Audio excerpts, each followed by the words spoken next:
Yeah, g'day. Yeah, so uh, finished work for the week, so I thought I'd yeah, just do some more. Okay, remember last time? Maybe I think when was it?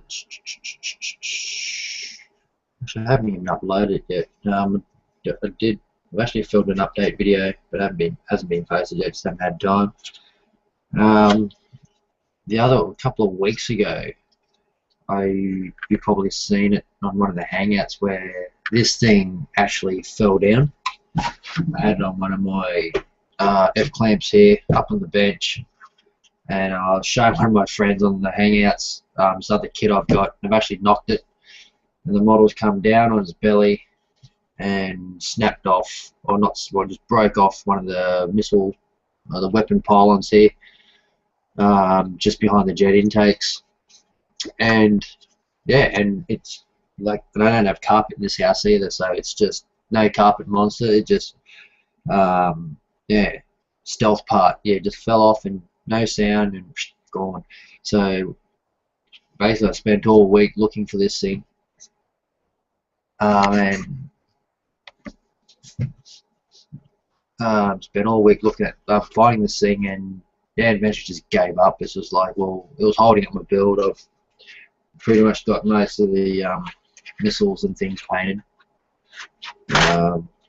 Not really happy with the canopy yet, so I might even strip that back and redo it.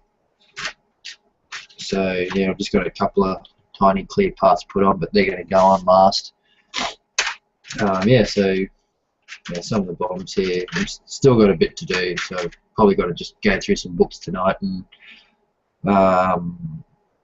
put some decals on it,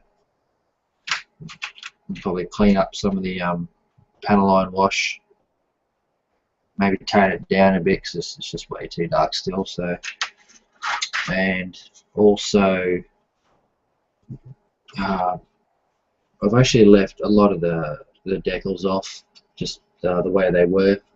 I've still got them here, just got them on the pass holders. So it'd just be a simple matter of rehydrating them and carefully trying to remove them off or take them off the sheet. And I've only got like maybe what 4, 8, maybe 10 to go, and then yeah, they'll all be on. So there's no biggie. Yeah,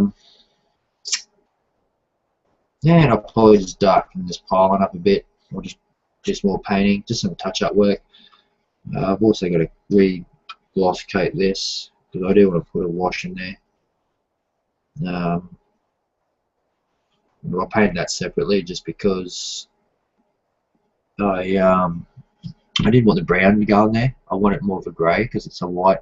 I didn't want to make the white really dirty looking, so that's why I opted to dark dirt wash this whole thing, UMP dark dirt wash.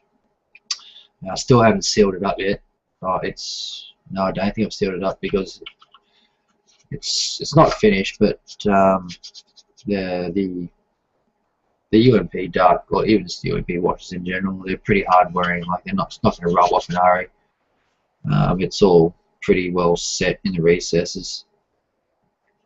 So yeah, that's what I'm up to anyway. So basically, I'll shut my mouth and yeah, we'll get started. I'll just zoom in a bit for you guys so you can see what I'm actually doing. I got a better idea of what I'm doing. Just got to find. Just going to adjust my screen so I've got better control of everything.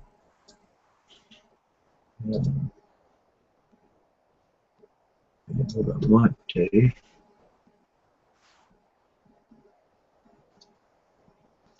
Actually, I won't put any invites out. Actually, I won't actually put any invites out. Just if they find it, like, this is going to be more for a just a build. If I get any friends come on here, I won't really do much building and not much talking. So you're not really going to know what I'm actually doing. So I'll I'll zoom in a bit more for you, like I said before. Just adjust the camera. Alright, so just got a coffee as well, guys, so keep me awake a bit more.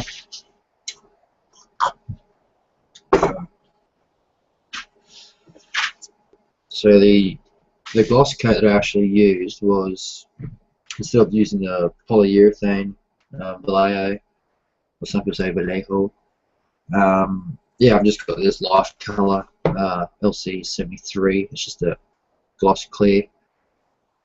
So like, yeah, it's dries pretty. I've only put one coat on with a brush, and I diluted it down just a little bit with water, and it's more of a satin gloss, which I kind of want, because I still want some of that wash to bite into the surface. It's just a pure gloss surface. It just, yeah, if its recesses aren't deep enough, it just runs away. So, but yeah, I'll give it another hit while I'm check it up. So pretty much is the first time on the bench today.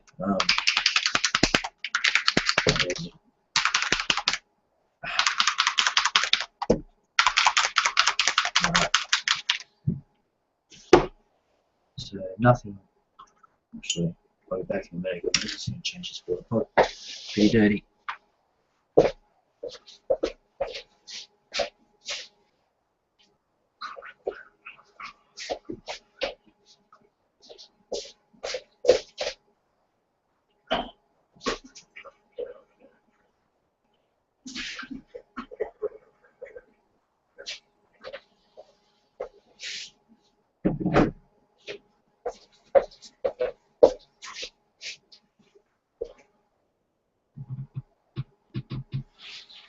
Okay. Let's get rid of this up here. Put this stuff out of the way.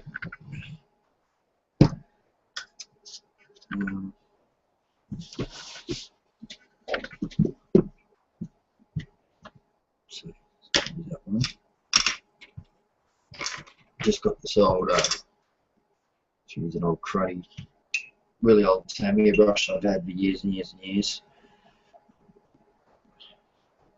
Yeah, I've had this brush for pretty close to 10 years now, and it's still going hard. So, right, all.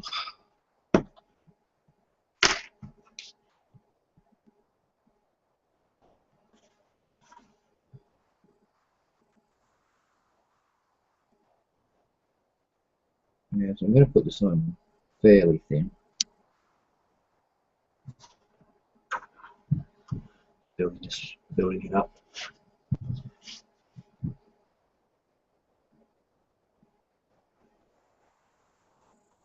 So just take off the excess, because I don't want this clear coat thick.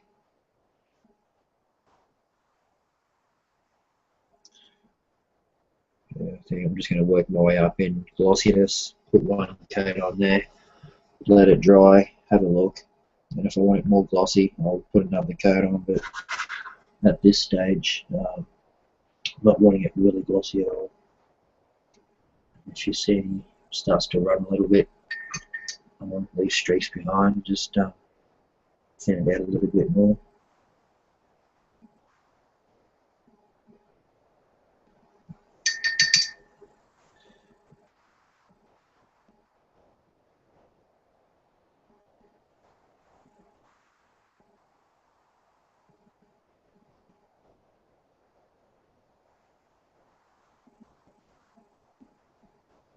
Yeah, this drop's just too small, it's not worth getting the airbrush out.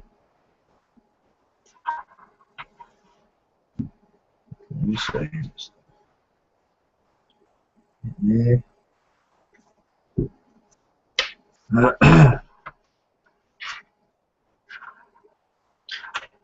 And I've also, since the last video, I've actually masked up the, there's just some parts that had to be painted white, so I just cut up some Tamiya masking tape, and then yeah, just masked up all these and sprayed them white. Sprayed the bottom, that's the access hatch to the cockpit for the pilots there. And I've still got to put a wash in the landing gear bays in here, so that's why I stuffed it in the first. If you see when I sprayed the camo, I actually packed paper towel in there, so just so yeah, it wouldn't get any paint there, and it worked pretty well. Like, there was a couple of little bits where the paint went in, but it didn't actually go in the well itself. But then there's going to be like that bit there. I'm not too worried about if you can see it. Like, if I bring it a bit more, the lighting's pretty bad. So back in a sec, guys. Let's turn this other light on.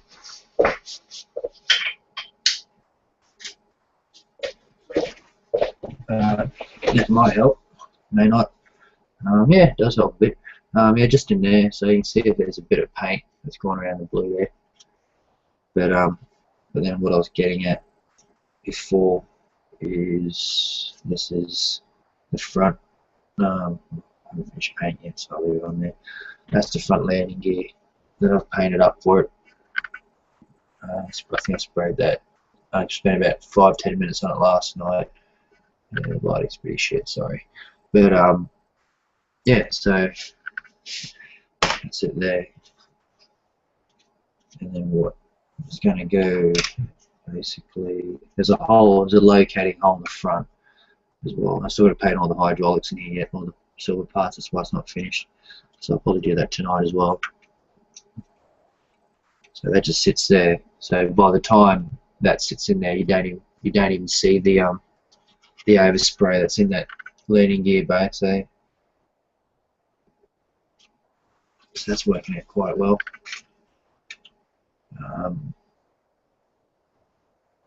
But at this bit here, well, at the very start of the video, what I was getting at with the bit I lost, I think there's a whose video was it?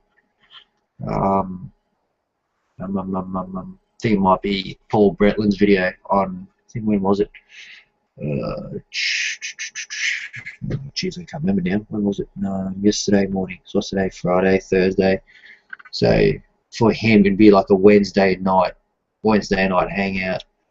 And in that video, I think I joined in maybe about half an hour into the start of the video. But yeah, it was just buggering. It was like getting on my nerves. So instead of going through my bits box trying to find anything that resembled obviously the original one here, but the other one was identical, and just, yeah, that's the one that flew off, was this side. But I had got like plenty of plastic card laying around, like just stock plastic card, just the evergreen stuff, and all various thicknesses. But I had one, I think it was, if I can remember, I kept in the bag. No, I'm not even going to say it, so I don't even know what size it is. But it was, yeah, I just basically put it up against this other one here, and it was thick enough. And I actually had to scratch build another pylon, and that one piece here. So if I bring it in, this whole, oh jeez, where is it? Can you give me a light, man? See if this works. I'll use my mobile phone. So you can see that that's the original one there, and this is the one that was scratch built. I'll just come back a bit so you can see it. So that's one actually scratch built. So you can see that there's no, I didn't scribe any of the recessed panel lines in there, because I don't have anything that's going to like put marks in there as clean as that. And then I use small gauge stuff too, and just cut little blocks out, and then yeah, just strips and glued it all in. So there is raised detail and stuff there. So, and I was in the straight scribe work in there as well. So I'm really, really happy the way it turned out. Right. So I've glossed that. It's still pretty matte. Like, I reckon it's going to need another one. Yeah, I reckon it's going to need another one at least. Definitely. Actually, let me change. See what effects I get with this other. The other gloss coats I got. I might just get some pledge. I'm not going to find it.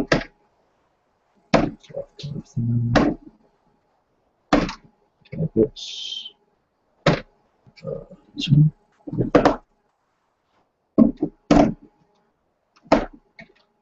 This pledge.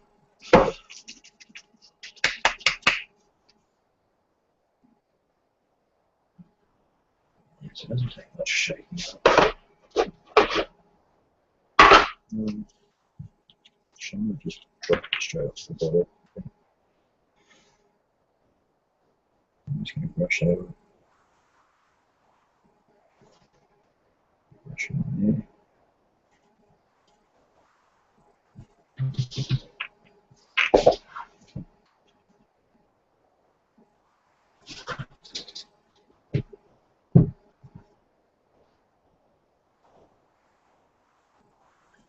Yeah, but I think I've ever brushed pledge on, so and it's thin enough, so it should smooth out pretty nice. It's pretty much like water. So thin the stuff is.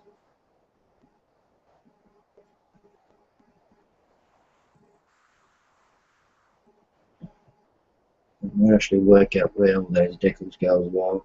And instead of spraying paint on the actual aircraft and making the paint layer thicker, I think I'll just spot paint the pledge on there in a small area.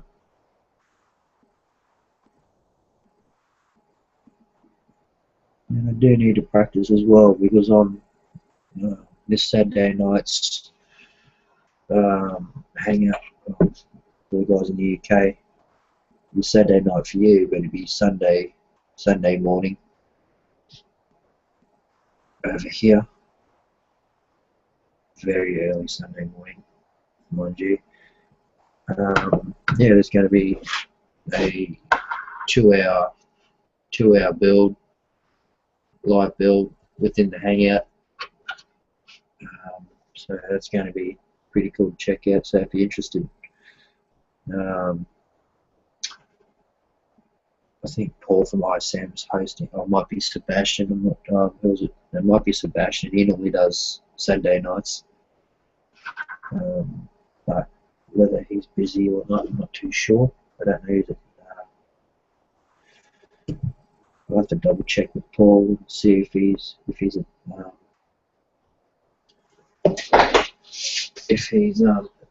attending or participating yet.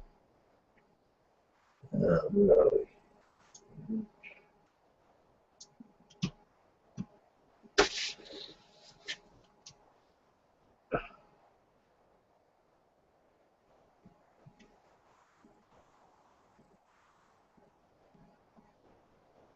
It doesn't make sense.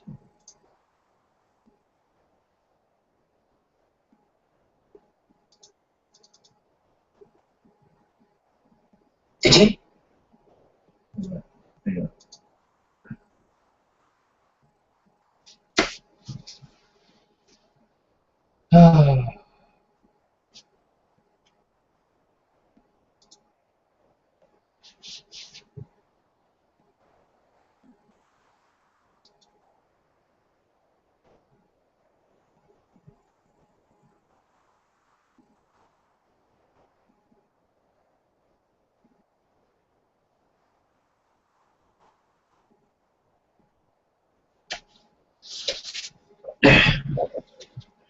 No, just double checking everything, making sure it's all working properly. So zoned out a bit there.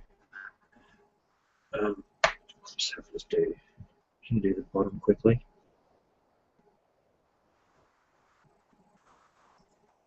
I mean, I've also got another build that's on the go as well. I've got a Tamiya 1-40. Actually,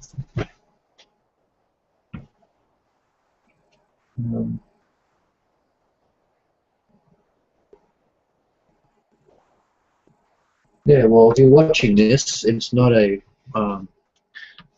it's not a 1-48 sh&t. It's actually a 1-72. So that's there.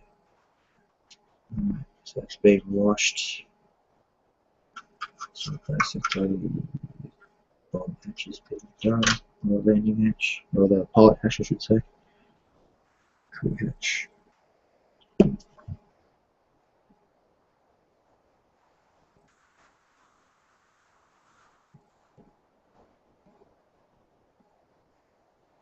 So I'll just do that. Make sure I can put it down on this belly. Actually, I might change brush, switch brushes. I'll get a big one.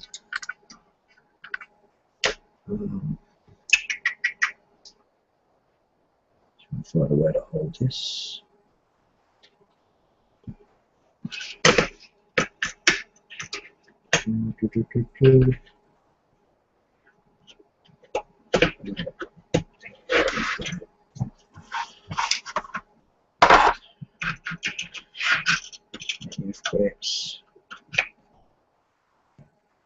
Just making sure that they squeeze the wing with the tail and they break it. Steady the front. Make sure I've got two set up so they're the same, I think. Right.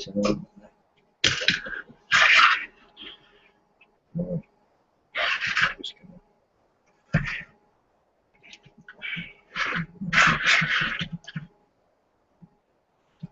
squeeze, clamp that nose up.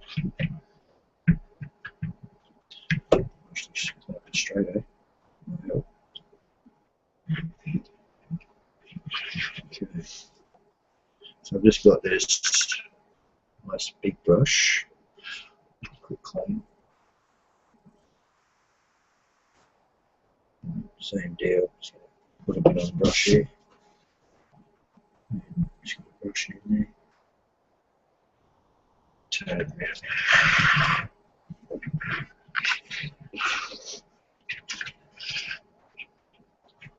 There, so you can see, or kind of see. Closer.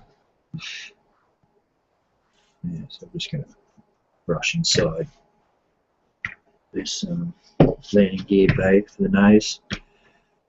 Making sure this keeps squeezing it.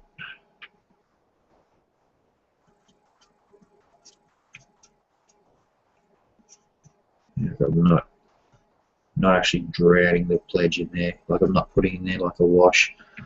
I'm still spreading it out, so it's just a bit on the brush. It's not even half a drop, guys. It's just so I'll put some on the brush and then just spread it around. Just do it. The bay doors in here. A little bit more.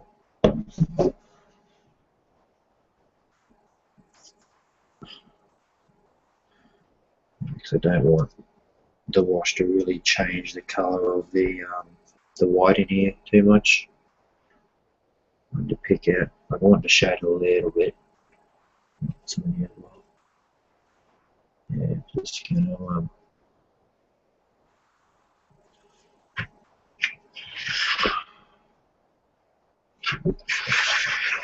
do the other side.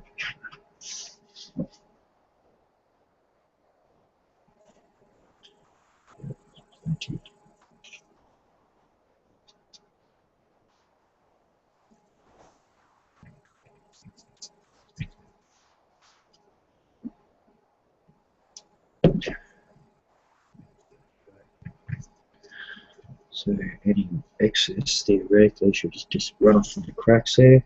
Like it won't build up like a wash will, just disappear because there is a cavity that's in there, really fine crack.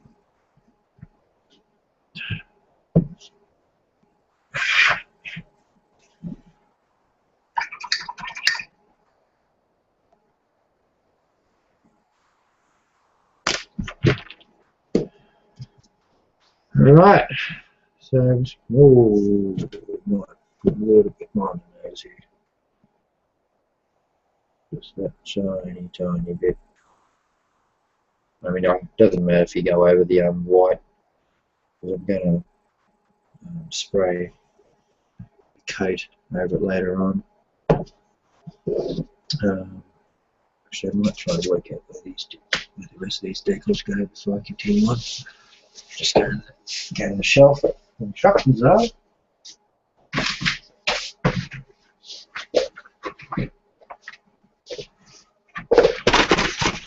Yes, I've got these as well that I'm going to spray up too. It's pretty much started from scratch because I wasn't sure if it was going to be bay doors open or bay doors closed. So it's going to be bay door open. So if you missed out on how I actually painted this, like the blue, it'll be, yeah, I'll run through it quickly with these, with the bay doors and stuff. Now, there's really not that much left to put on there, guys. It's just a couple of parts. These are just for the front nose landing gear and I think the rears, rear bay doors.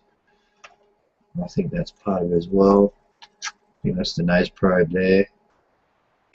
And just a few little random bits and pieces here, which I've left off. Well, that's the refueling nozzle, but I've got it shut because I've got it static. Not static, got it landed. Like that.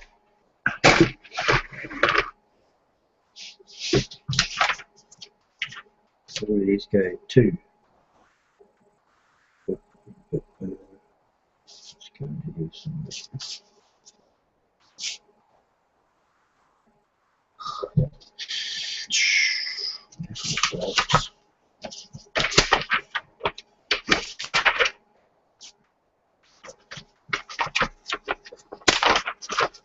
Check these out for the weapons.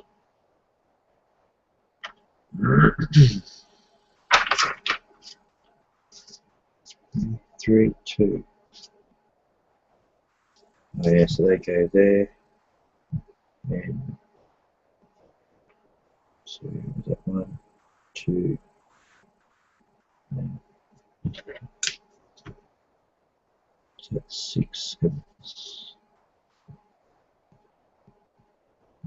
Okay. So if we go.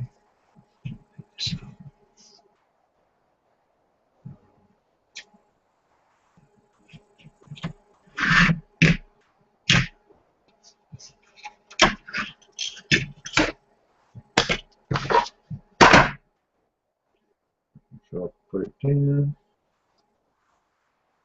So 6. Left 6. What's that? Left 7.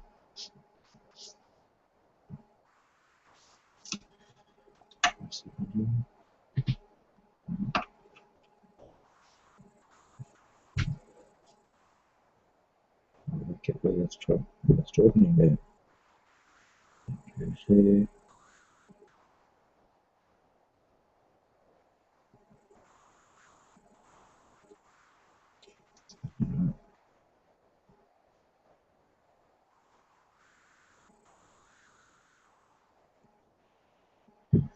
Okay, so they go on the bay doors. 7 goes there.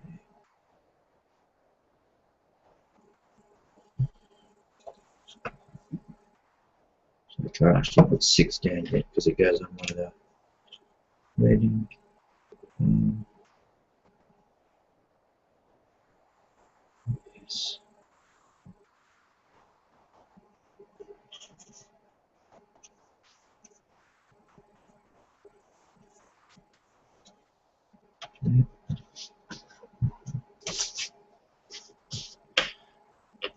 2 and 3. Alright, so they go somewhere in here.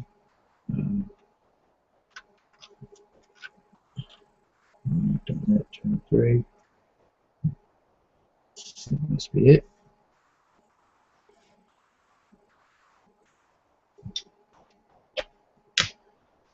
What's that noise?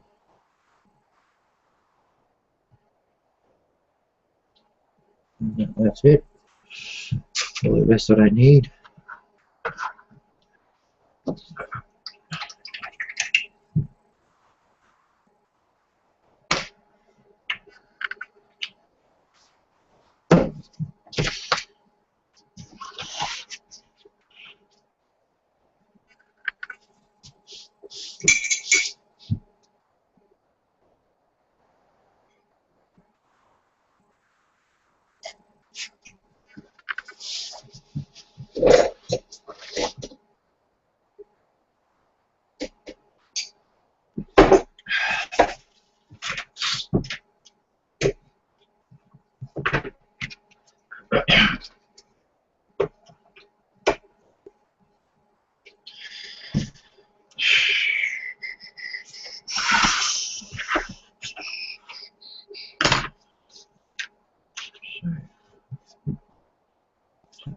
clean away to the side to dry.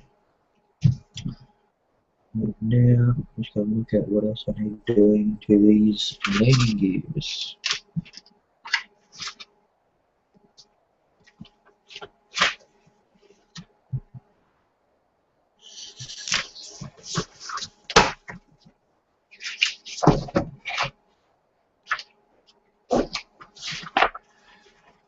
I've also got to find out, pick out a painting scheme for the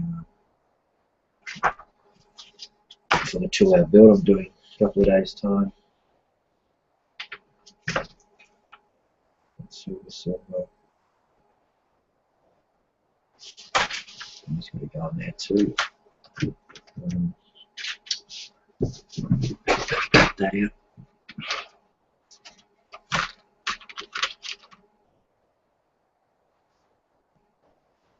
That's got to get painted.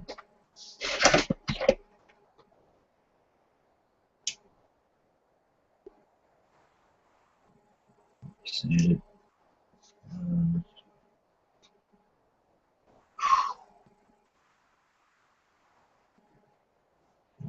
Do is get rid of that.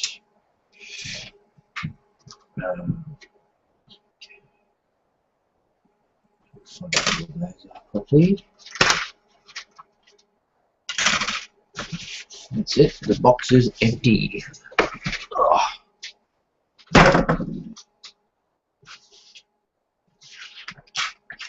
So this is the book I've actually been using. This is one of the part works, just an air combat collection. So if you do have these laying around and you've never thought of using it for modelling, yeah, they're really, really good. I haven't got the whole set, unfortunately, but yeah, I've got most of them.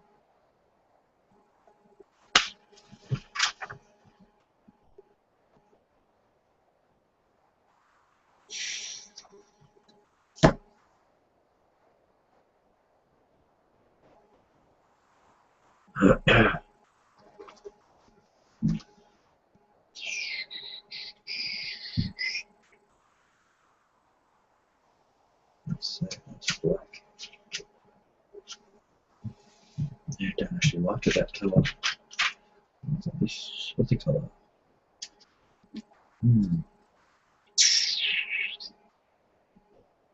Well, I'll deal with that weekend.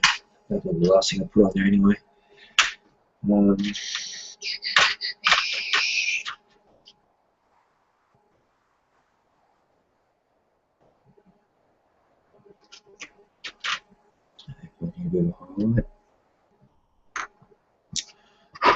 Yeah, sorry if I'm just mumbling, just going to work out what I need to do, what I've got left to do on these things. First of all, right. So they've got to be painted too. Hairbrush.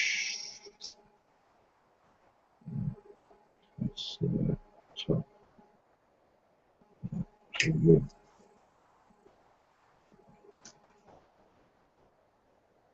Done.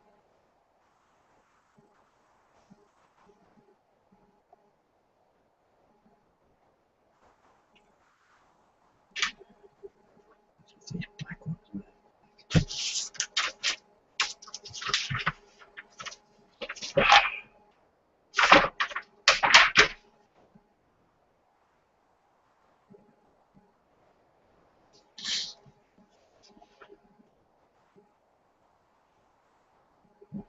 Excellent. Red.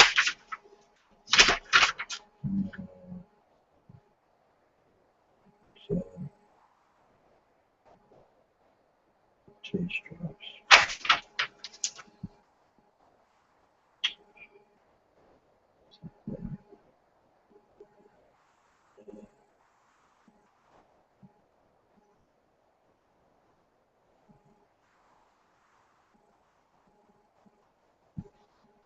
Oh, okay, that's going to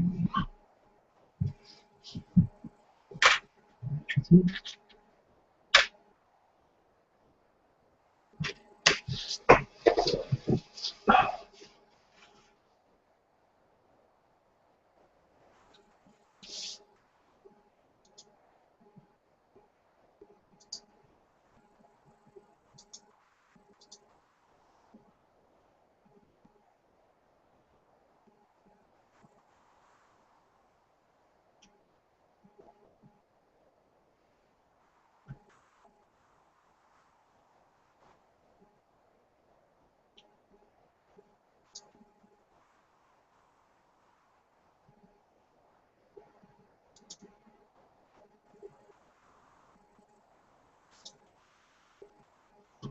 and have some returnal.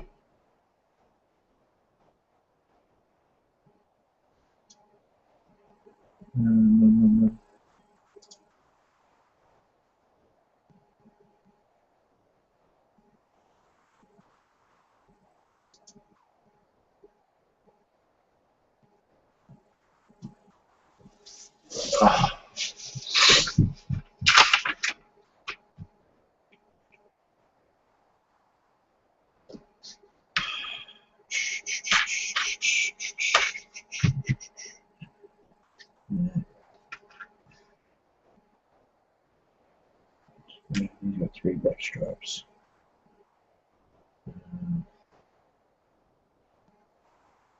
Okay.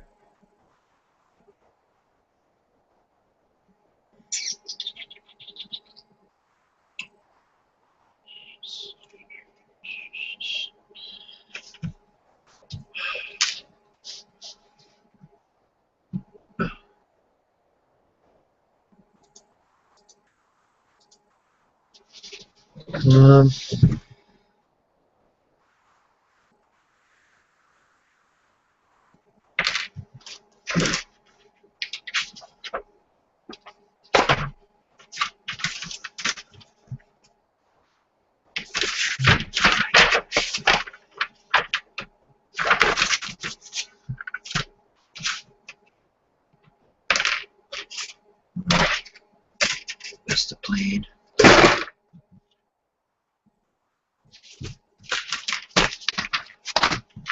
So, chrome work on this. So, chrome has wheels too. So, chrome there. Cool. Right.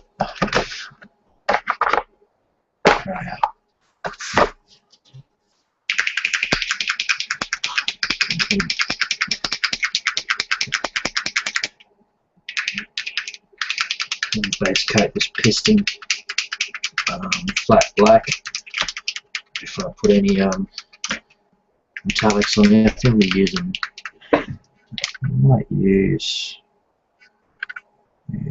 Model Air Chrome. Just brush that on.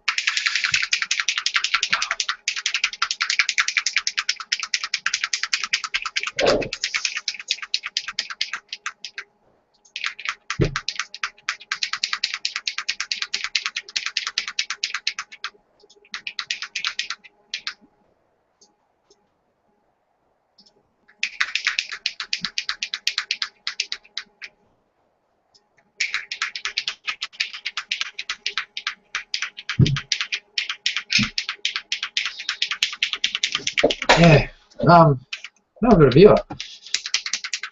Good evening. Well, if you want to join, really, I think I have rated this an 8. Obviously you're watching, so you're over 18. But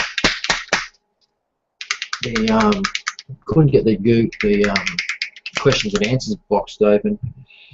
Tried about 10 times. Couldn't get it to work. So I've actually got the YouTube feed going behind me as well.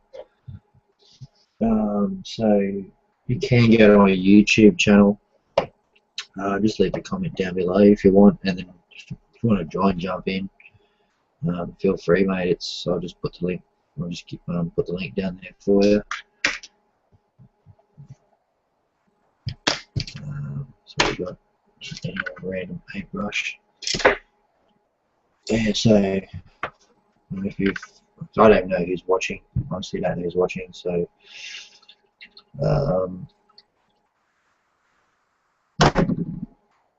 But if it is your first time watching these videos, it's I don't really get time to record, like use the JVC camcorder to record these builds, because I just don't get the time to edit them. Like I use my HD cam to do my reviews and actual build updates and things like that.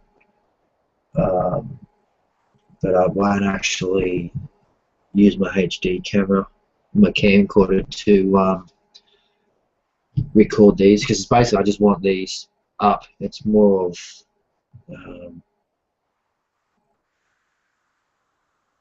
how I actually got here, instead of trying to record all this in HD then edit it, and that just takes hours. And I'm not a really big fan of making short videos, and then everything else in between you've got to guess what I've done. At least this way, when these are uploaded onto YouTube, as soon as I hang up, as soon as I end this live build, it'll just straight onto YouTube on my channel.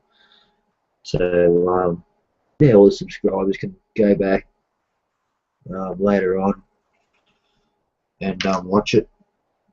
What was that? That's fine. Yeah, just watch it. You can always skip parts as well. What was it? So I've just got this paneling thin.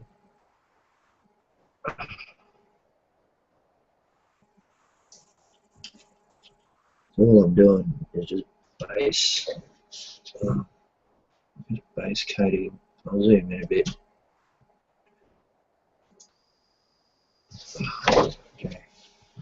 Basically, I'm just base coating around the piston, the hydraulics here. And I'm just using Citadel's, whatever the hell it's called, Abaddon. Oops. Abaddon Black. And this stuff dries pretty quick, but I've thinned it out a little bit.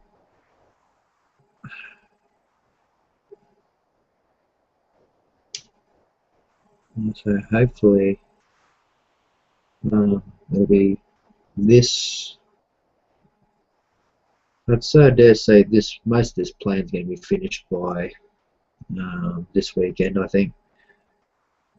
Yeah, 2-hour build is going to sort of take some time away from it. I think that's Sunday morning. But I'll definitely put the link up on Outback Mini Models Facebook page. I'll also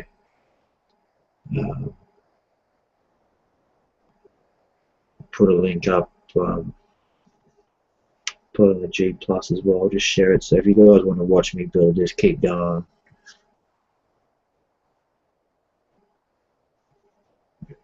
Yeah, you can just watch it then. That's pretty. I think it's just Saturday night, I believe it is. If you guys in the UK or the US, and for the Australian viewers, it's Sunday morning, about 5 o'clock, I think it is. Depends on when the boys start. Yeah, they might piss around. We might piss around for a bit and then get into it, talk about what the rules are and stuff. But if you guys are watching in, I think it's New Zealand, I think it's even 2 hours in front of Australian time, so you're around about 7 o'clock in the morning, something like that, Sunday. So we'll have 1, 2, 3. I've got one more to do. Hopefully, let's check this paint. Hang on a second. Oops, it's still a bit wet.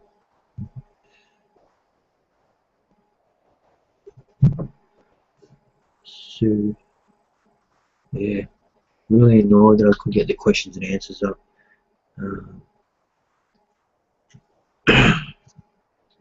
Yeah, sometimes it works first go, sometimes you got to click the thing about 8 or 9 times and it works, but yeah, I just kept clicking it about 20 times and the thing didn't want to work, so sadly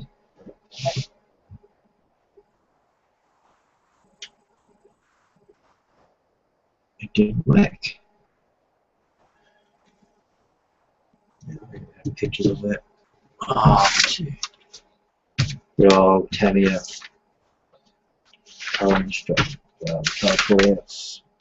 Terrible.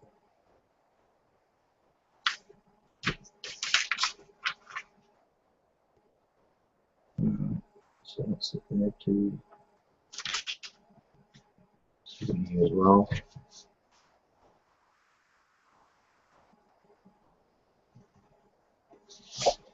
You can see the black going on in there. There's not much, really not much going on at the moment. Most of the build's done. It's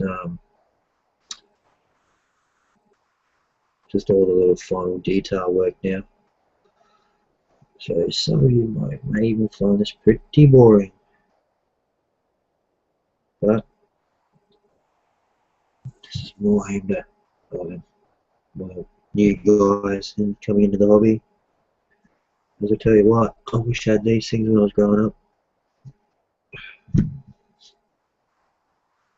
Yeah, so a lot of it now, I'm just going to try and guess where the chrome is.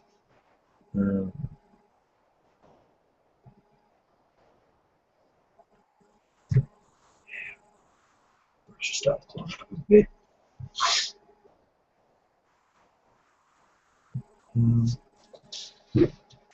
Don't think that's not going to work.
Do this one.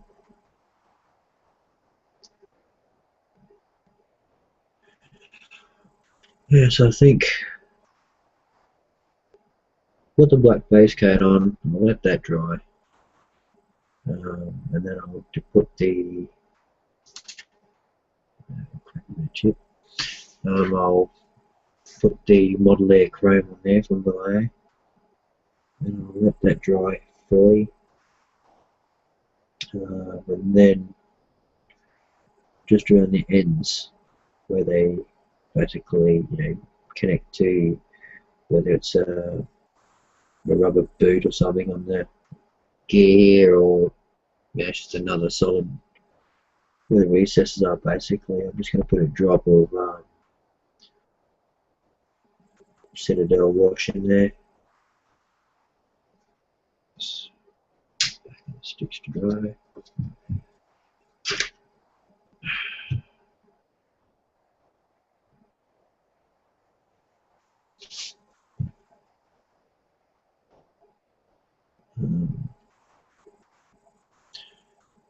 Make sure it's all ready.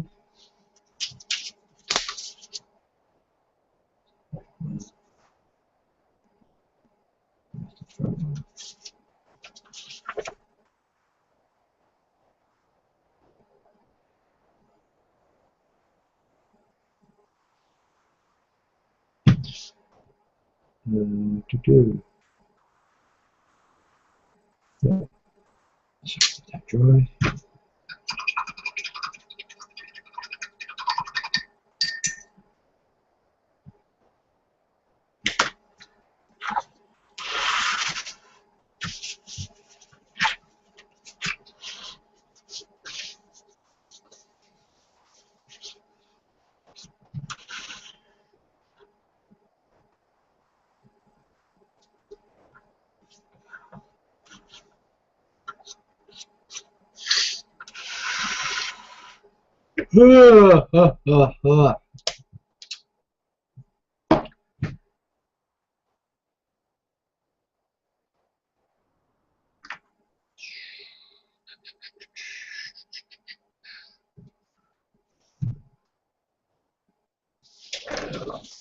I might send some invites out, I think.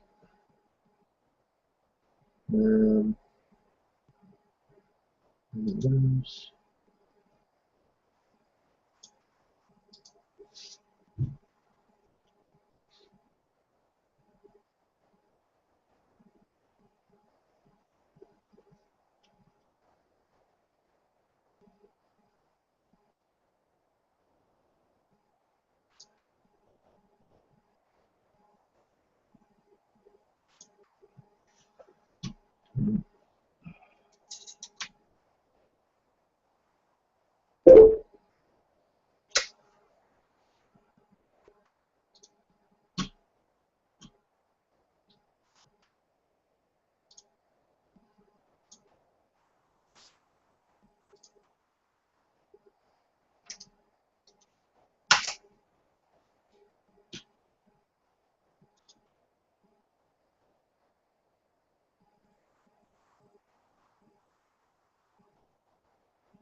Alright. So hopefully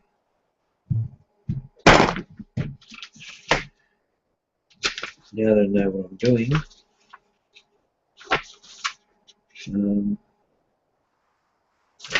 do this.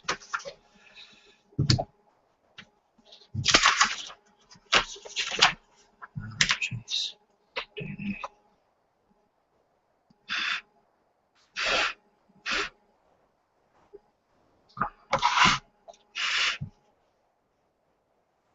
Try a bit funny.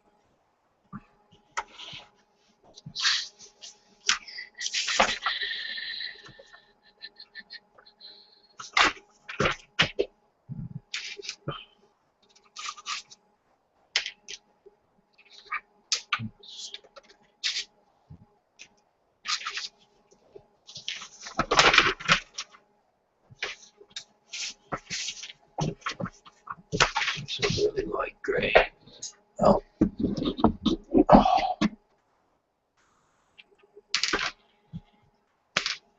Mm.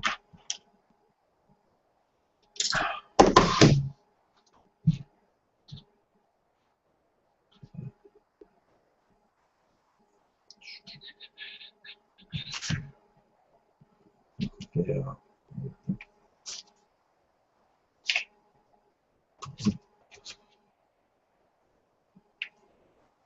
Use this green. Flat interior grey green. That'll do.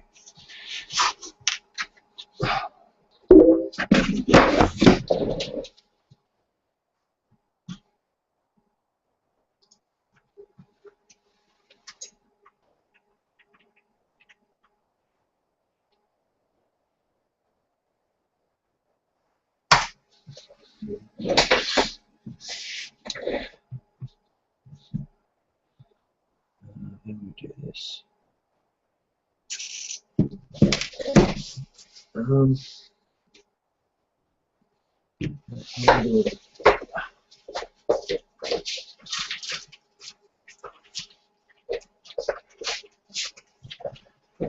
Yeah. So what I have done over years, nobody really shows this technique when you're dry brushing flat surfaces. You know how hard it can be to dry brush a small flat surface. So what I've got here is I've just got a bag of cigarette filters, like cheap as chips. So you just get them from where you buy cigarettes and stuff.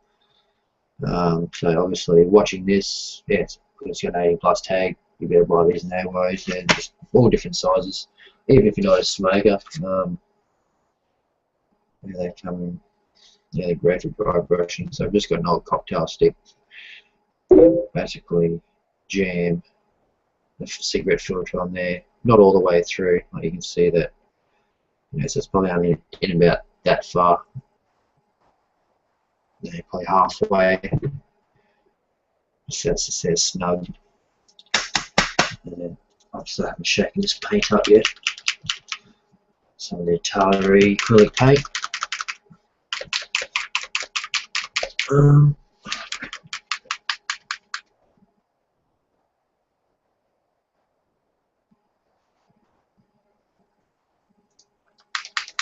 Hey, yeah, John. Yeah, if you want to join, mate, join in. Say, yeah, just join. I think anybody can join.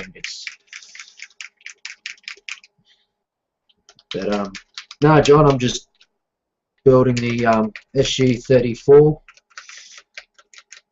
and just about to highlight the wheels here. Just showing you a quick way to highlight. So basically, yeah, so because it's a hard flat edge, it's not like a brush. It's not going to bend on you. You can really just shake it up. Probably pay to get something else there. Just a drop. Just a bit of paint on the end. And exactly like dry brushing, like if you're using a normal brush, you scrub all the paint off so there's no, basically no paint on there. Alright, just doing a bit of tissue.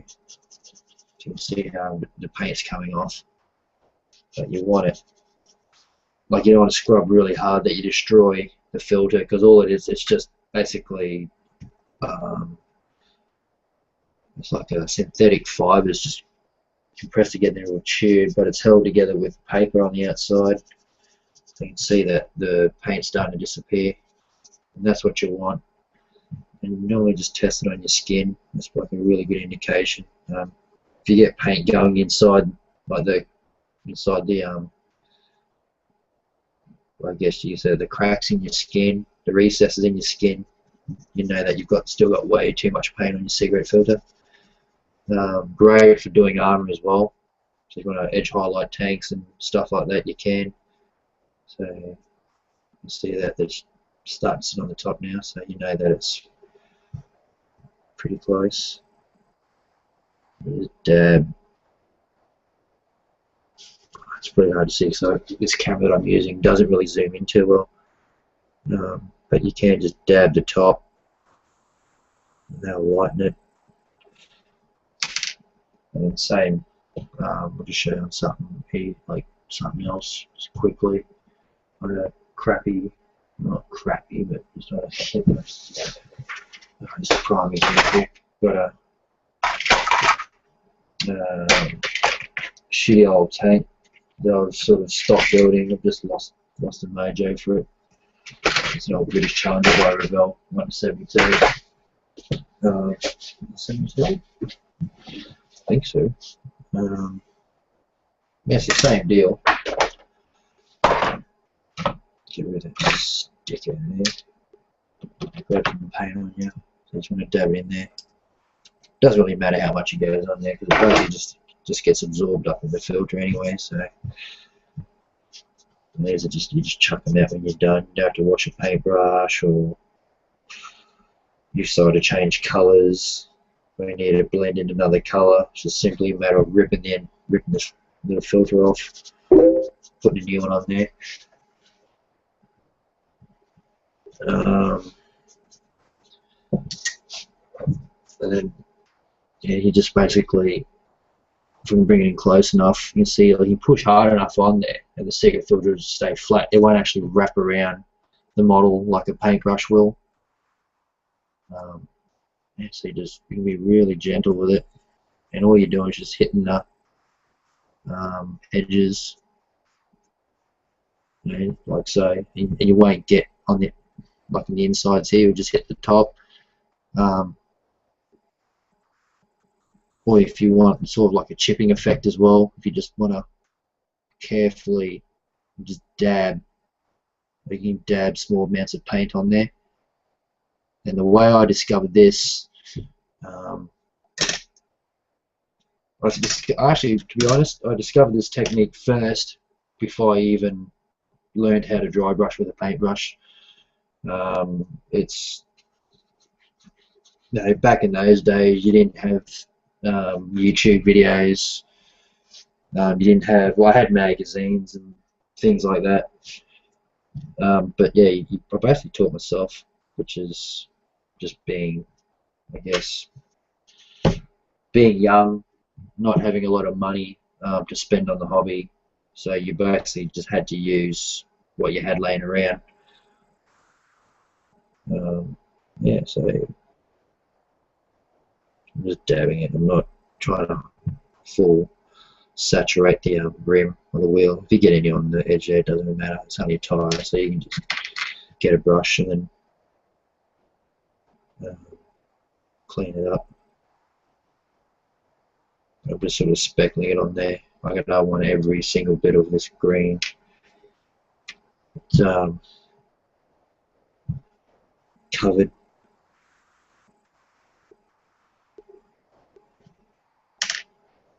Where's another wheel?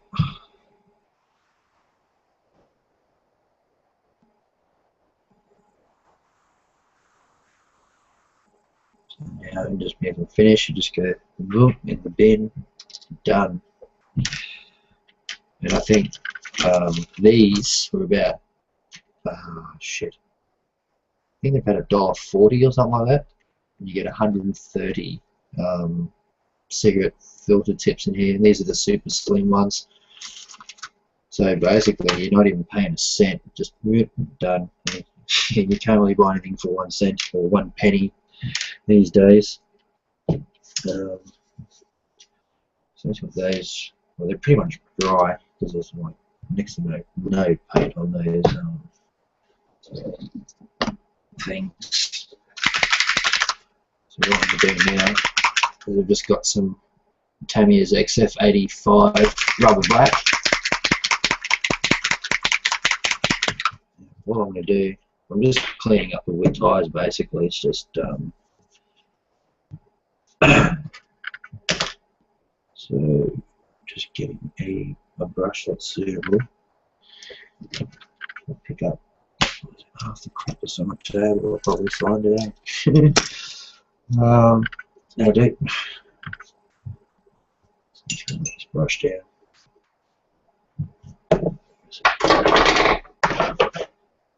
Just a drop. Keep it too. So, Tamiya paint, dropper bottles. Saves a lot of heartache. You thin it right out. If you thin it out, put enough thinner in there, and I normally I just use the X20A to thin it out. And I do have a video on how I do this on my YouTube channel, and I also put the Tamiya actually make an acrylic paint retarder. This stuff here. It's cheap as, like, you only need like a couple of drops, maybe 3 or 4 drops for 60 mils of paint. Because by the time, no, these are 30 ml bottles, sorry, not 60 mils, my bad. 30 mils. It's nearly a 2-to-1 ratio with thinner to the Tamiya paint straight out of the pot. And maybe about 3 or 4 drops of retarder in there. And if you guys are familiar with the Tamiya paints and you have them in the pots at home on your shelf, you know that after a while, if you don't use them enough, you'll get all the medium on top, and you'll have all the Tamiya pigments or whatever it's made of. It's real gluggy. It's a real gluggy paint, and crap, let's get the shit out of me on my phone.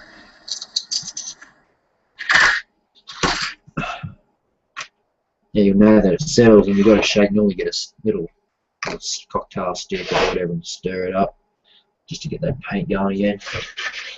But if you thin it out enough and you get a size 0, okay, and this is only what I do. I know other guys out there spend a little bit more, and they buy like 4 stainless steel ball bearings. But I've actually used just fishing sinkers, like size 0. They're pretty small. I don't have any left. I've got to get some more actually. Because basically when I buy any brand new pot of paint that goes on my rack, one gets chucked in, and I normally thin it out a little bit.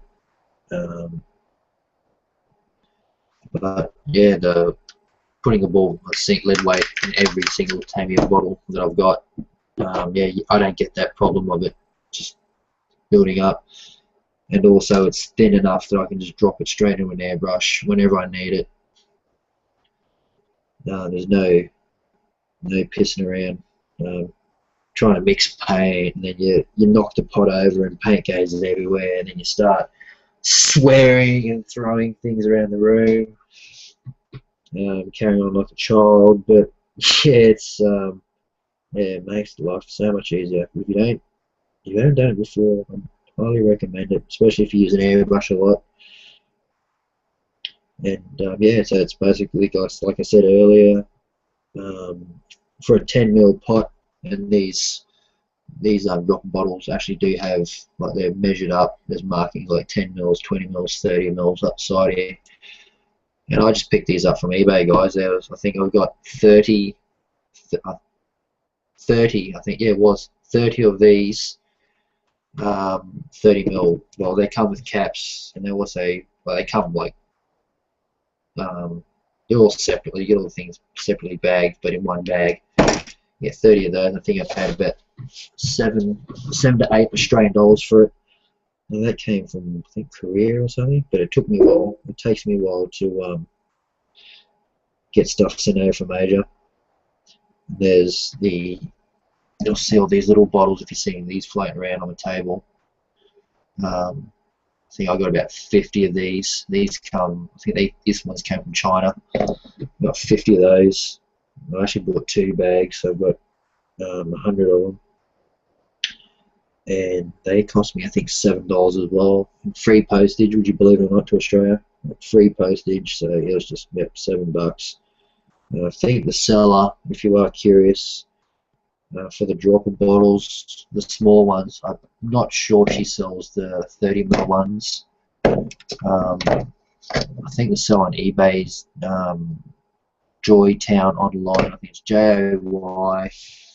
JOYTOWN online. I think it's all one word. And I was, yeah, it's just like I was looking at some of the bottles that they, some of the American sellers had, and they were just very expensive. I mean, for me to get something sent from America, it's pretty expensive. But the only thing I did manage to get cheap from the States, and it came very quickly, surprisingly. And these are those, I'll just leave them here on the table. They're just those disposable eyeliner. They're like the makeup brushes or something for women. Yeah, I think these are really cheap too. I think they come in a pack of 20, I think. And I bought 3 packets. And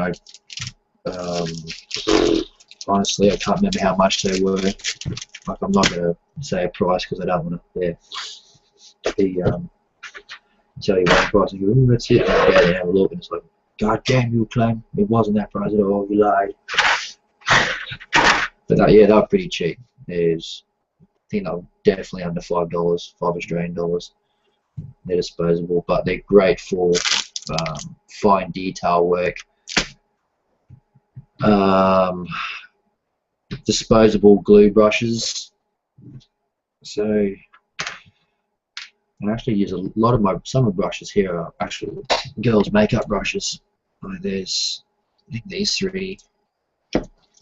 these 4 actually makeup brushes. This is just some.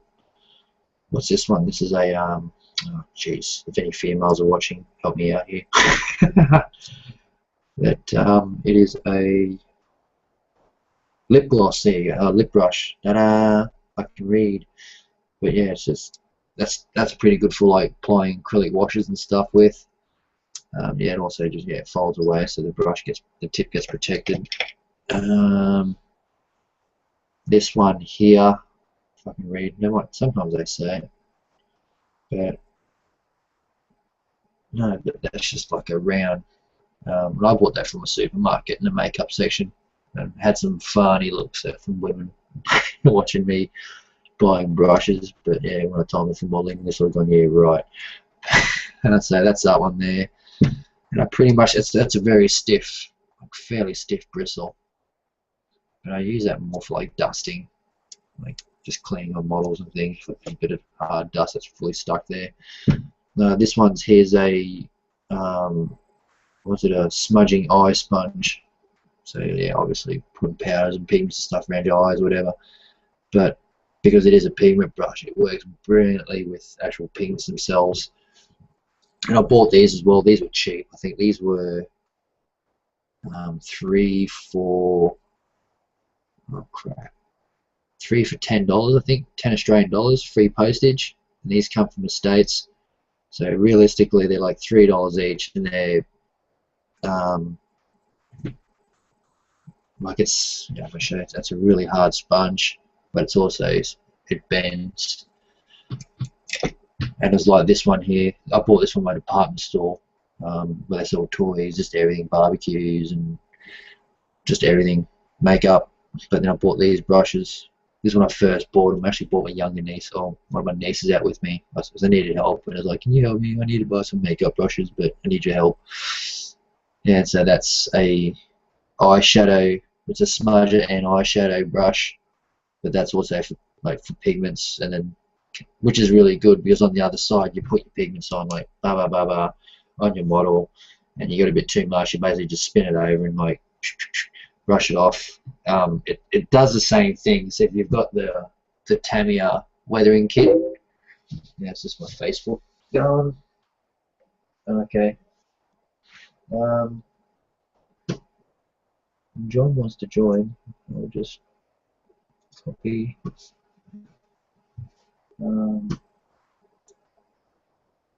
Paste. Alright, so there you go, John. Just on the Facebook chat, or you just got clicked onto it, mate, and join in. But if you've got the Tamiya weathering packs, and I've got to find them because I've just done a revamp of my work area, so I've moved everything. Crap, what did I do? I'm not going to be Nope. Yeah, well, I've obviously chucked most of them out because they just, yeah, don't last long. There's a real dodgy sponge on it. But these are the Tamiya weathering kits, man. Make sure it's the right one.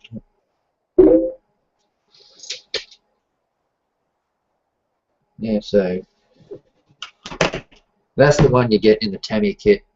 And as you can see, like the bristles are very, very soft. I mean, it's a good thing too if you want a delicate brush to like clean the pigments off your model. Yeah, that's ideal. But also the sponge here, it's a really soft sponge, and it just doesn't last long. Like especially if you rub it on some of your models, like some sets of your models, especially armor on tracks and things like that, or even inside a cockpit here. It gets caught on things and it starts to tear. So like, you can bring it in, so I think it will focus. I don't know. I hope not. I hope so, I should say. Yeah, I hope it doesn't focus, guys. No, but you can see it there. It's starting to tear up. So which I've stopped using them. And then so now and that's just some other thing I bought years ago. And they're just crap, so basically that just goes in the bin live. Whoop. So yeah, try these out. If you're nervous about buying makeup brushes, take your sister, take your wife, take your girlfriend, and even make her like buy it. Be embarrassed, but after a while, yeah, you just don't care because they're like don't limit yourself to just going to, hang on, just turn the space back down. Yeah, so don't limit yourself just going to the hobby shop. Look around. Like if you go to a hardware store, look around. You'll find things that you can use on the bench, like your lacquer thinners for your all clads.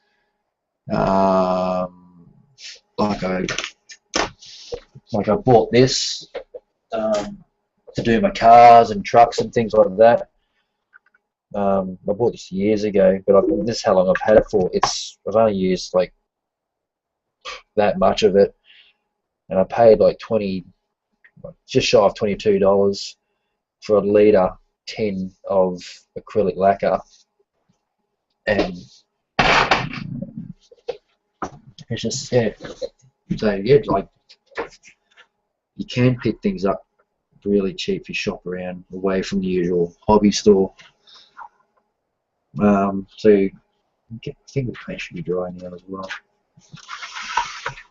So while I was rounding along there, the paint actually dried out on the palette.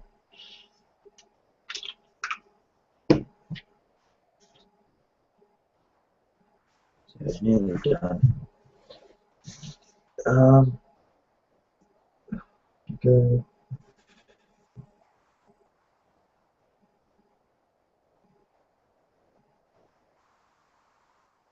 So the paint's really thin on this too. Like, you know, I can see the green is slightly showing through this, but that doesn't matter. As I always say, and a lot of people do say this, 2 thin coats is better than 1 thick coat. Just so it's done. Got the wheels. Yeah, I really want this finished. And this kit has the time that I have. Every time I've sat down to do this kit, like it's just, yeah, it's been fun all the way. Went together really nicely. Like, yeah, the only dramas I did have was that little rant at the start of this video was, yeah, dropping the model, breaking off one of the weapon pylons and having to scratch build a new piece because God knows where the other one went, and I didn't even hear it land. It just, yeah, it's like it broke off and disintegrated into nothing because I looked behind furniture. I pretty much turned my hobby room upside down. I've looked in drawers, cups, and there's probably one little spot. Obviously, I haven't looked in this one spot because that's where it's going to be tucked away somewhere. I've looked on the windowsill. I've looked in the pencil case that sits on my bench. Gone through all my pockets. Yeah, no, but it doesn't matter. She's all built now, so once the missiles go on, I mean, from photographs, you're not even going to see that it's a scratch-built pylon because it's the differences are so ever so slight on them. Like, yeah, you're not even going to pick it up. So once the bomb's going like that, or missiles, yeah, you're not even, like, basically that just disappears. And to show you why I painted those missiles orange, just going off this picture here in the book, and I thought that looked pretty cool. Thought it was a bit different. See, they're shown as a different type.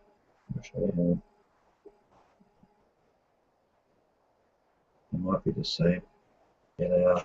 So in this photograph here, I think it's an sh&t here, and they're showed as grey, but I just wanted to break it up, and that's why I did what I did.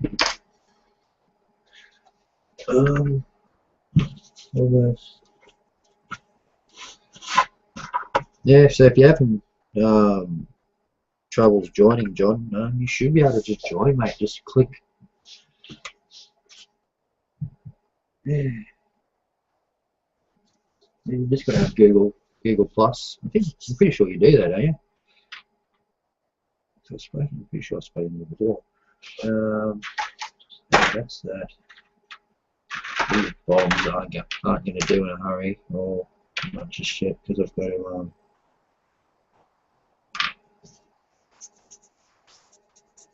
to clean them up a bit more. They're still looking a bit shabby, these things here. Just going to check this wash, making sure it's fine. Check the clear coat, make sure it's fine to put a wash in there. Now the dilemma is what to use. So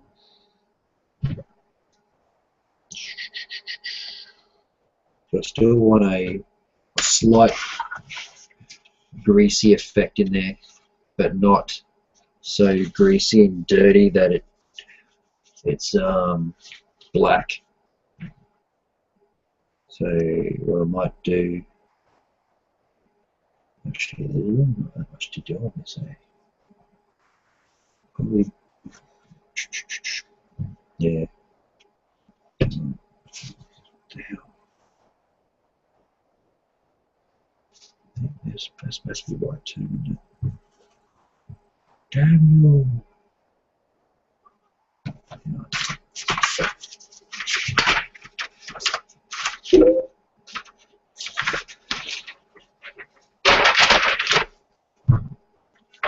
Let's give me a colour. Yeah. So 20 and 54.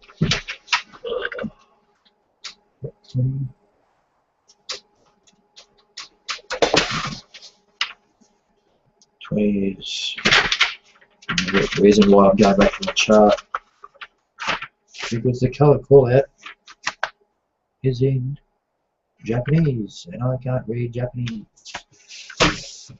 So 54 is dark sea grey and 20 is medium grey, so that's pretty much a grey, but I painted it white because I just wanted to.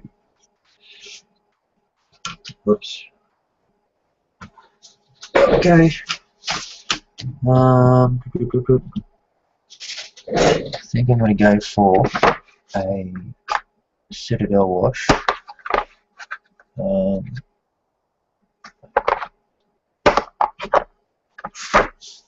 It's in a drawer. Where is it?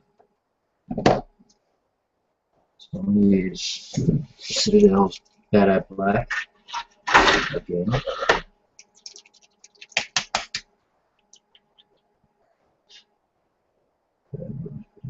Drops. Okay, three drops. And because I don't trust my water in the pot. Like it's clean, but I don't want any dust or anything in there. Just got a drop of bottle with water and a bit of Flow-Aid in there. I did one drop of Flow-Aid. So,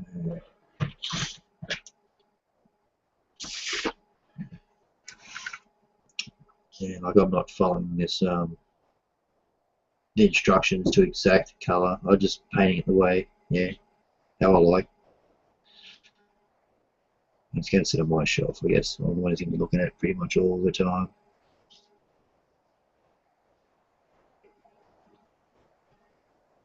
So, mixing it up.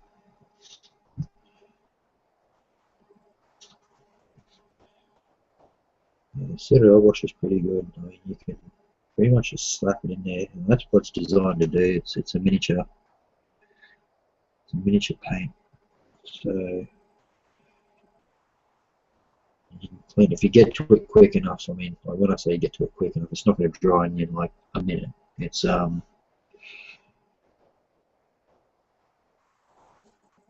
just go with a bit, thin it out with a bit of water. And it does clean up quite easily. Compared to the Vallejo, the game colour wash. I don't know if I've got a bottle up here that I can show you. I've actually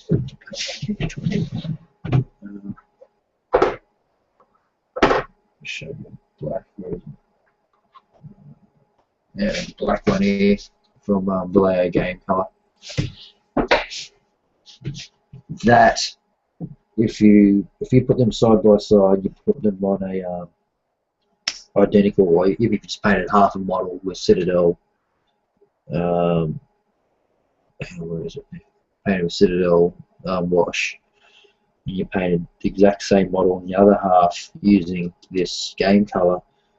What you'll notice is if you try and clean it off a couple of minutes, or exactly the same time as the Citadel wash, but if you let it dry for about 5 minutes or something, or not even that, 3 or 4 minutes, it starts to peel, like it's like a gel, and the whole thing starts coming off. So, which is why I tend not to use the Vallejo stuff as much. It is a good wash. Like, I'm not saying that it's rubbish and don't buy it or don't use it. It's it has its purpose. Like if you're just gonna, you can thin it out. Like don't get me wrong, you can thin it out and use it as a wash. But if you want to try and clean up your model, like afterwards, it's just really hard to clean off. Like I said before, it peels. So like I tend to use that stuff if I'm just gonna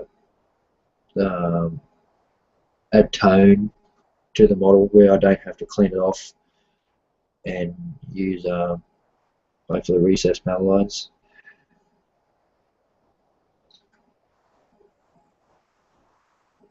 So just get in there.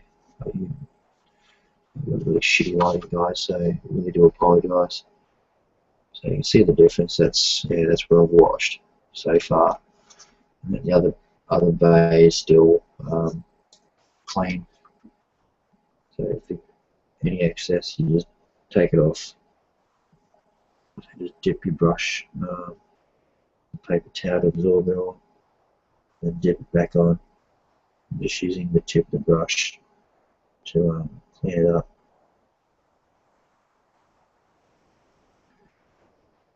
And then once you're happy with it, if you're not happy with, dip your brush in a water pot. I'm working on the shader here too, that's when it's so crappy.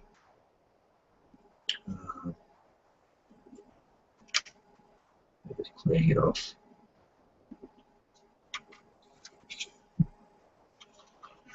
And like I still want to, I've got to go over that anyway, because obviously, yeah, when I sprayed the model, like some of the overspray got in there, you can see it, like it should be. You can't even see the paintbrush tip, but if I get in a better light, maybe, hang on. There you go, it's better. You can see where the overspray's gone, so I've just stuffed paper towel in there and just gone, because I wanted to protect all the detail, but this bit I can just sort of hand paint again. And I'm just using a sort of a bigger brush, something like that. Yeah, so I just keep going, I guess. It's not like I can shut the camera off. I'll be back in a minute, guys. Bye. None of that. It's sucker. You gotta watch me do the whole thing. Just a bit of water.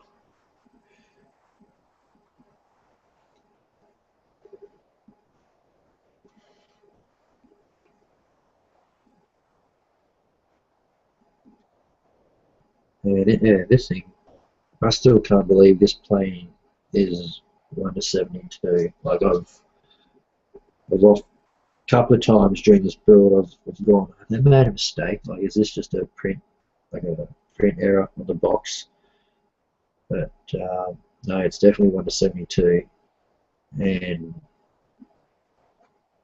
the F-16 I showed you in part 3 of this, the other during the camo spray paint job that I'd done, I think the other week. Put an F-16 side by side, and they're exactly the same, like from nose to exhaust tip. This is the only reason this is bigger because of the tail boom that sticks out at another 35, 34 mil at the bum. So yeah, but then you sort of get, is that still right? Then you look at the seats, and the seats are tiny compared to a 1:48 F-16 seat. So yeah, they've definitely got it right. So this thing like would be huge. I'm just going to get some water in there.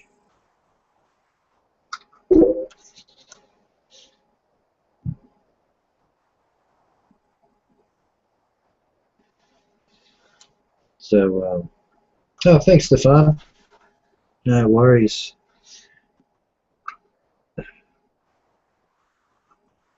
Stefan's watching again. Hope you had a good week at work, because I've had a very quiet week at work. But yeah, I'm just dragging. You can see You can start to see it now. So if we flick it over, you can start to see that the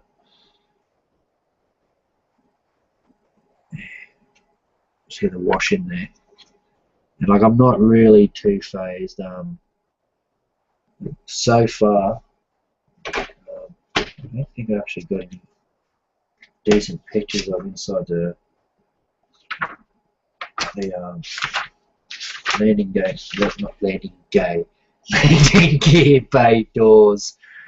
Yeah, so it's at the moment it's all guesswork and just trying to get some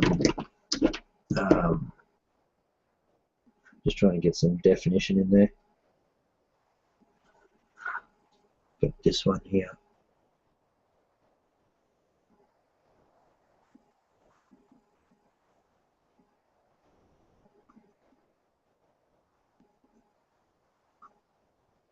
And I'm just gonna, and it doesn't hurt to clean it up either. Like if it's you can just clean it up. And if you do take too much away, don't be scared. You can always put it back in there.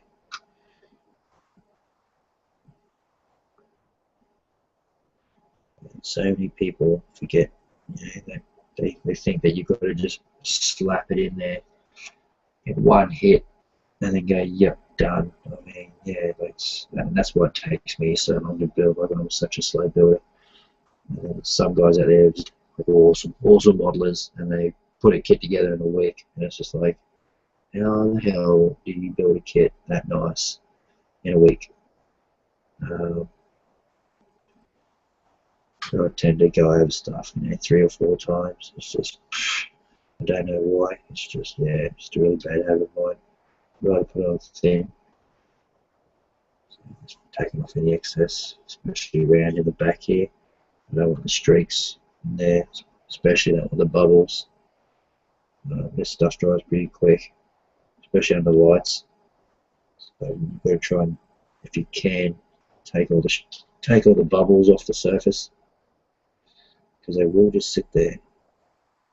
Sometimes if they don't pop, because the paint's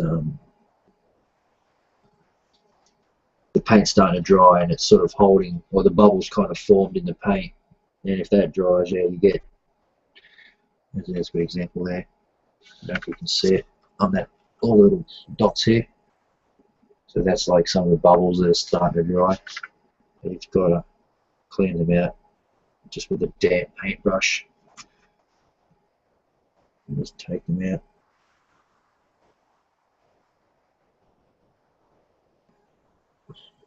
So keep going.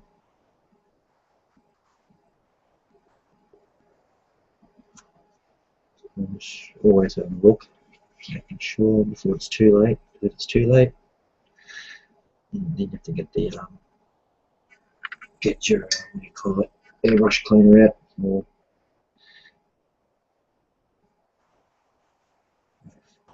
But there is a trick if you do want to get rid of paint without being really harsh. You can just make a really diluted mix of your airbrush cleaner, which I normally use the Vallejo airbrush cleaner. But I dilute that 50-50 with just plain old water. And yeah, it doesn't really, because your paint's still kind of wet, but it's not 100% dry. And then also you don't want to be taking off the paint underneath, especially if you haven't clear coated the model prior to doing a wash. So yeah, just having a diluted mix of that Vallejo airbrush cleaner handy. Then you don't go removing paint.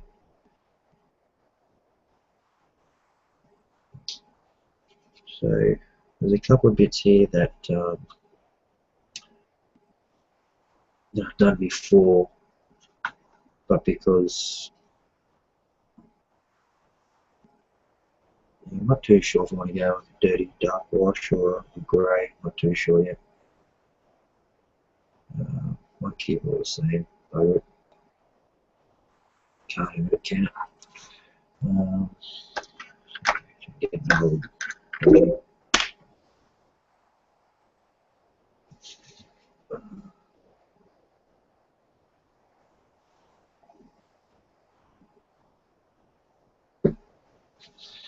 yeah, so I'm just going to get some of this UMP wash here. Give it a good shake.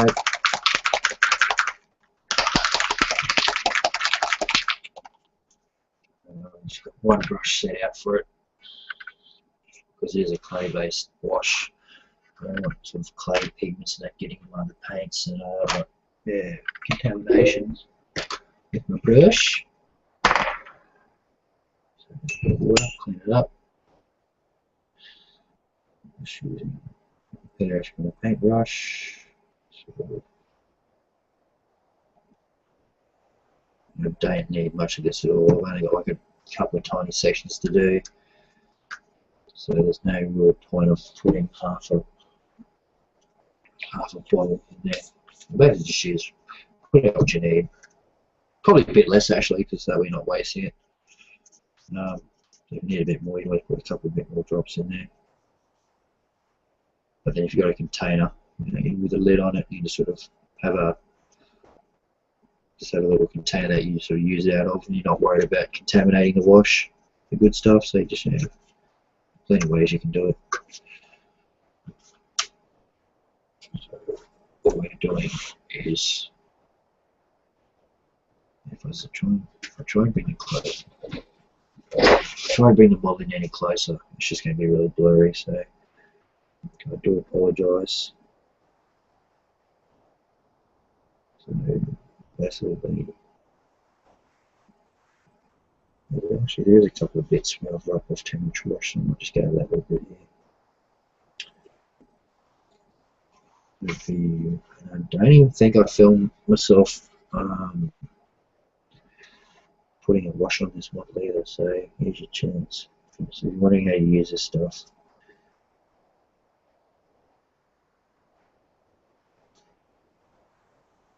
and this stuff just comes off with normal water.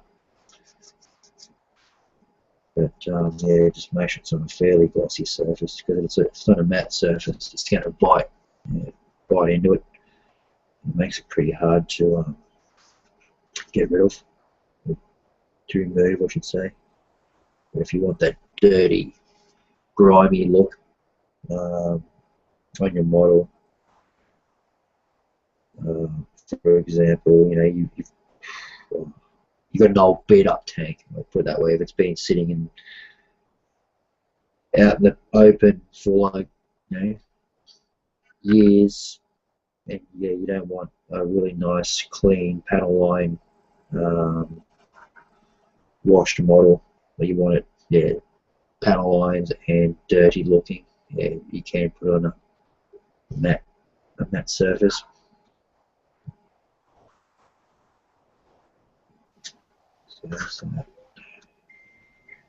Yeah, Hey, I made it, buddy.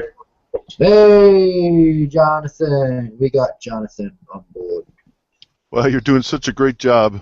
I'm trying, man. I'm trying.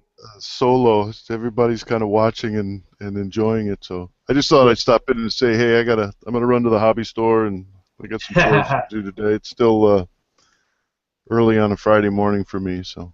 Yeah, I know it is. Yeah, that's why I'm doing it now. Like, yeah, so no, like I'm just doing some of these videos where, because I get distracted if I get too many people on the hangout. Yeah. So I'm basically just filming this live, and just so I can upload it. Bang! It's an uploaded video on my channel, and it's more of a how-to video. And Understood. yeah, You're doing a great job, man. Have thanks, fun. bro. Yeah, you too, man. Catch you later. We'll see you later.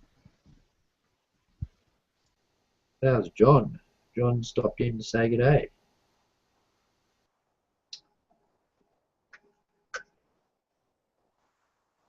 Right, so there. You can be fairly messy with this stuff too. Like, yeah, it's like you'll understand why later on. Like, it comes off just with plain old water and paper towel. So you can basically, I'm just trying to get the the wash back in the recesses, because I did spray this white after I'd done all the camo. So yeah, so basically the recesses disappeared, and there is a few spots where I actually have taken off too much wash, so you can just go over it again. I don't have to be as liberal this time, because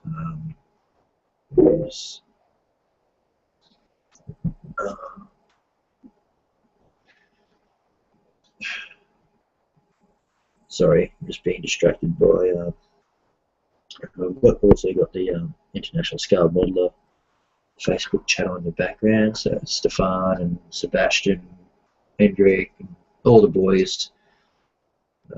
Most of them are finishing work at the moment, which is good. It's either finishing work or what time is it now? Time, I have no idea. Well, it's 10 o'clock at night, so what is it, 10 o'clock? It'll be afternoon, I think. 10, 9. Lunchtime, I think, in the UK. By memory. Close enough to it. Yeah, so all I'm doing is just going around. So I have removed a bit too much wash back here. So what I'm going to do, I'm just going to, like, I'm not saturating the whole model either, like it's just sort of touching up some of the things, some of the areas that I've sort of taken away too much of the wash.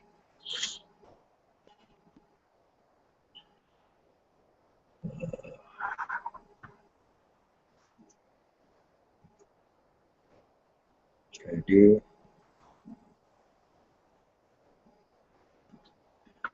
There. Okay, especially on the back here, you can see how the wash is really dominant in here. But then over the jets, let me show you. So the jets there, there's pretty much, yeah, so mainly around here. And yeah, can't really see it. So I'm just going to give it another dose of dark dirt.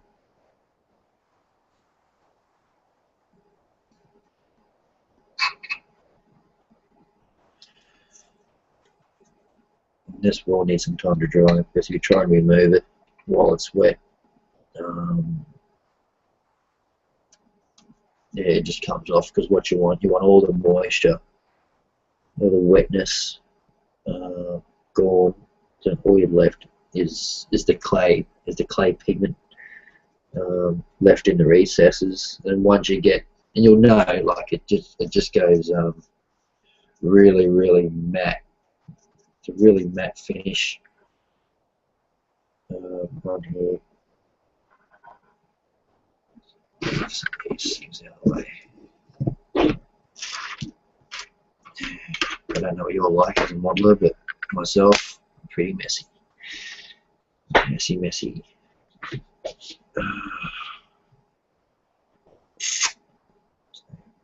Here.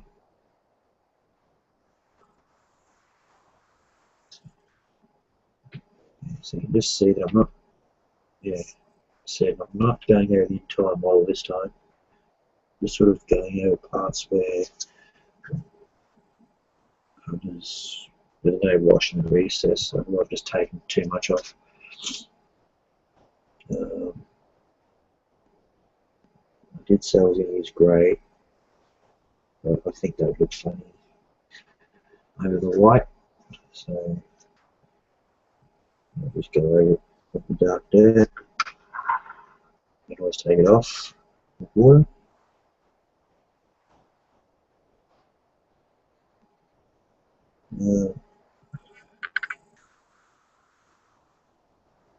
So it looks really bad and messy right now. If you haven't seen this process before, it looks really bad. And like, oh my God, what are you doing, Clem? You're ruining the model. Yeah, don't stress. It's just part of the process, guys. I'm just going to give this brush a wash. And I don't really want to turn it over and do the bottom just yet, because otherwise, yeah, the wash is just going to run up towards the top, and I want it to sit down low where it all is now. So I'll just put this to the side.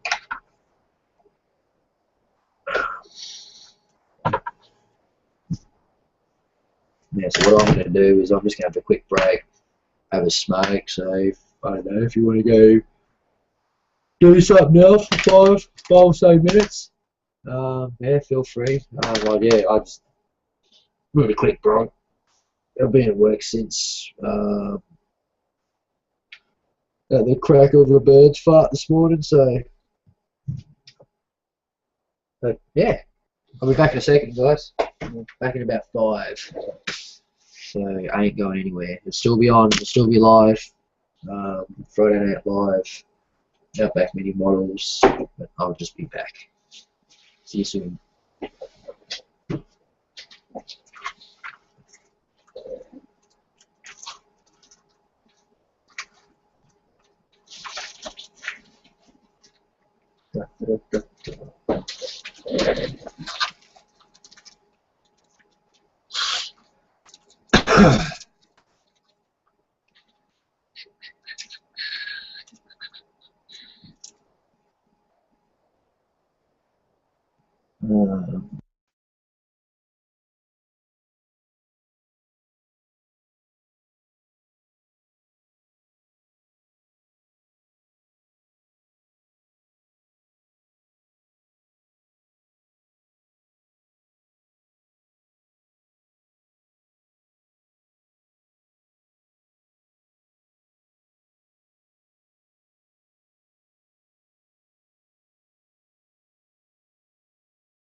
Right, okay, I'm back.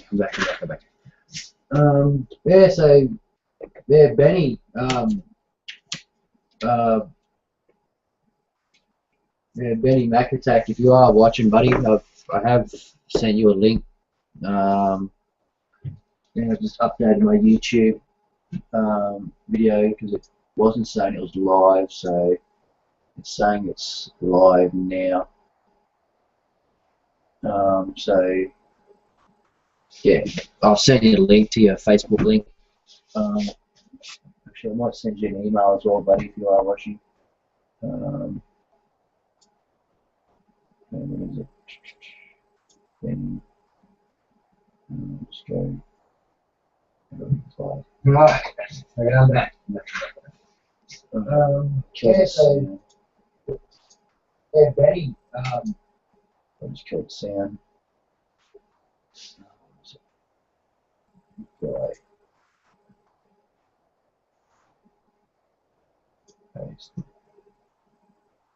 Nope. How do I send you?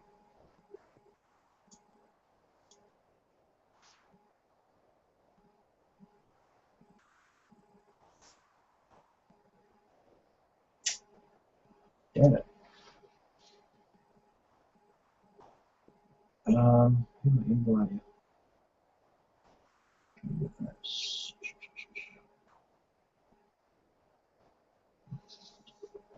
It should be. Yeah, Benny, if you're watching, buddy, go to I think it's on the Google Plus home page. I think. Now let me double check.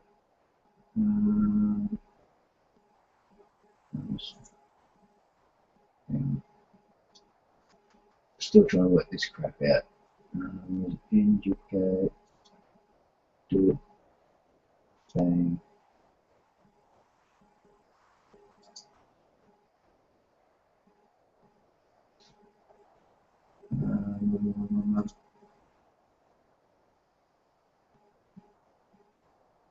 Here we go.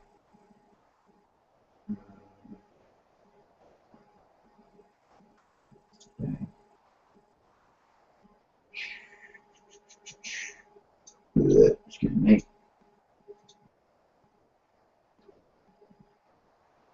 Yes.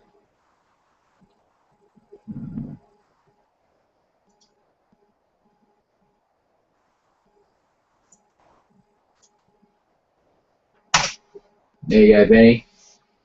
There, I just sent the link on your on the Hangouts. So just go in the G Plus, go in your the Hangout tab, and yeah, I did send you a link there, buddy. So if you want to join in, yeah, because I've got the monitor.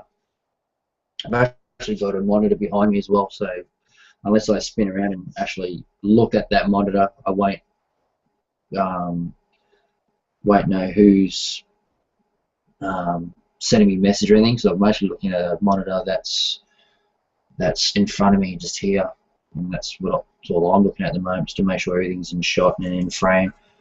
But yeah, absolutely, buddy. If you want to join in, it'd be pretty cool to actually meet you and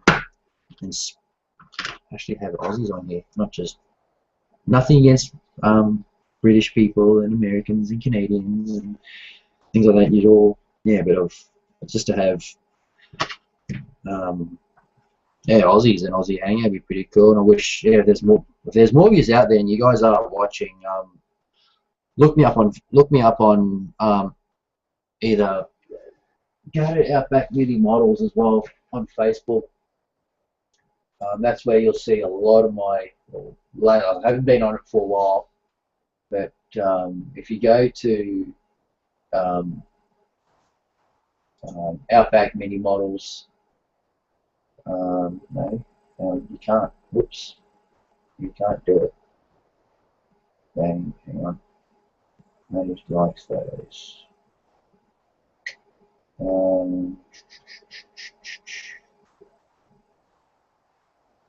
If you go to Outback Mini Models, I think you can join.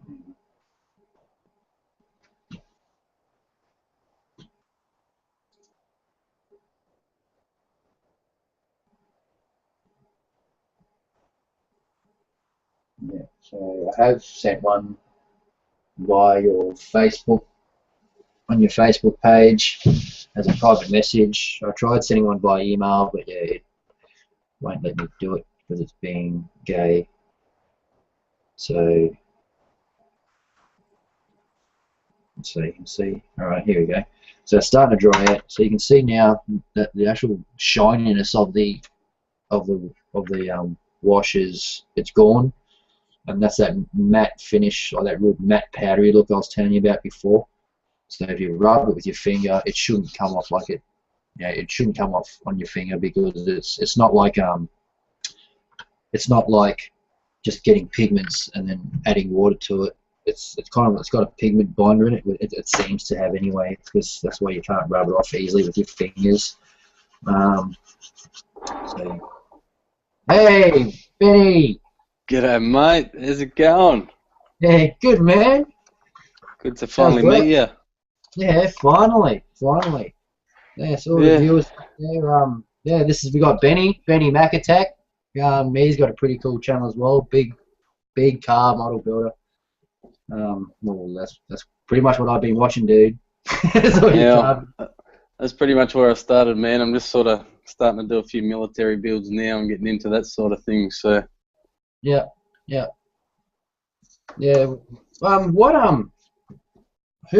I was gonna say, do you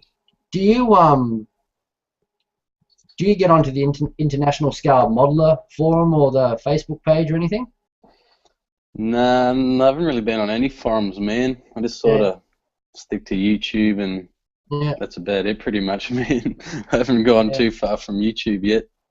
Yeah, neither have I, but all the guys that mainly I talk to, if you watch all the hangouts that I've joined, all these guys are from, it's a UK-based company, and they're on Facebook. You just join, and their forum's free to join as well, so if you want to post all your stuff, and they've got a really, really awesome YouTube channel, but I think that's it there. So if I lift the camera up a bit. I think I might have seen the YouTube channel before, maybe, but... Yeah, so that's it there, International Scale Modeler. Yeah, I've definitely seen some videos, but I don't really do a lot of Facebooking. It's mainly stick to Facebook and just to keep in touch with family because they sort of live in the States. So. Oh, really? Yeah, I'm a Tassie boy, man. Oh, no, not, you're not Mexican, you're Victorian if you're Mexican. But, Tassie, shit. There you go, you're the first Tasmanian I've ever met then. Really? Ever, yeah, man. First very southerner. There you go, mate. I haven't, and look at that, I haven't got two heads either. Hey, I live in Gympie, dude, and I haven't got two heads. I don't have no scars. So you've grown up out there all your life, man, or? No, man, I actually grew up on the north side of Brisbane. Okay. Yeah, on the north side, like at Wooloowin, Chermside way. Yeah. And then I haven't been up the north side much, really, man. I sort of get lost once I get past the city.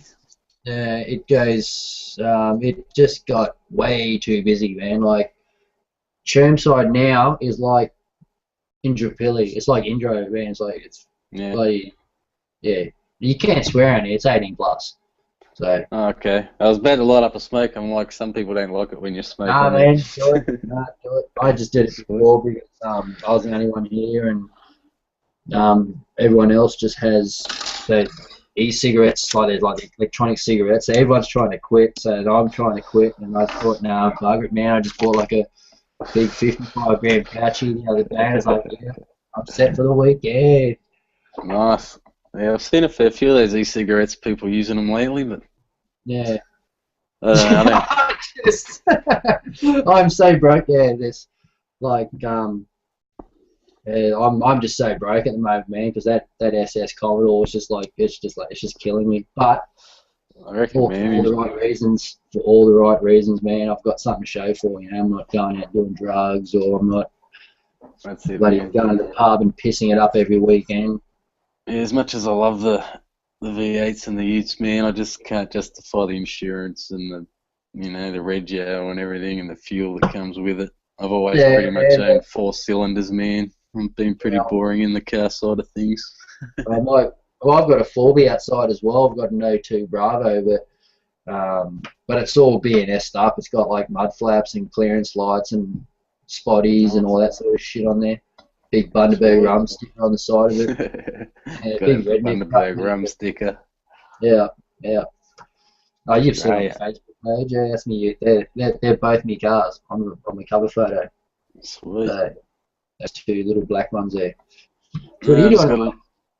I'm just chilling in the garage, man. I played 9 holes of golf today with a mate from work, and the missus put some crap on TV, and I said, oh, well, I saw your hangout was on. I've been trying to get hold of you for about like the last half an hour, actually. Yeah, I've seen that. Because my YouTube, I think I paused it, and because I paused it, it wasn't live. Okay. And then so I refreshed the screen again, and I've just turned all good, man.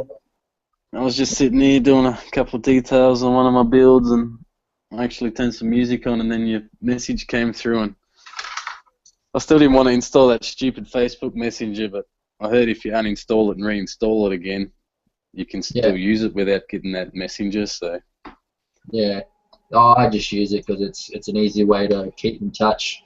Because I've got I pretty much have the international scale modeler. There's a Paul set up.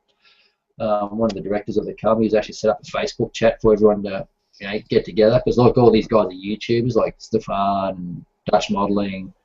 Yep. Paul's he does all these tutorials and just for the news show. As heaps, like they're all YouTubers, and like Cohen. Have you heard of Mike Cohen? He's just shit his channel, but he's on there. Yeah, nice bloke. They're all really nice guys, man. It's pretty cool. But I haven't really met anyone that I haven't liked on YouTube yet. Everyone's been pretty friendly, so. Yeah, well, that's the modelling community, isn't it? Everyone's. Yeah, man. I haven't come across any idiots yet, so. But yeah, everyone's always happy to help, and I've only had probably 2 random weird comments on any of my videos, but they would have just been some ring-ins, I reckon. I won't repeat what they said, but. Like I've been pretty lucky so far. Yeah, I've been pretty lucky, man. But man, you put yourself out there, you got to expect someone's gonna be a dickhead eventually. There's plenty of them out there, so. Yeah, that's it, man. That's it. Fortunately, that's the world we live in these days. What, full of dickheads? Yeah, all these keyboard warriors and. Yeah. Yeah. I won't go into that. Yeah, so if you're a keyboard warrior, any of the viewers out there, I'm sorry, but don't hate the player, hate the game. Just enjoy life, don't worry about what other people are doing unless it's affecting your own. That's what I reckon. Yeah, that's it, man. If you got nothing nice to say, don't say it at all. Yeah, that's it. That's the reason pretty much why I disabled the ratings on my videos on YouTube. I figure if you don't like it, tell me in the comments. Don't just be a pussy and hit the dislike button. Pussy button. That's pretty much my concept on it anyway. Well, yeah, well, I've only had my channel for maybe the start of the year, man. Like I was just over Christmas last year, the break we just had, because I just finished up in the mines up there, out west. Oh yeah. So I thought, yeah, well, bugger it, man. I've been modelling for like, since I was about 7 years old. I'm nearly 40 now. I was going to ask how long you've been modelling for. Yeah, since I was a kid, man. Like it's just go to the old, where did I used to go? Kmart and shit like that as a kid. And then Mum go, yeah, my old lady goes, what do you want? I said, oh, model kit will do. Man, I think Coles used to sell them years ago too as a kid. Really? Yeah, man. Yeah, I never remember seeing model kits at all. Like, I grew up in Tassie. I suppose you probably had to come across stuff like that, I don't know, but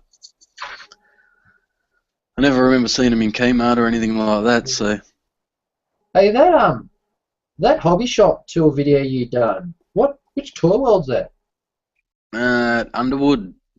Pretty much, you probably don't know, but it's pretty close to Logan, man. Like, you got Springwood, Underwood, Yeah, I used to work at, what was it, yard I used to work at? Used to scaffold out there freaking years ago, man. Where's that yard? It's out near Greenbank way, out that way, Browns Plain sort of thing. We had a yard out there. So I That's kind of closer. know. Like, That's closer yeah, to me, man. yeah, and my older bro he used to live out at Greenbank. So yeah, fuck, I was always out there. Man. Cool. Yeah, always out there. Greenback RSL's pretty much right up Greens Road, which is like just up there, man. Yeah. It's the road I take to go and pick my daughter up most days. That's what I call the south side, the ghetto.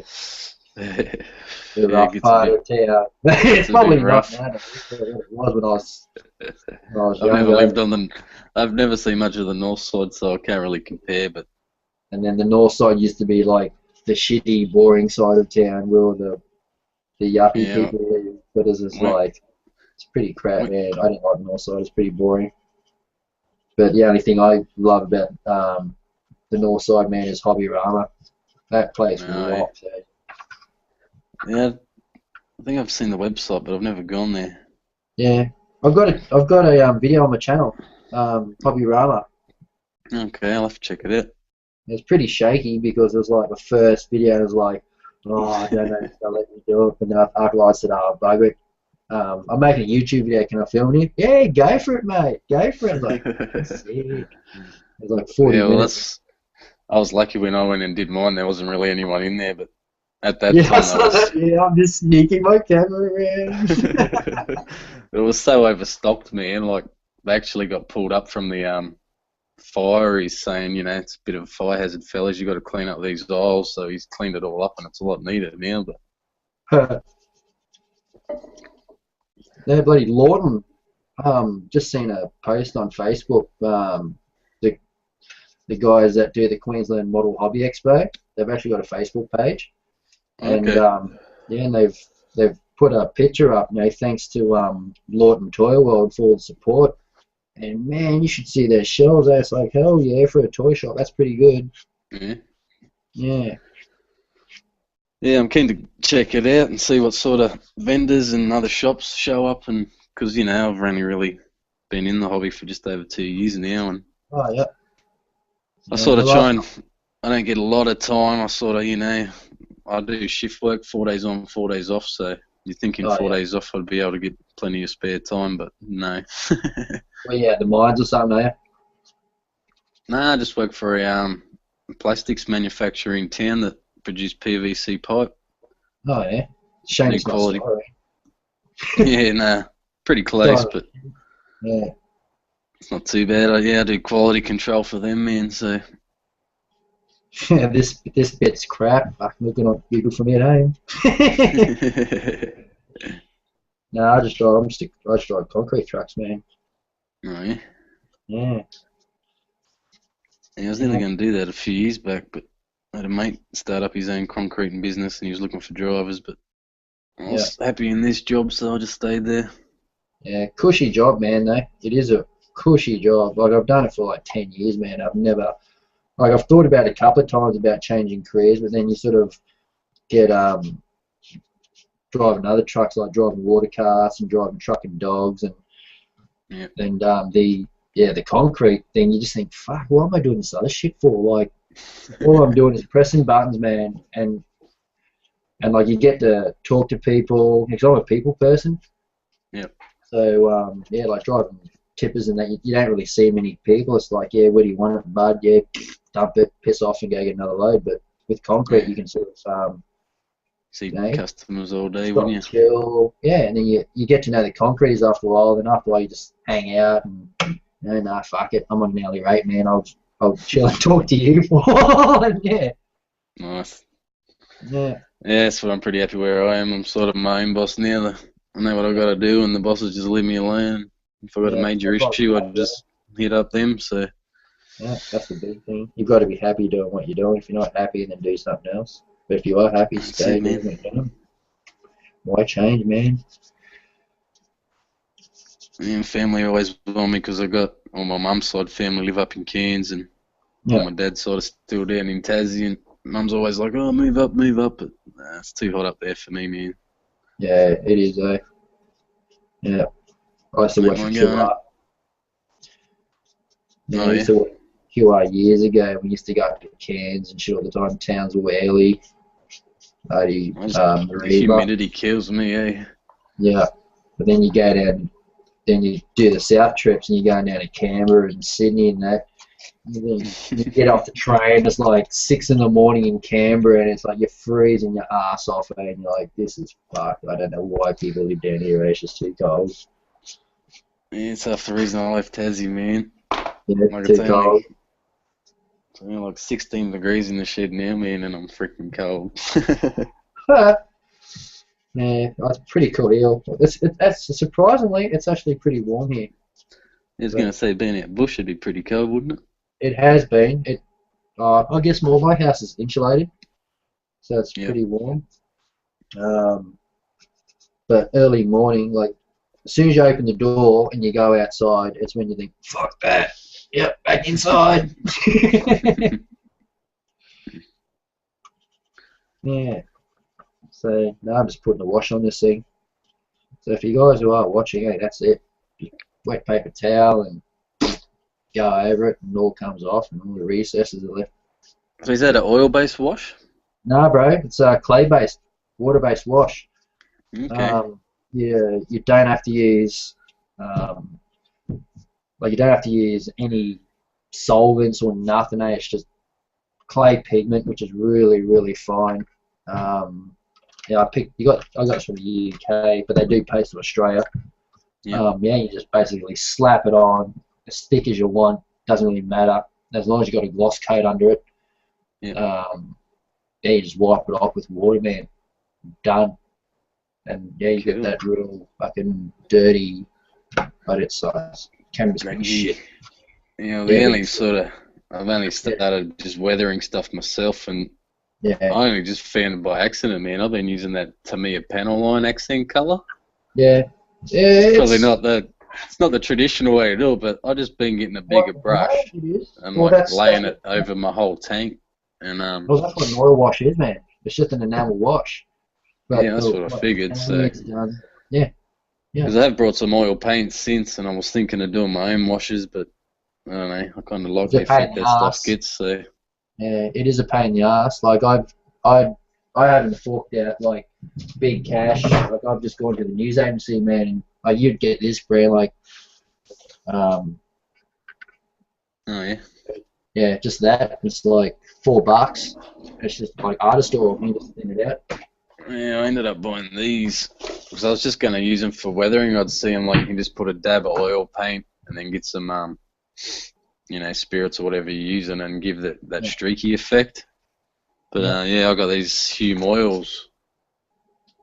Oh yeah. I got every colour from sort of blacks, sandy colours, greens. Yeah. I haven't even tried them yet. I brought them a few months ago. Yeah, you don't need much, eh? There's Yeah, that's what I figured. It's only a little dab here and there every time. Not even when you're doing a wash, you don't need that much either, I suppose. No, because it's just because all you want it thin enough just to go in the recesses. Like even if you're like, okay, since you're a car bloke, hang on. The only thing I really use it on cars is like doing, a black wash on the grill or, some mags, wheels or something like that. Well, that's the I have tried it.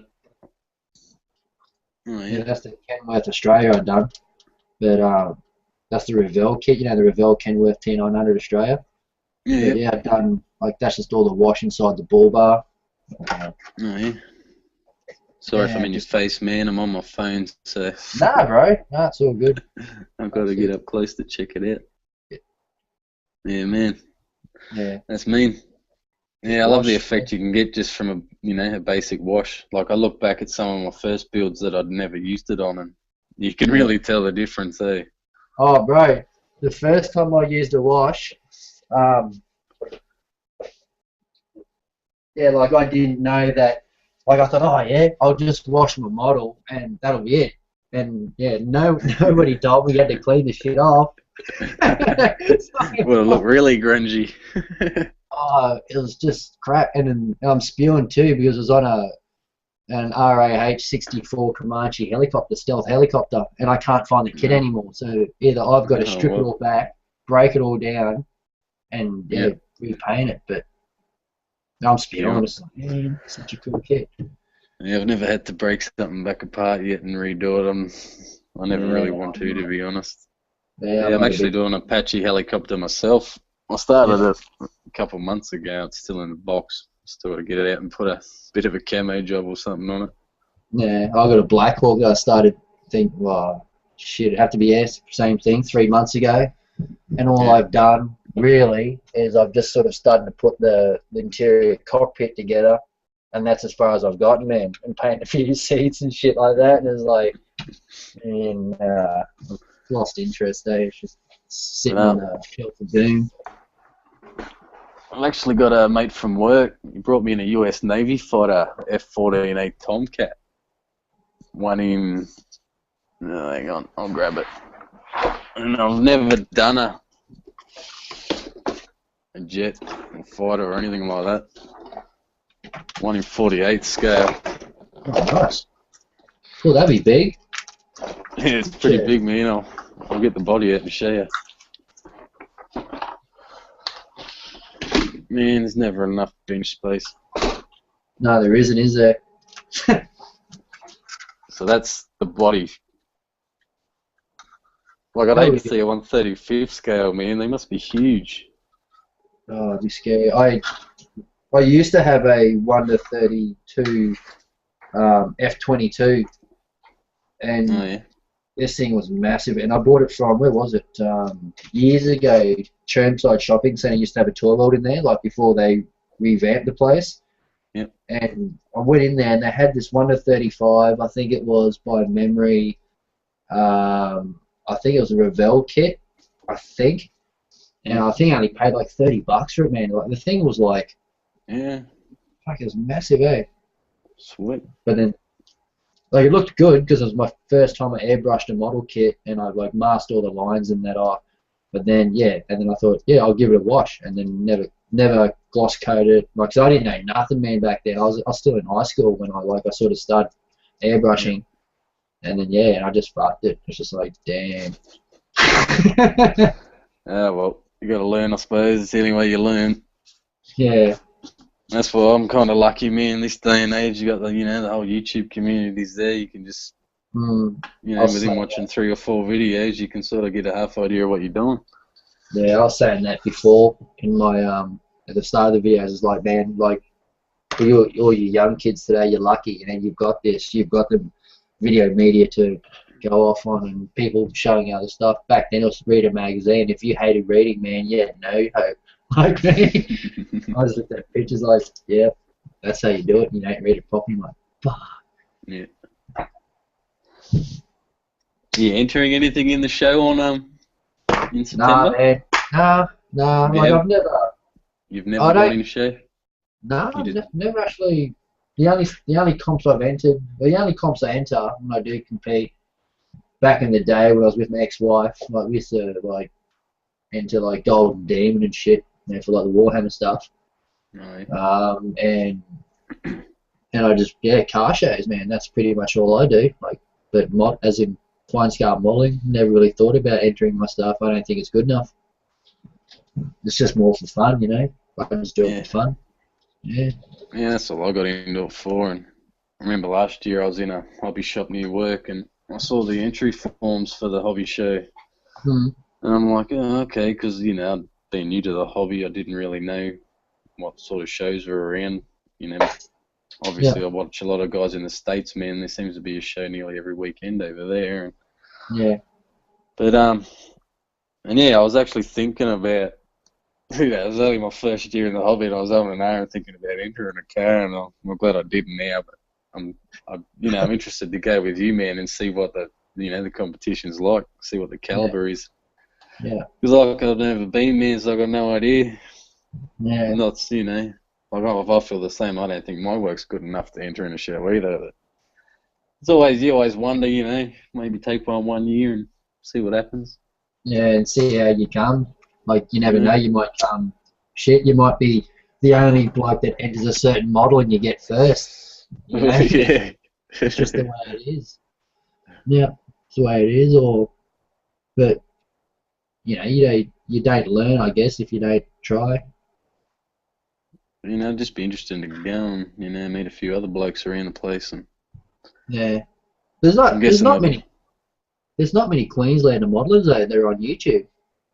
There is an Aussie guy, but he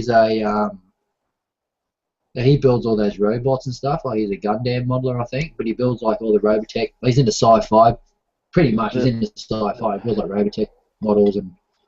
Okay, I don't think I've seen him. I know there's one guy called Meekamum down in Melbourne.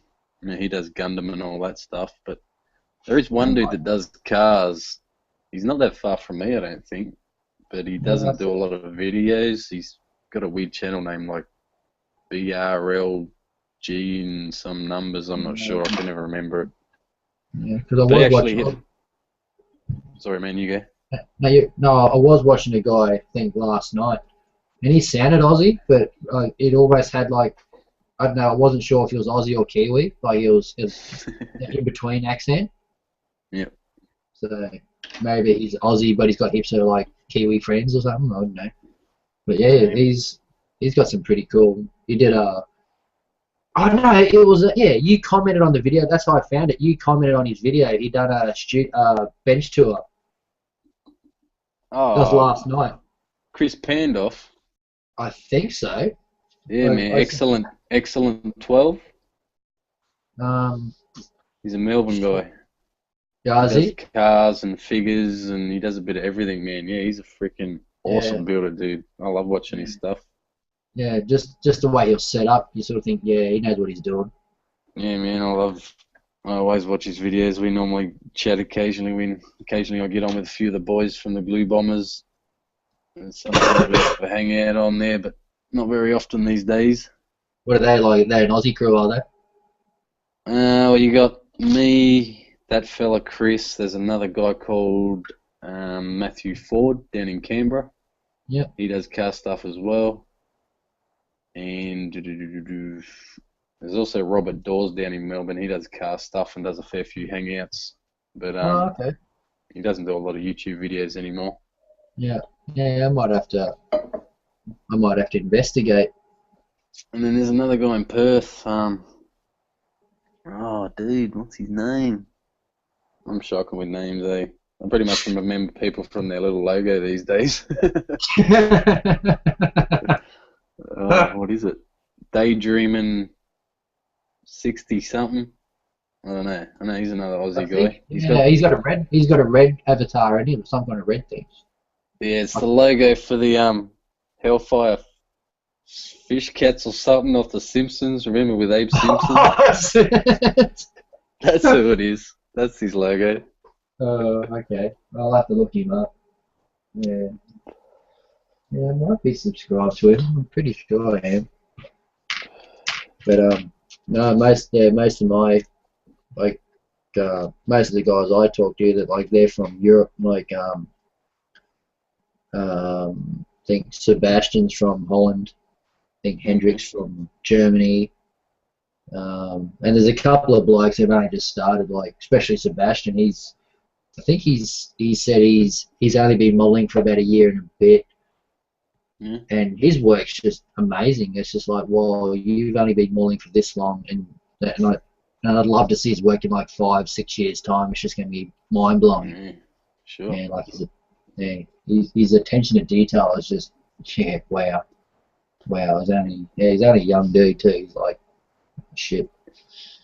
There's a page on Facebook. More than likely, Sebastian will probably be watching in his truck too. So Seb, don't shoot me, buddy, on the hangout that we have this week.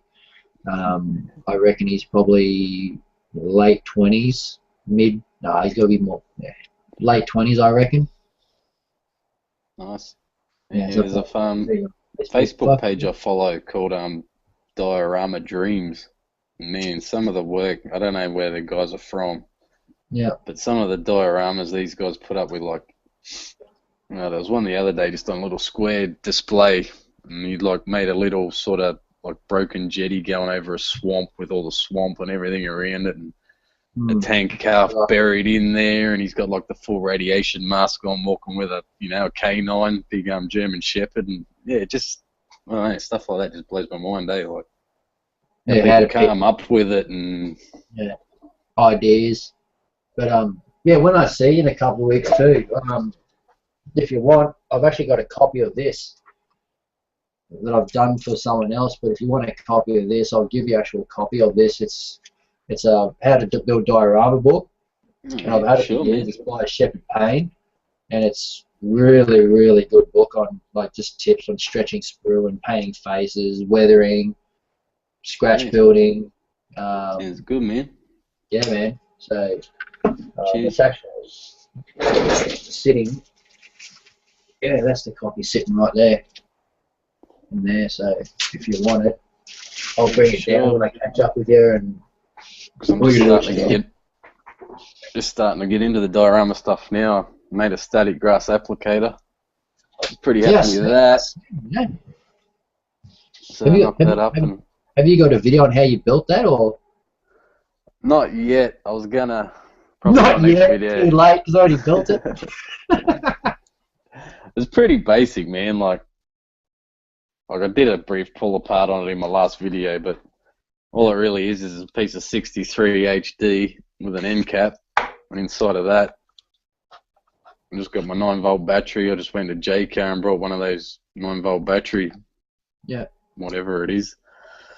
And a little $4 switch, and then the only thing I had to get inside was the negative ion generator. And apparently the only place you can really... I know, man, that's what I was spelling, a negative ion generator. Star Trek shit. So, I don't know what I'm going to do now. My flux capacitor in my DeLorean's not going to work anymore, but at least I can build dioramas. Yeah. But yeah, apparently the only place you can get them is a place called Oakley's Electronics in Sydney. Oh, yeah. I had some guys in the States hit me up saying, "Oh, man, can you get these?" Because they're having trouble getting them. But yeah, anyway, that comes with 2 wires, positive, negative, and then the bottom wire goes into the stainless steel mesh in the bottom. Yeah. And somehow must electrify that, and then yeah, when you put your static grass in there and turn it on, it just shoots them all out vertically. So. Oh, wow. And go straight into you. I've done one little test piece. I can't really see on the little camera, man, but... Yeah, I can see it. Yeah. That's pretty cool. But, yeah, I'm looking forward to doing a sort of a big patch of it and seeing how it looks. But yeah, I'm just starting to get into that sort of stuff now, and I've done a few military builds, so I wouldn't mind doing like a little army-based setup, diorama situation type deal. Yeah, I've got that Aoshima, that Hilux, the double cab lift up, the Hilux thing. Have you seen that? I think I've done that before. Yeah, this one here. Yeah, man, I've done that. Yeah? Yeah, I built it probably over a year ago. Yeah, no, there's a friend of mine that I met at Mud Balls and Music a few years ago. She's got like this, like real young chick, man. She's only, she's fucking, yeah, she'd just be old enough to drink, I reckon. and she's got this. So yeah, she's got 15? This no, she's probably 18, 19, I think, maybe 20. Yeah, so I've pretty much asked her permission if I can use like photos of her car when I do come to build this thing. But it's going to be her car. I'm going to call it her car what it could have been. And, so it's going to be, her number plates, everything, but just fully lifted up. And I'm going to do it like a full drive. I'm going to go through all my 4-drive monthly magazines, or no, 4-drive action magazines, and find like a photo of just something going up a big hill climb. I'm trying to do it as a hill climb with mud and like just weather, heaps of mud effects on it. Yeah. Yeah, no, I did mine all nice and shiny, man. Painted it gold, and I called it Goldilocks. Goldilocks. That's original. Yeah. It was about the only Aussie car I could find, eh? There's not many Yeah, Aussie well, I was cars out looking there, for, kits you can get.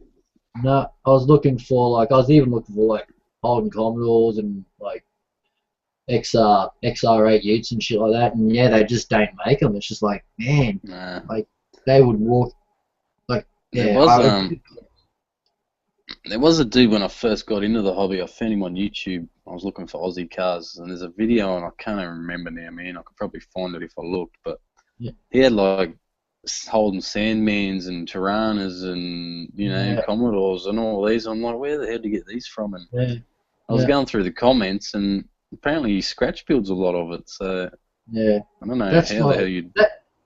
that might be that same bloke. He has like what is it? Oh shit. He's got like a photo gallery with music and stuff, and Yeah, I pretty think he's much. got it. Yeah, he's got an old Holden, but it's like he's done like a B&S shit, like 5-post bull bar, mud flap, spotlights, and it just looks awesome. Yeah, that same Yeah, dude. that's the one I reckon. I think so, because I've seen one like that, and it's the full, cowboy, big mud flap stickers all over it, big aerials, big bull bar. Yeah, and it's like, yeah, well, that's obviously it's not a kit you can buy stock out of the box. I mean, like just the car, the body itself. Because I know I've seen a lot of guys do a lot of kit bashing, but I've never, obviously there's not a lot of Aussie guys that do the cars that I've found, but No, they're more Americans, aren't they? pretty much, like the majority of the guys I, interact with are all from America. Yeah. And then again, they get into more the muscle cars and stuff, whereas I sort of started getting into the, the rice burners and the Skylines and stuff like that, whereas, a lot of them don't really like the military either. I'll do a military build and hardly any of them want to watch it, so.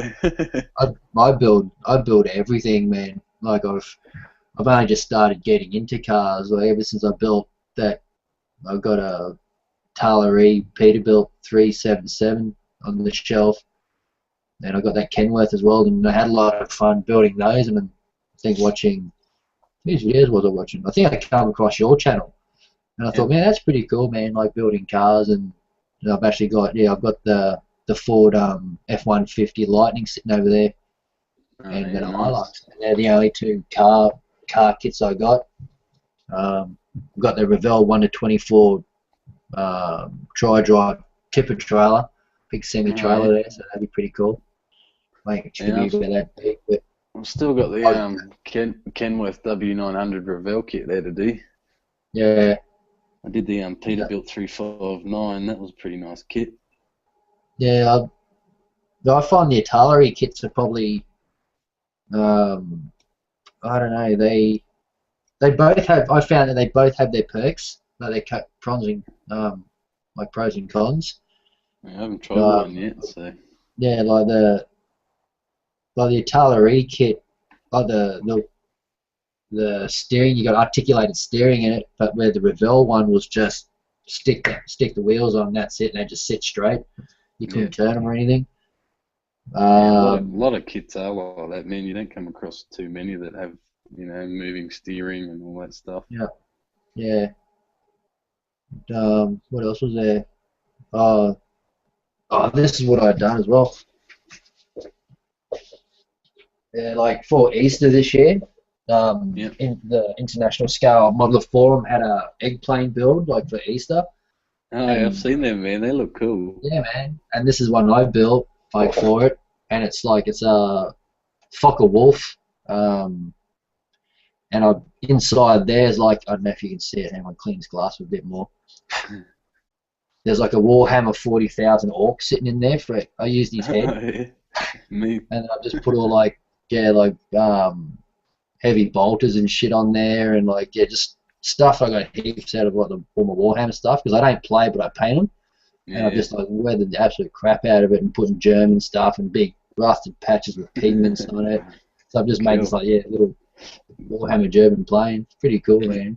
I actually brought some little Warhammer stuff, just some little skulls and stuff, just to put on some builds. Yeah. Where are they? Yeah, it's stuff like, I don't know if the camera's going to pick it up. Like that little thing. Thought, oh, you know, you could put that on the front of a car or something and look pretty cool. Front of the truck, on the bonnet. You know, you get all the little skulls and all sorts of little cool stuff. Yeah, I want to learn how to pour resin. That's what I want to learn how to do, because that would have got me out of a lot of shit, man. Because I actually broke that the other week. Like it just went bang on my table, and the other side flew off, and it just went disappearing in my house somewhere, man. I just couldn't find it, so I actually had to scratch build that. And I hate that. Oh, it sucks. And if I had a resin kit, I'd just go rip that off, pour, like, you know, re-pour it, done, and it would have been 20 minutes, not 3 hours, trying to friggin' scratch build it. And you only get one, you know. That way, if you do it, you got the mold. If whatever happens for some unknown reason, you lose that one, you've got another one. Yeah, I've seen a few people doing castings and stuff like that. That's a bit beyond me at this point. Are you working on the weekend, Ben? Nah, I got tomorrow off. I go back Sunday, so. No, yeah. We've actually got on the hangout on Sunday, probably, because I've got to get up at like 5 o'clock, 4:30 in the morning to make these hangouts for the UK boys. And yeah, that's why I miss half the hangouts, man, because it's like ridiculous hours for us. Yeah, but like now, like if you do a hangout now, it'll be like John. I think John was from the States. I think he just jumped in and said g'day before, but yeah, it's early morning for him. So like for us to do a hangout, and so it's not too late for everybody. We've got to do it late night, and it sort of works better for both parties then. Because if the guys in the UK do it at this time of night, it's fucking birds fart for us in the morning. Now the cows are still mooing. So yeah, well, I've been trying to. I got on that Storing Syndicate the other week. I don't know if you've heard of it. It's a new hangout that a couple of the modelling guys. It's not just cars either. It's everything. So yeah, Gilbert. And yeah, he's a top bloke, man, and they're all pretty good blokes. And like normally when I get on the hangouts with those guys, because Gilbert's from the UK, and he's always like it's midnight, 1 in the morning for him, and in the States it's sort of 6, 7 at night, and it's always like 8, 9, 10 o'clock in the morning for me. Yeah. So it's always sort of early morning for me, and unless the missus has got the day off as well, because I've got a 2.5-year-old little girl, so it's a bit hard to sort of just jump on whenever you feel like it. Yeah, I'm divorced. Kids live with my ex-wife. Live on my own now, so it's like I can do whatever I want. Yeah, I think I saw something you posted on Facebook about your Oh yeah, that was. I won't get into that live. Yeah, no, I was going to say we won't go into it. Yeah. Nah, I don't. I've been with this missus for a while, but I don't think I'll get married in a hurry, man. Yeah. So, marriage is overrated, man, I reckon. To me, it's just a piece of paper. If you love her, you love her. Piece of paper doesn't mean she can take your shit. That's it, man. Well, they don't even need that anymore, and they can still take your shit. Was it 6 months, isn't it? 6 months, and they can take up your shit. My missus could take it for me now if she wanted to. Yeah. Well, luckily, she never. She had her own hobby stuff, so she never touched my shit in my cave. Nice. So it was like cool. What, she built as well? Yeah, she was a shipbuilder. Yeah, she built like Titanic and the Bismarck. That would have been pretty fully on detail and stuff, wouldn't it? Yeah, well, I'd never actually seen. What we sort of started priming the whole of the ship. I mean, the box was like, it was as big as my table. It's a pretty big table I got here. But yeah, I've never actually seen it finished because at that stage we were heavily into like competitive painting, for like all the Games Workshop stuff. So yeah. But then they got a bit narky, like some of the other modelers, this. And that's why I guess I got out of competitive painting, because it's too much bitchiness, like he's a better painter, and And it's just like, man, I'm not in for that. I'm in it to have fun, and so that's why I don't think, yeah, it's not fun, man. Put it that way, it's not fun. Yeah. At least on YouTube, you just make your video and share what you've learnt. You know, if people want to subscribe and leave comments and say, you know, how you do that, man, I'm more than happy to show people how to do things. So that's why I do it. Yeah, same, man. I'm always happy to help if I can, but like I say, I'm still pretty new, so most of the time I'm sort of taking more than what I give. But I've done a couple paint tutorials here and there. People have asked, you know, about that auto wear paint that I use for my cars. Yeah. I find it's pretty cheap, man. How do you find that? Because I've never painted, because that's why I haven't started my car kit yet. Because is it worth? Like, have you used like normal enamels? Like, say you use like the Humbrol enamels, or? Honestly, man, I haven't. I've pretty much just done acrylics. When I first started, I actually just had Createx because it was just a cheap brand that I found on eBay. I got a good deal on for some random colours, and it went alright. But you can't really, if you don't lay it down right the first time, it's sort of just, if you want to sand it or anything, it just peels off like a rubber glove sort of thing. Yeah. It's kind of looks like a layer. Even if you prime it. Yeah, even it doesn't matter, man. Like, I actually didn't prime my first 5 or 6 models. When I used it, I find it lays down better if you don't prime it. Yeah. And then I started trying to, you know, get into wet sanding and getting that real nice glass finish, and that's when I ran into the problem with the Createx. It's when I went to auto wear, because I found you can sort of, you know, you can wet sand it and work with it a bit better. And what? Because it's an automotive paint. Yeah, and like a lot of guys, you know, they do helmets and, you know, Harley tanks, motorbike tanks. Where do you get that? Where do you get that shit from? There's a place in Melbourne called the Airbrush Megastore. Oh, yeah. I actually follow their page on website on Facebook, and it's just for like all people in Australia that use Createx, Wicked, and AutoWear and all that. And some of the work they do with it, man, like, you know, a lot of it's artist stuff, but again, they do helmets and signs and. Yeah, it's just crazy what they can do with it, eh?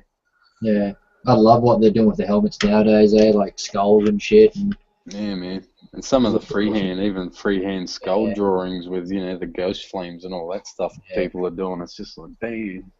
Yeah, I can get a 120ml bottle of that auto wear, like pearl paint, for like $12, I think. That's cheap, eh? That is cheap. Whereas, you know, if I go down to that hobby shop in my video, one little Tamiya bottle is like $5, man. $4.50. Yeah. Well, so that's why. You're right.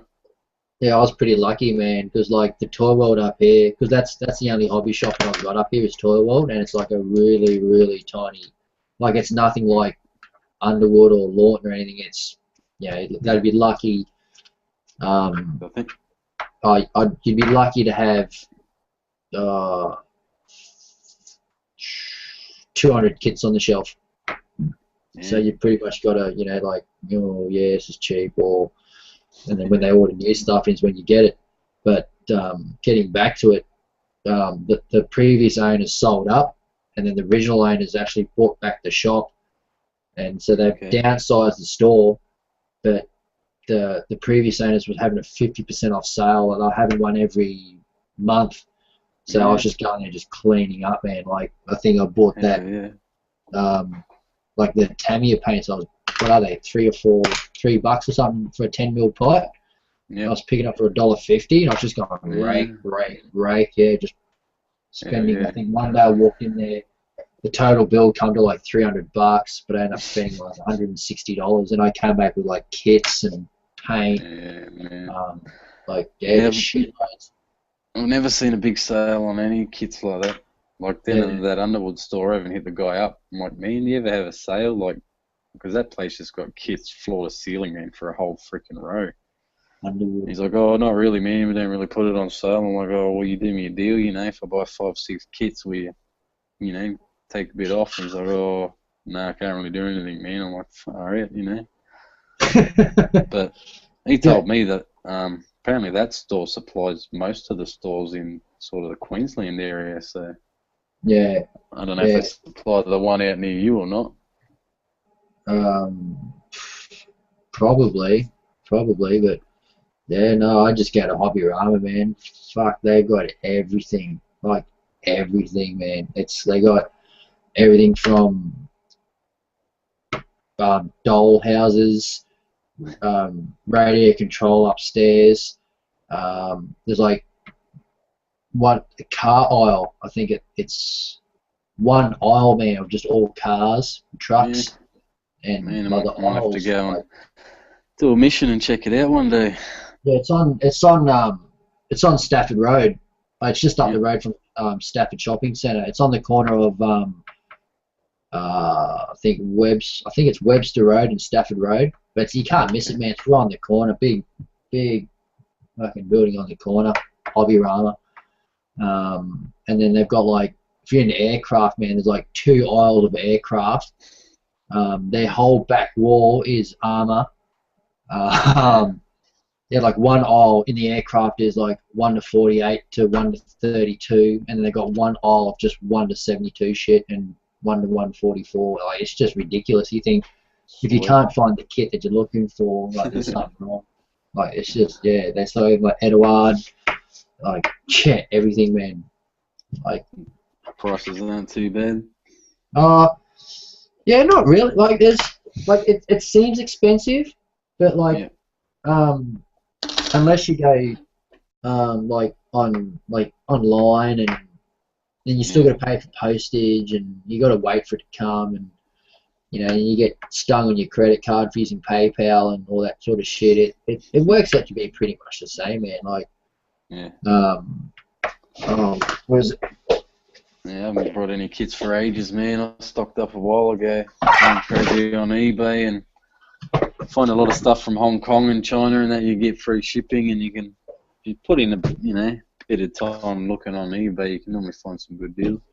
Yeah, if you want an armor kit, man, that's these men kits, freaking insane, man. I paid I think I bought this from Hobby Rama. I paid about $80 or something for it. Nice.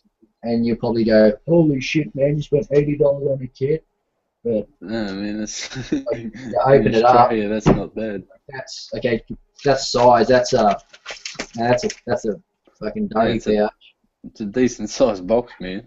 Yeah, and then you open the box, and it's like, yeah, it's just chocked. Like, I mean, yeah, it's just. Yeah, They're all the screws. It's just ridiculous, and it's all interior detail, like all the details of. So like, yeah, it's just all interior detail on this thing as well. So it's not just the outside; it's seats and it's just controlled, and it's a pretty mean looking tank too. It's just crazy. But there's about, I think there's about 6 or 7, maybe 7 of us by memory. There's probably more now.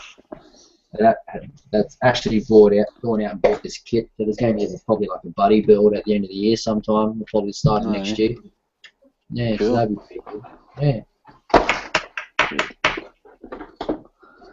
Yeah, I got about 3 or 4 more tanks in the stash there to get into once I finally finish something else. Yeah.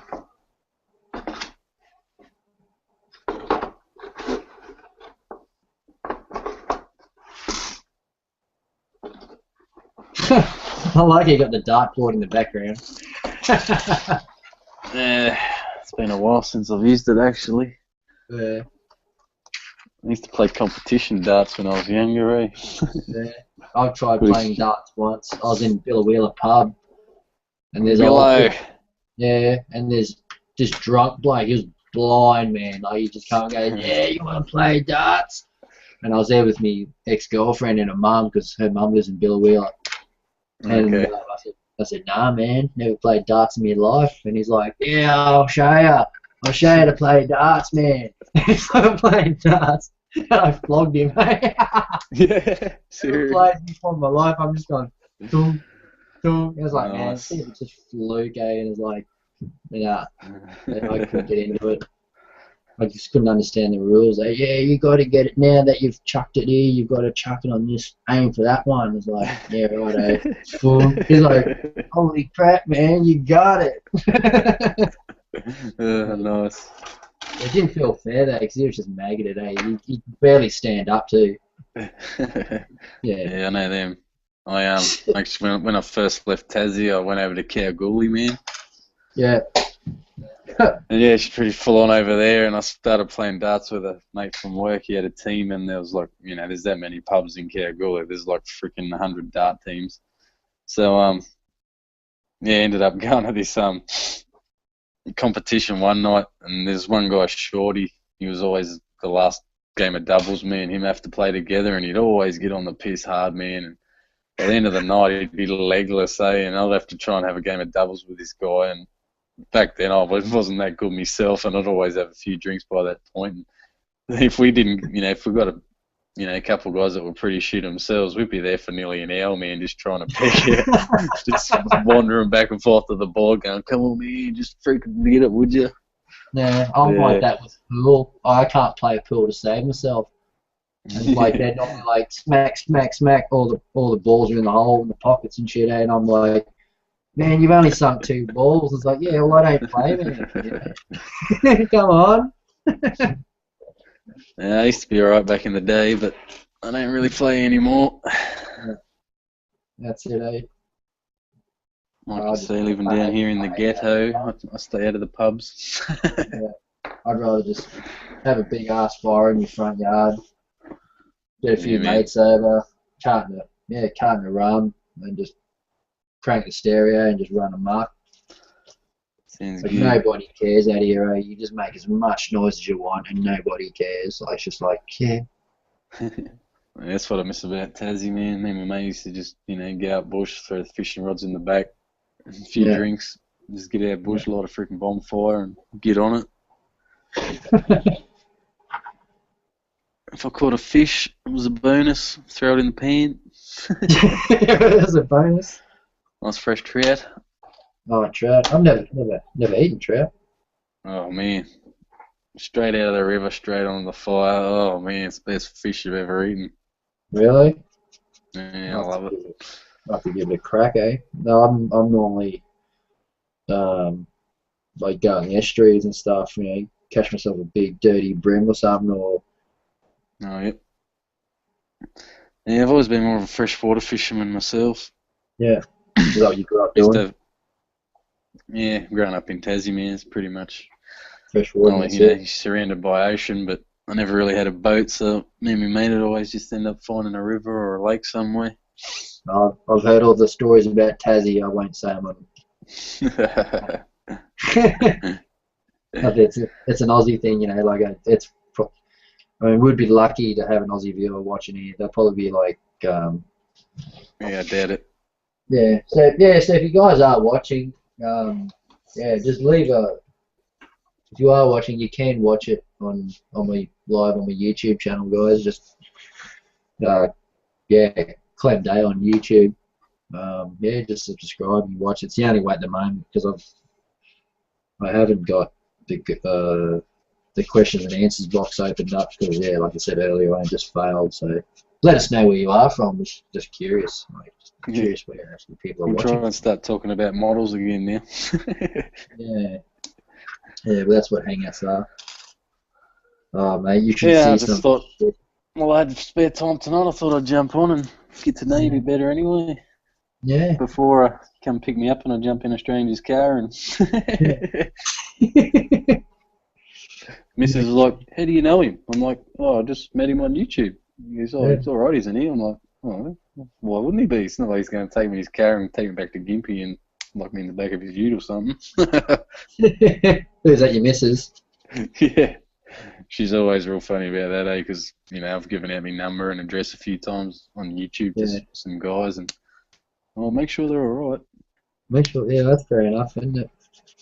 But yeah, when I first got into it, I got a mate in Alaska now that I talk to a bit just through the modelling community for the cars, and yeah, he sort of hit me up in his, military background and all that stuff. And he's like, "Oh, what's your address, bro?" And I'm like, "Well, what do you want my address for, man?"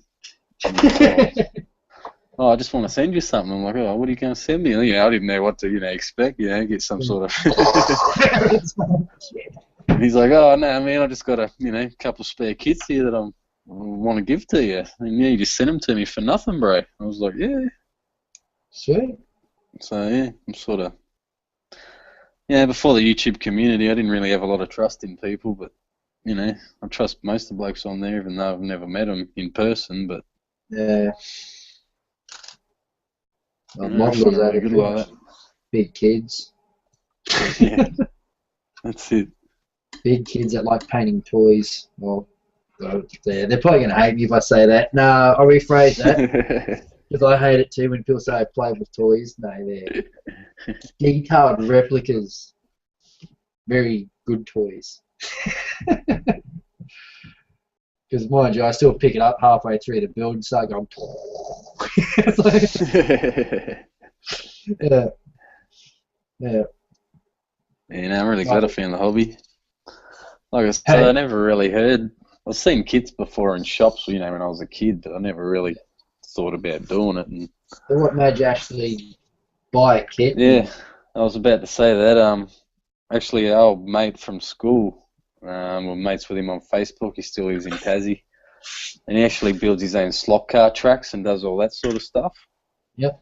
And he was actually buying 1 in 24 scale Revell kits and painting the bodies, and he makes his own chassis for the slot cars, and he puts the chassis under there and drags them around the track. Oh, cool. And yeah, he put a few of his photos up of a I think it was a '69 Ford Torino, just with a paint job he did with his airbrush. And I'm like, oh man, that looks pretty cool. How'd you do that? And sort of got talking to him about it and told me a bit of information, and yeah, started looking into it and went to Toy World and just brought my first kit. Hobby knife, bit of glue, can of paint, and just sort of had to play with it, see if I liked it, and yeah, really liked it. So then I brought an airbrush and a few more kits, and as you know, man, you never got enough stuff. You're always finding more and more shit you need to buy. So yeah. Well, they bring something else out, eh? It's like, gotta have that. And then you got blokes like Dr. Cranky. That's always, I don't know if you follow Dr. Cranky. He's mainly a car guy. Yeah, I do every now and then. But yeah, man, the amount of stuff I've brought just from watching his videos is. Yeah. I like.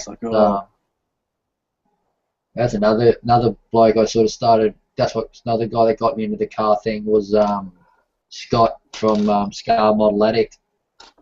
Yeah. I'm subscribed to him too, man. I like his channel.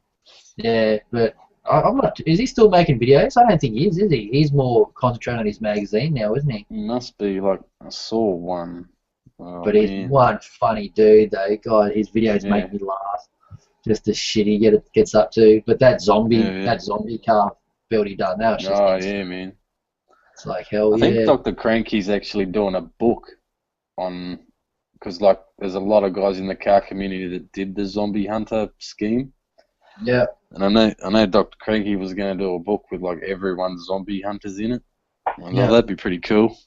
Yeah, it would be. Yeah, because I want to do a zombie car, but there's a lot involved in it, and I don't have the bits box to, just to go through and go, yep. Like I've got a few things there, but it's nothing like. I don't have any mini guns, and I don't have 44-gallon drums laying around, so. I thought about kit bashing a tank in a car, like putting a big turret on a Mini Cooper or something, man. Just something like really crazy. Just something random. Yeah, just pick 2 crappy kits that you don't really want and just kit bash them. Yeah. I seen a photo on Facebook the other week. Someone kit bashed. It must have been like a chopper kit, like a motorcycle, and like one of the, I don't know what they're called. They're in Star Wars. Those things they fang through the trees on me. And, yeah. That's speed bikes, I think they're called. Yeah, something like that. But his kit bashed them together, man, and made like this futuristic, post-apocalypse, 3-wheeler trike. Yeah, man, this thing is freaking awesome, eh? I did put some photos up on Google Plus about it, I think, but yeah, I just stare at it from every angle, man, and he's got his big guns hanging off it here and there, and everywhere you look, man, there's just awesome details all over it, eh? That's a lot of work, that kit bashing. Yeah. Yeah, that's why I just pretty much box stock myself at the moment. I'm just happy doing that.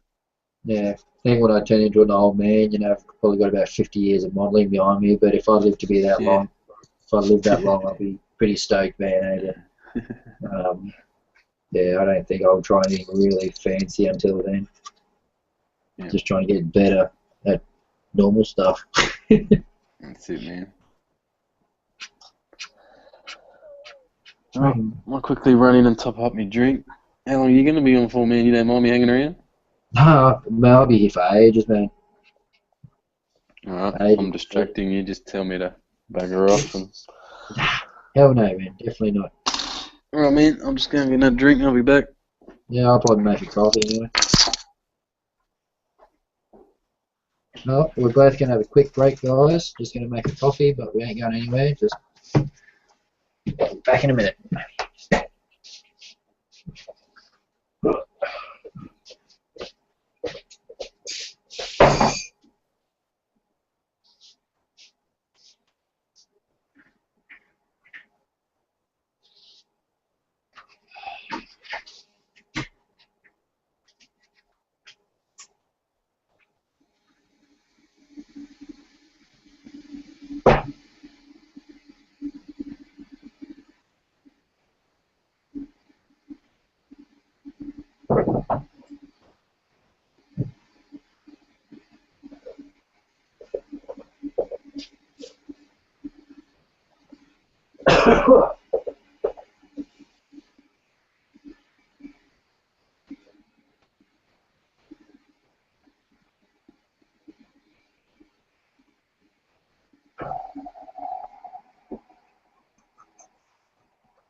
Oh.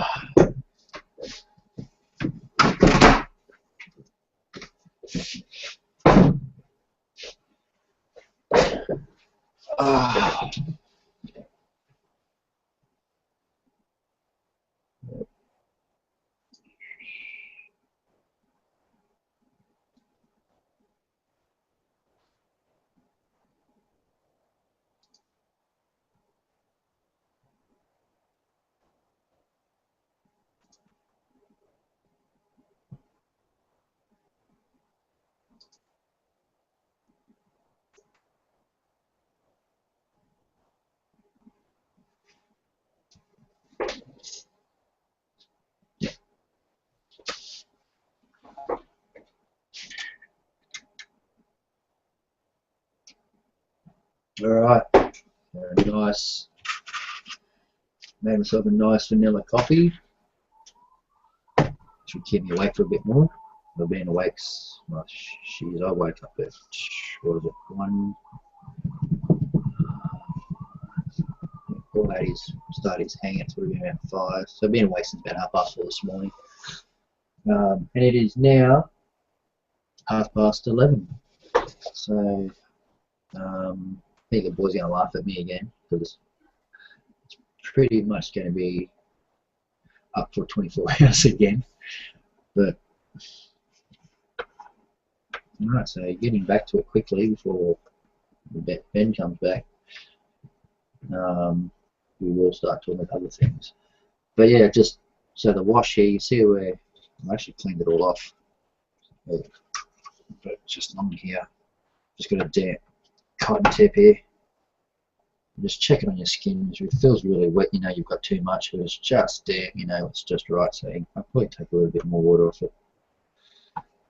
And if you have too much water on there, what happens is the water soaks into the recess, which reactivates the clay pigment, and it basically gets sucked up in the cotton tip. So it's all brown and dirty. So the actual wash. Hey, Hendrik, how you going, buddy? Just check then that you're watching. I had to refresh my YouTube thing again.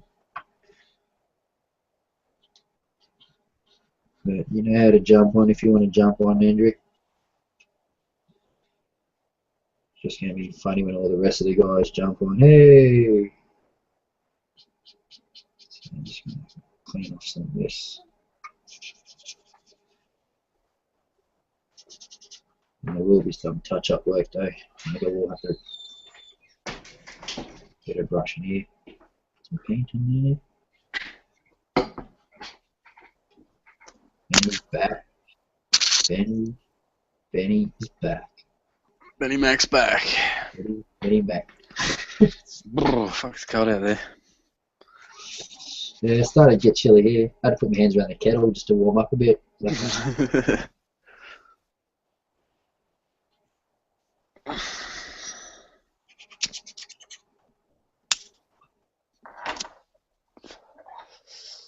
Yeah, so if any of you I guys gave you a shit. Sorry, Hey? man. You go. Yeah, you're right. I was going to say, if Yeah, any of you shit. guys are thinking about taking up smoking, don't do it. It sucks.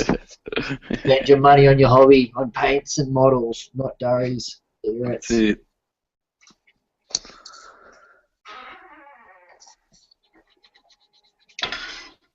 Yeah, that was pretty good. I didn't start till I was 18. Yeah, me neither. I don't know what I did. How are you seeing primary school kids now, like smoking durries? Eh? It's like, what the hell? Man, even when I was a teenager, like, you know, when I was 16, 17, there was 12-year-olds in that smoking, and it's like, what? Yeah. Yeah. Yeah, well, Yeah, I was working in the Eka when I was like 18. yeah. So I'm in lunch break. Yeah, it's just helping some bloke looking after his cattle and stuff. And it was pretty good coin, man, when I was a school kid, man. Like I haven't did it for a while after I finished school, but I think I started working there when I was in grade 9 or something. Every year, Mum would just go, write me a note. Yeah, you're taking a week off school. I mean, Go work at the Echo, and it was like $1,200, man. Like just like I'm talking, nearly 20 years ago. that's pretty good. Yeah, $1,200, man, for a school kid in that week, man. It was awesome. It was just like, Yeah, I've still never been to the Eka. nah, you're not missing out on much, man. It's just a rip off. Absolute rip Yeah, off. much the same as most of the shows I've ever been to. Stand in Yeah. line all day and pay overpriced money to go on a ride. Yeah, for 5 minutes and done. Not even. Thanks for coming. Same as Movie World, Dream World, all those places, man. Yeah, they're good to go once, but Yeah. I'd rather Just go to get- like Australia Zoo or something. yeah. That's a good place, man, if you haven't been there, right? I'm going to take my daughter there pretty soon, I reckon. I'm going Yeah, down to sure, Tassie in sure. October for about a week for my dad's birthday, so Yep. after I do that, I might do that as the next trip. Yeah. Yeah, guys, you don't know what Stray Zoo is. All you guys out there have heard of Steve Irwin and the Crocodile Hunter. Yeah, that's his Crikey. zoo. Yeah, crikey. Whoa. But yeah, it's located probably about between where me and Benny live. He lives Noosa, south of me. No, Biwa. Oh, yeah, that's it. Yeah, just near Calandra there on Steve Irwin Way.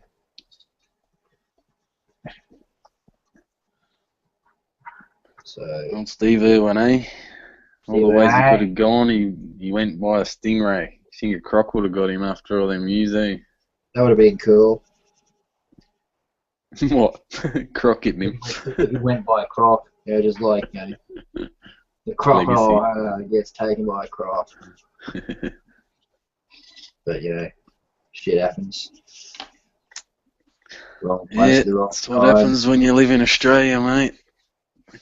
It's funny, all of my American viewers, they always spin out when I do a bit of footage of around Australia. Yeah. Well, I think I did an update once I was driving to work. I'm like, oh man, you're driving on the wrong fucking side of the road. Yeah. I've got some. Actually, I've got some videos that I've got to upload of me at work in the truck. Just driving around my area, because like some of the guys from the UK that actually, I'm actually starting to become pretty good mates with now. Yeah, they were asking me what it's like around here, and I've actually showed a couple of them, like sort of straight off the computer via screen share on Google Plus here. Yep. Yeah, and they're like, whoa, that's pretty cool. Yeah, nothing much to see but freaking gum trees and koalas. But I thought I'm gonna upload this video because there's like I think 5 kangaroo or wallabies or something. And it's like, yeah, hopping across the roads. It's like, yeah. That's what I always get. Where's all the kangaroos, man? Yeah. So they're not everywhere, fellas. Yeah, that's it. They think. Yeah, they think it's like, well, I'm not coming to Australia because I'm going to get attacked, and it's like, man, it's not like everywhere you go there's like a crocodile and a redback spider. You know, you've really got to piss them off for them to even. That's it, man. They don't go congregate together. Hey guys, let's go hunt humans tonight. You know, it's not like that. Yeah. Although the golf course I played on today, it's there'd have to be at least 150, 200 roos to just live on the course. Yeah. I actually did a quick video with my iMovie app probably a month ago now and put it on my YouTube channel. I was coming down the 9th hole, man, and there was these 2 big male kangaroos having a big turf war. Oh man, it was funny, eh? And at the end, the one that won, he sort of turned around and there was a big pile, you know, about 15 females all sitting on the bank. He's just standing on the side of the bank just going, raw, raw. Like, yeah, I'm the victor, look at me. You're all my bitches. It's a pretty crazy video. Man, I did not know. I watched this video, I think the other day, I think it was on Facebook, and there was these 2 kangaroos fighting, and like, the dominant male actually got the other one in a headlock, man. It's like just full headlock and choked him out. And it's like, what a spit out. Yeah, I didn't know that. Yeah, kangaroos are dangerous too. They'll kick the shit out of you. Yeah, don't piss them off. Yeah, don't piss them off. Yeah, they might. You know, you might watch Skippy and stuff overseas, but yeah, they're not Skippy. They're Kicky. Hey, what's up, Skip? Oh. Yep. She's coming along. Looking good, man. Yeah, should. It's all come together slowly. Like, I've only got a few things to do. Is that pattern camo called anything specific? Yeah, it's called Clem Day's Imagination. No, it's I've actually went off the instructions here, but I've changed the colours. Like, I didn't have the proper colours. I sort of I'll get to that in a minute. Yeah, that's just the pattern there. Alright. So, and how do you do that? Do you just freehand that with the airbrush, or do you mask it? Airbrush, man. Yeah, I just thin the paint right out because it's too thick. Now, when it's too thick, it splatters. Like, but you thin it right out, and I've just got this Sparmax SP35, and I picked this up from watching a lot of the miniature painters, like the guys that paint Warhammer stuff. You actually take the cap, and this goes for everybody. Especially if you're a rookie, like if you've just started airbrushing, I don't recommend doing it. But if you take the protective cap off the needle off, you actually get a really fine line out of it. I've bent a needle doing that. Yeah. So basically, I do that, and then as soon as I'm finished with it, I'll just put the cap back on and straight on the holder. And luckily, touch wood, I haven't bent a needle yet. So. But I actually dropped my airbrush halfway through a paint job doing it and looked down there and the needle's just 90-degree angle. I'm like, oh, I get fucked.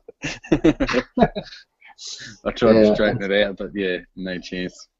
Well, that's what I've done to that. I trashed it. Yeah, that was a Pache needle out of a VL, I think. Pache VL dual action airbrush, and I bent it. So I went, nah, fuck it. Just got a file, folded it back. No, it didn't work. And then so I just ripped it out now, and that's just going to be pokey, proddy, glue stick, parts holder, whatever. You know? Yeah. I think I went through 3 cheap airbrushes until I bit the bullet, and I brought a, what is it? And a white, Jesus, can't even remember what it's called now. I got a Neo. Eclipse. No, hang on, I'll grab it.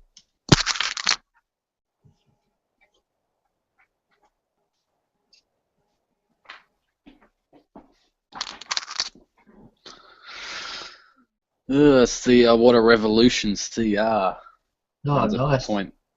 Runs a .05 mil tip.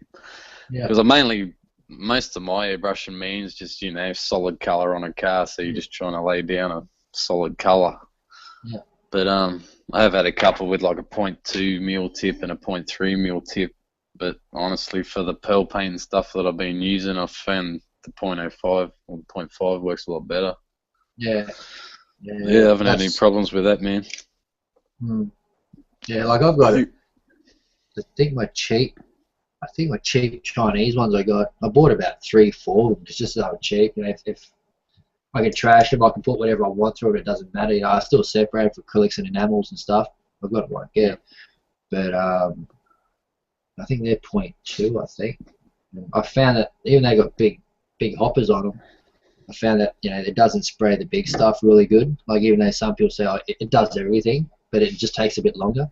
Yeah. But yeah, I've just got a cheap a wider Neo. Yeah. It's got a .3 needle in it, and that's pretty much my general purpose brush. Like spraying base coat. That's what I was looking at getting when I got this, and I saw this had the .5 because I think the Neo I looked at was a .35 mil tip. Oh yeah. And I went, I'll get the .5 because I like my pearl paints and stuff, and I actually did a paint job on one of my latest builds with a metallic paint from AutoWare, and I really had trouble with the metallic flakes sinking to the bottom of the cup and just blocking it up constantly. So you're right, Benny. .35, my mistake. Yeah, I thought it was. Yeah. Because that's what I'll get next if this ever I have any drums with this. Yeah. But that's what I like about the Airbrush Megastore, man. They've got all this stuff, all spare parts. They've got stencils, like everything airbrush, man. They've got heaps of cool stuff, eh? Should check them out. Cheap. Pretty cheap too, eh? Yeah, prices are pretty good, and like I can get it pretty much within 1 or 2 days from Melbourne here, man. It's always quick. So yeah. And the guy's always pretty good. He's even rang me up on my personal mobile before, like, oh man, I'm just checking this order before I send it. Is this the right address? I'm like, oh yeah, that's the right address, man.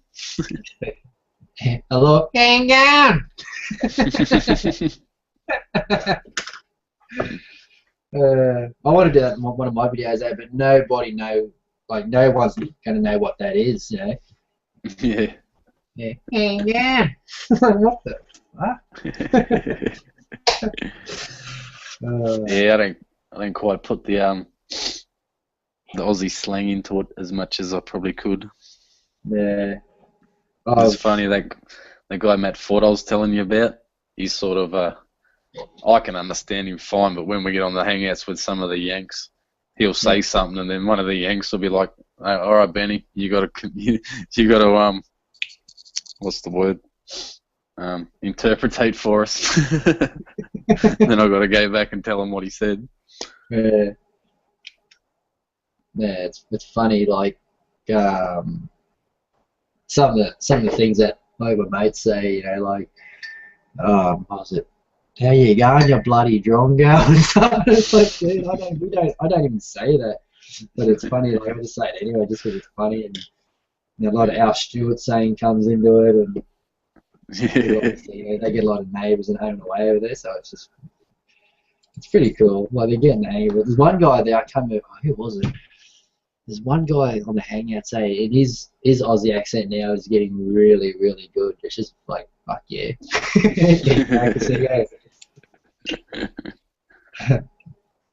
No, but it's good. Yeah, you have to jump on one day and meet all the boys, eh? Like, For sure. Yeah, I'm always on this. I try and get on every weekend if I'm not working, and like then normally the hangouts are about 6 hours long. Yeah. And half of them, or most of them, it's like just us modelling, but it's what we talk about. It's not even modelling related. Yeah. They will just give shit to each other. Yeah, a lot of the time that's all we do, man. Yeah. No, it's funny, but it's all good fun though. Like it's never, any of it's never meant to hurt anyone's feelings or anything. It's just like bit of fun. Yeah. That's it. That's what I was like. That's the trouble I have with the hangouts because I work a lot of weekends the way my roster works. So 9 times out of 10, every time there's a hangout, I'm rostered on, and occasionally I'm sort of, in the position of work I can get on my phone, but it burns through the data pretty quick when you're on the hangouts for like, 20, 30 minutes. And what are you on, Wi-Fi? I am now. I freaking better be. I'll just check. Yeah, because it's about 300 megs for half an hour. Yeah, no, I'm on Wi-Fi still. Yeah. Now I've got to get back to this video. Where are we? There we go. This stupid phone. It's got its yeah, I normally bring my laptop out, but my other laptop died and the missus has taken over my laptop, and so I pretty much do everything off my mobile these days. Oh, really? Yeah. What's wrong with the other laptop? It just won't start, man. I don't know why. I started up and you just don't get nothing. I reckon your hard drive just could be dead, man. Probably. I gave up on it. Yeah, it just simply is just ripping the old hard drive out. It's just crashing when it loads, so you just get a new hard drive for it and reinstall all the shit. That solved a few of my problems though. Okay. Yeah, I know a bit about computers when they're working, but when they die and replacing parts and changing hard drives, I've never done any of that sort of stuff. So it's all plug and play, especially in bloody towers. Yeah. I think I've built my last 2 towers, and like I honestly, man, I don't know shit about computers. Like when it comes to like pressing all these fancy buttons to get a certain screen, it's like nah. But like just putting it all together, it's pretty easy. It's all plug and play, man. Yeah. I pretty much had laptops for the last few years. Just find it easier, eh? Yeah. Yeah, they're good. They're portable. Yeah, all my YouTube videos I do with my iPhone that I'm using now. Yeah. And freaking Windows Movie Maker on my laptop. That's all I use. Yeah, that's all I use is Movie Maker. Yeah. Not too bad once you get to playing with it a bit. Yeah, it took me a while. I was just like, man, how do you do this? Yeah, I was the same. Like, you go back and watch my first, 5 or 6, 10 videos, man, compared to what I do now. It's like chalk and cheese. Yeah, your new intro is pretty good, man. I really like that. Yeah, it took me Movie Maker. Yeah, man. Just stuffing around with it. I was trying to figure a way to, like, get fonts to... I wanted, different font, or the same font, but to show up in different times. And all I was doing was just... You just, make your intro, put in what you're, like, Bennymacattack. Yeah. And then I save that as a whole movie. And then I just put that back into Movie Maker. And then you can just add font again over the top of that. And I do that, like, 3 or 4 times. And that's how I get the different fonts popping up at different times. That's pretty cool. Yeah, there's a little bit of stuffing around, but... Yeah. Well, I've just redone my intro. I haven't put any any new videos because I haven't actually uploaded any new videos because I only use that intro if I'm using my HD cam. If I'm using I'm just doing like videos like this, live builds and whatever. I've just got Logitech webcam. Oh, yeah. And yeah, but I can't even show you how. That's alright, man. No, that's right. This is how I've got my rig set up, man. Oh, I can't even see it. Fuck.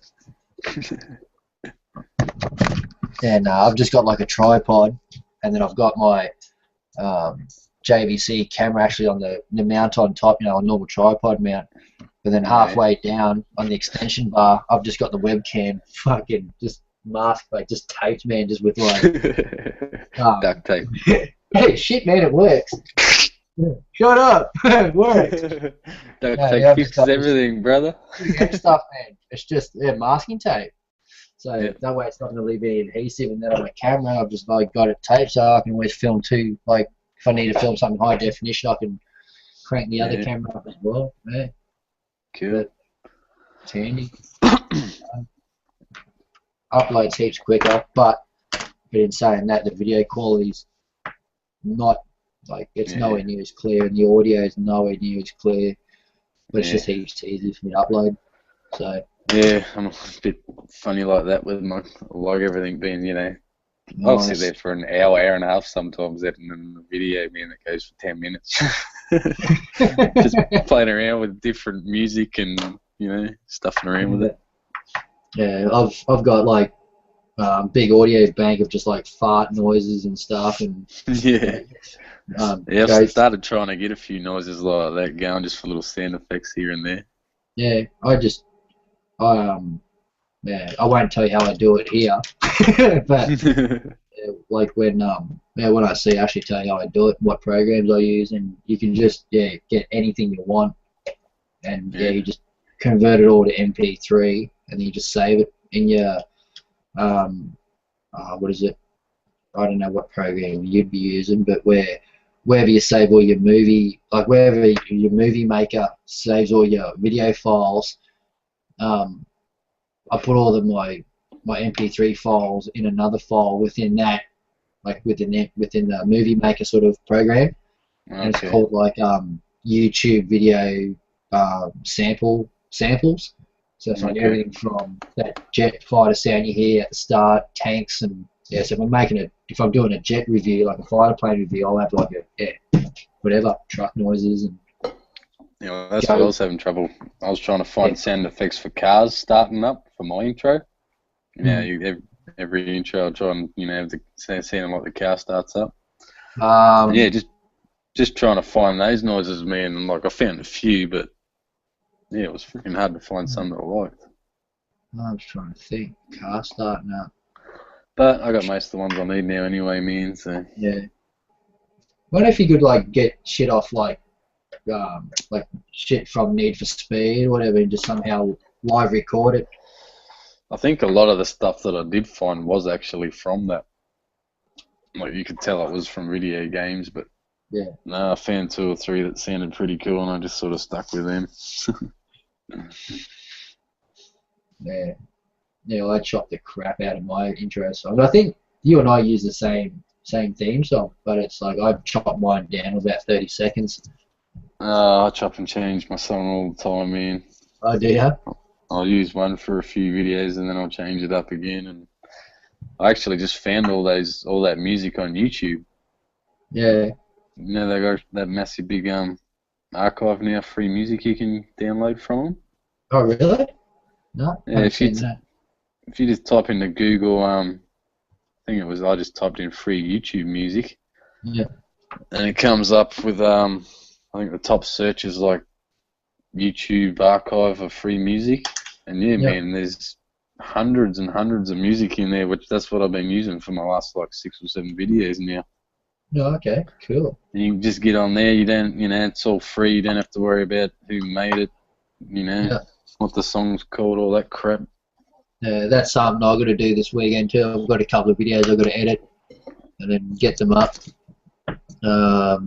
Should have. Fingers crossed. I've got nothing planned. I think I've got a guy from work coming over this weekend. He's going to buy me tinny off me, so get rid of that.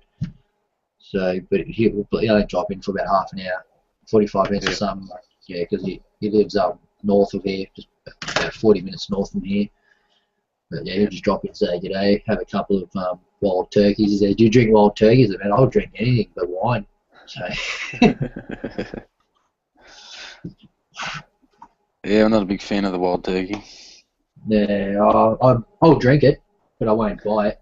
Like it just knocks me for 6. It just like 4 cans. I can't even stand rum, man.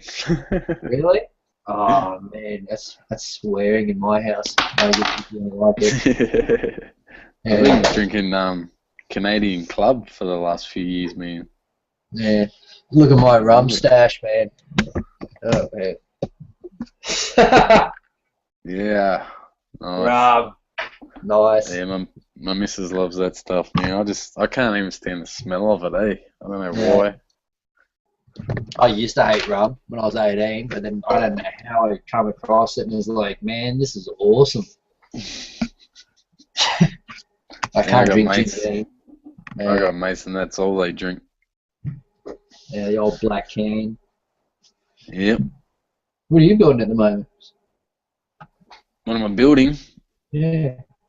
I was just doing some final details on this Ford Focus rally car. Oh, that's Only that really- one you're doing for your mate, is it? Yeah, I gotta get it done, man. I've been Yeah. sitting in my garage for too long.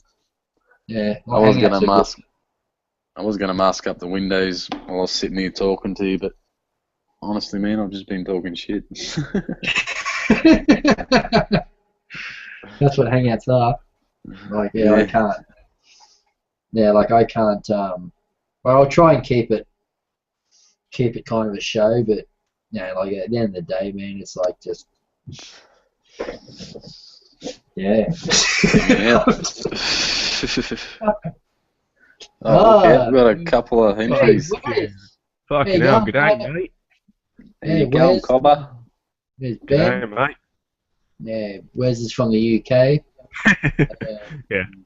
Howdy. Benny. Yeah, Benny's another Aussie.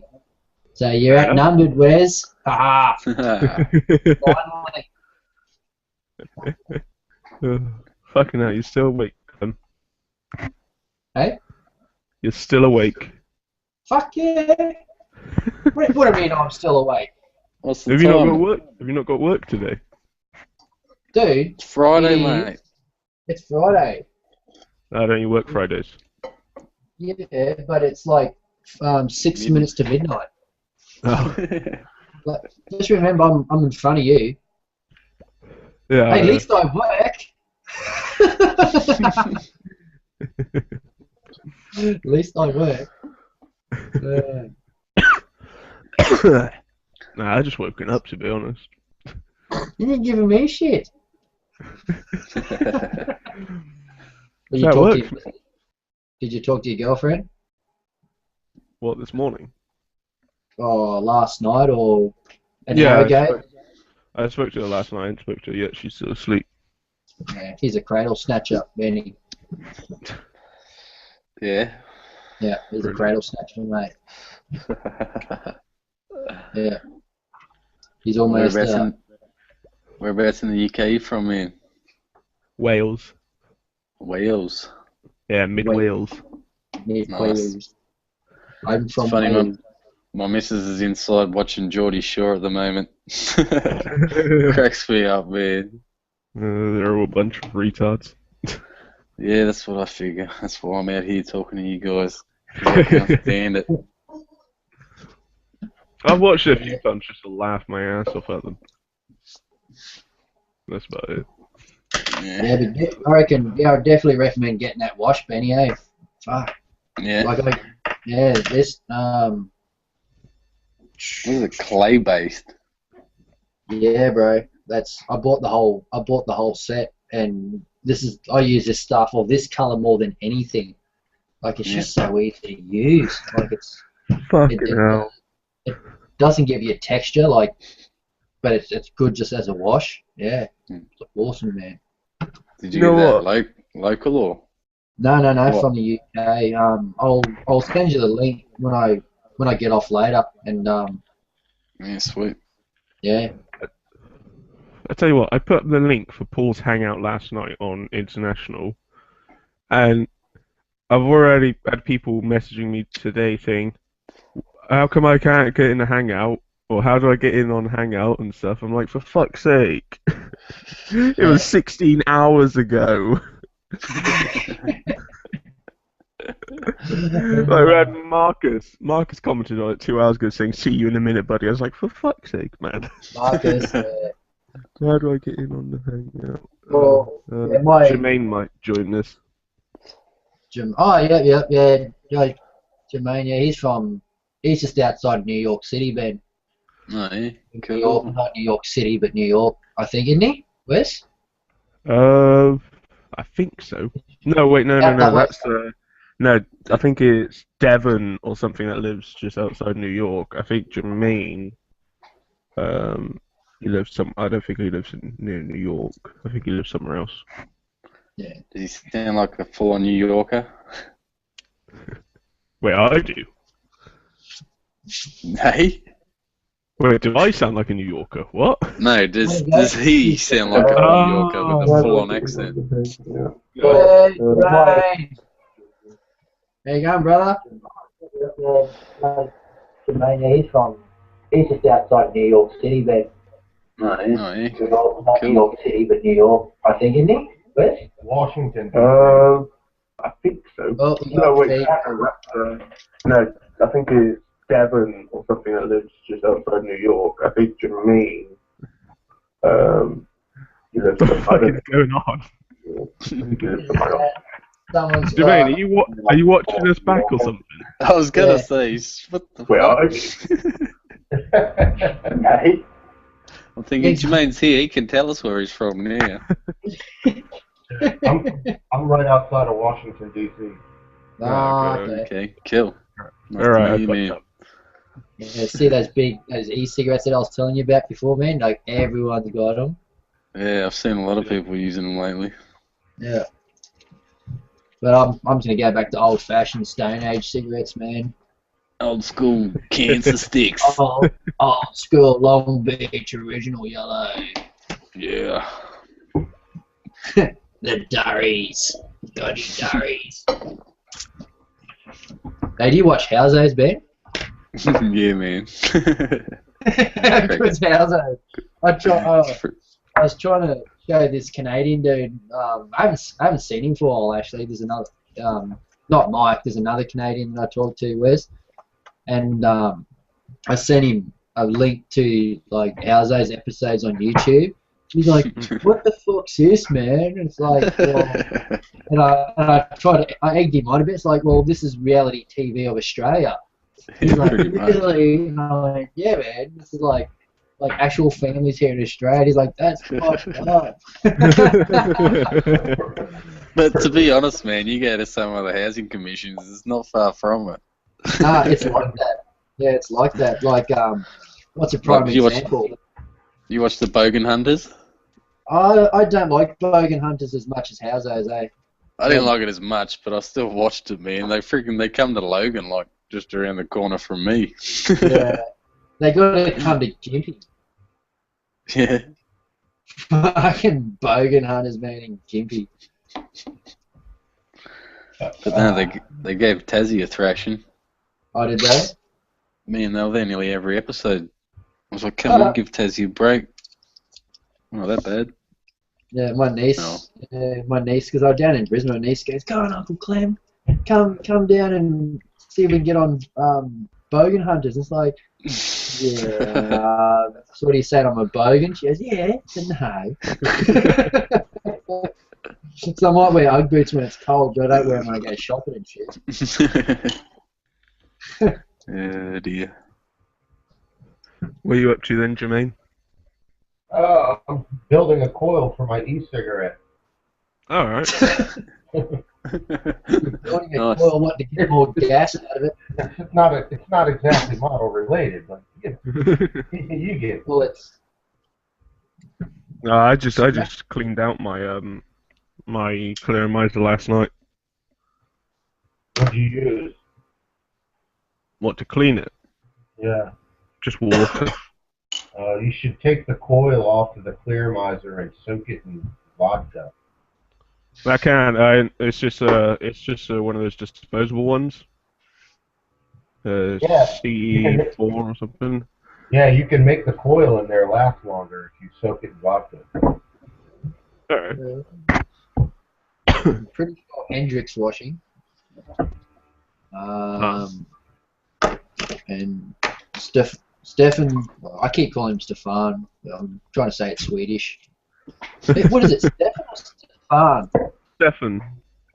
Stefan. That doesn't sound Swedish. Well, I'm sure they say it's Stefan, but everyone calls him Stefan, so I don't know. Yeah, because I asked him one day, I said, how do you say your name? Is it Stefan or Stefan? He goes, it doesn't really matter. I was like, yes, it does have a name there. Of course it matters. Ah. Oh, yeah. Tim's having a dragon fest. So I'm trying to put these. Do. Hey Wes, that Dragon kit we were talking about the other day, that late production Type A. I think I'm gonna battle this guy for the bid on that. What does that kit come with inside? Screws, I decals. don't know. I'll show you. Yeah. Comes with some flash. Comes with flash, ejector pin marks, shadow etch if you're lucky. Oh, instructions. If you're lucky. Yeah, if you're lucky. Right, here's the late production. I'll show you the box. It does come with like the whole photo etch, metal barrel, some more metal parts, magic tracks. Magic track. Yeah, the single links are really good. Oh, okay. I've only used the rubber tracks. Yeah. All right. Well, I guess I'm gonna have to outbid this plan. Oh. How much is it at the moment? $20. That's a good price. That's a really good price for it. With $9 shipping, so right now it's about just say $30. Might as well say $30. If you can get it for like maybe like $40 or under, that's a really good price. 40 shipped or 40 unshipped? Right now it's at 30 shipped. Yeah. I would say including shipping, $45 shipped. That'd probably be quite a good price for it. Right. $45. Any, cheaper is obviously better, but I'd say don't go above 45. Else it's not going to be worth it.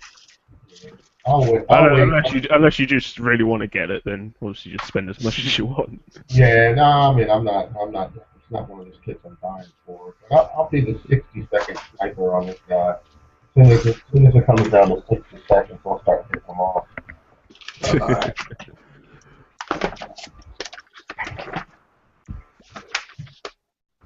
Yeah, all the stuff we're doing the sh&t now is like really fine masking. So I just really couldn't be bothered doing it. Like that. Looks shit, mate. It does. Looks shit ass. God fucking awful. That's so funny. Look at Fucking hell, Clem, you suck, mate. Jesus Christ! Here we go with the attack.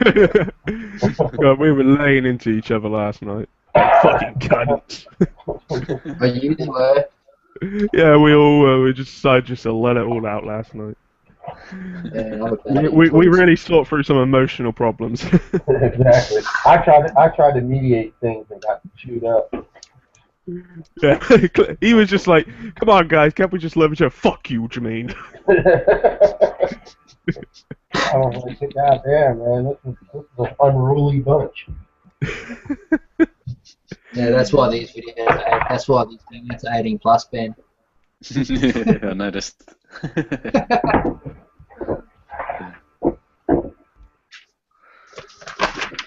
Have you built this before, Ben? The F-150 Lightning Revell? Nah, not that one, man. No, I thought it was pretty cool, man. A bit of a ute pig, so. What do you build, Ben? Mainly cars. I've only been in the hobby for about 2.5 years now, and I started with cars, and just the last probably 6 months I've started getting into some military armor, tanks, and stuff like that.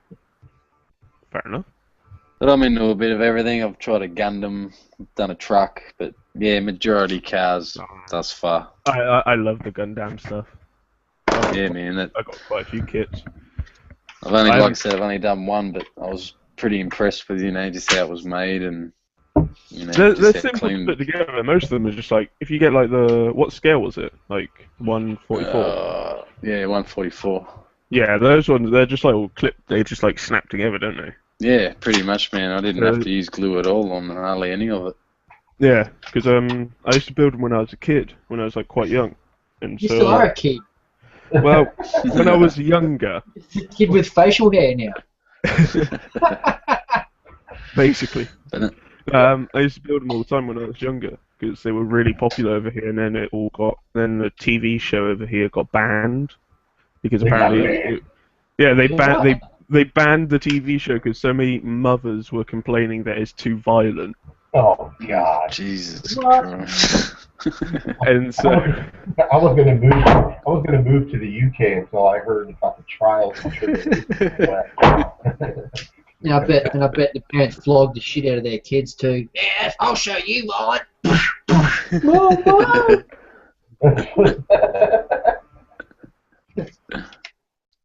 But yeah, so after that, all the like kits and stuff like that started becoming really hard to find. But I've managed to get a few now from like America and everything. So Well, I think the couple I've got were actually Australian kits. yeah, Because the one I built actually had, I think, Australian, well, they were stickers, I think, not decals.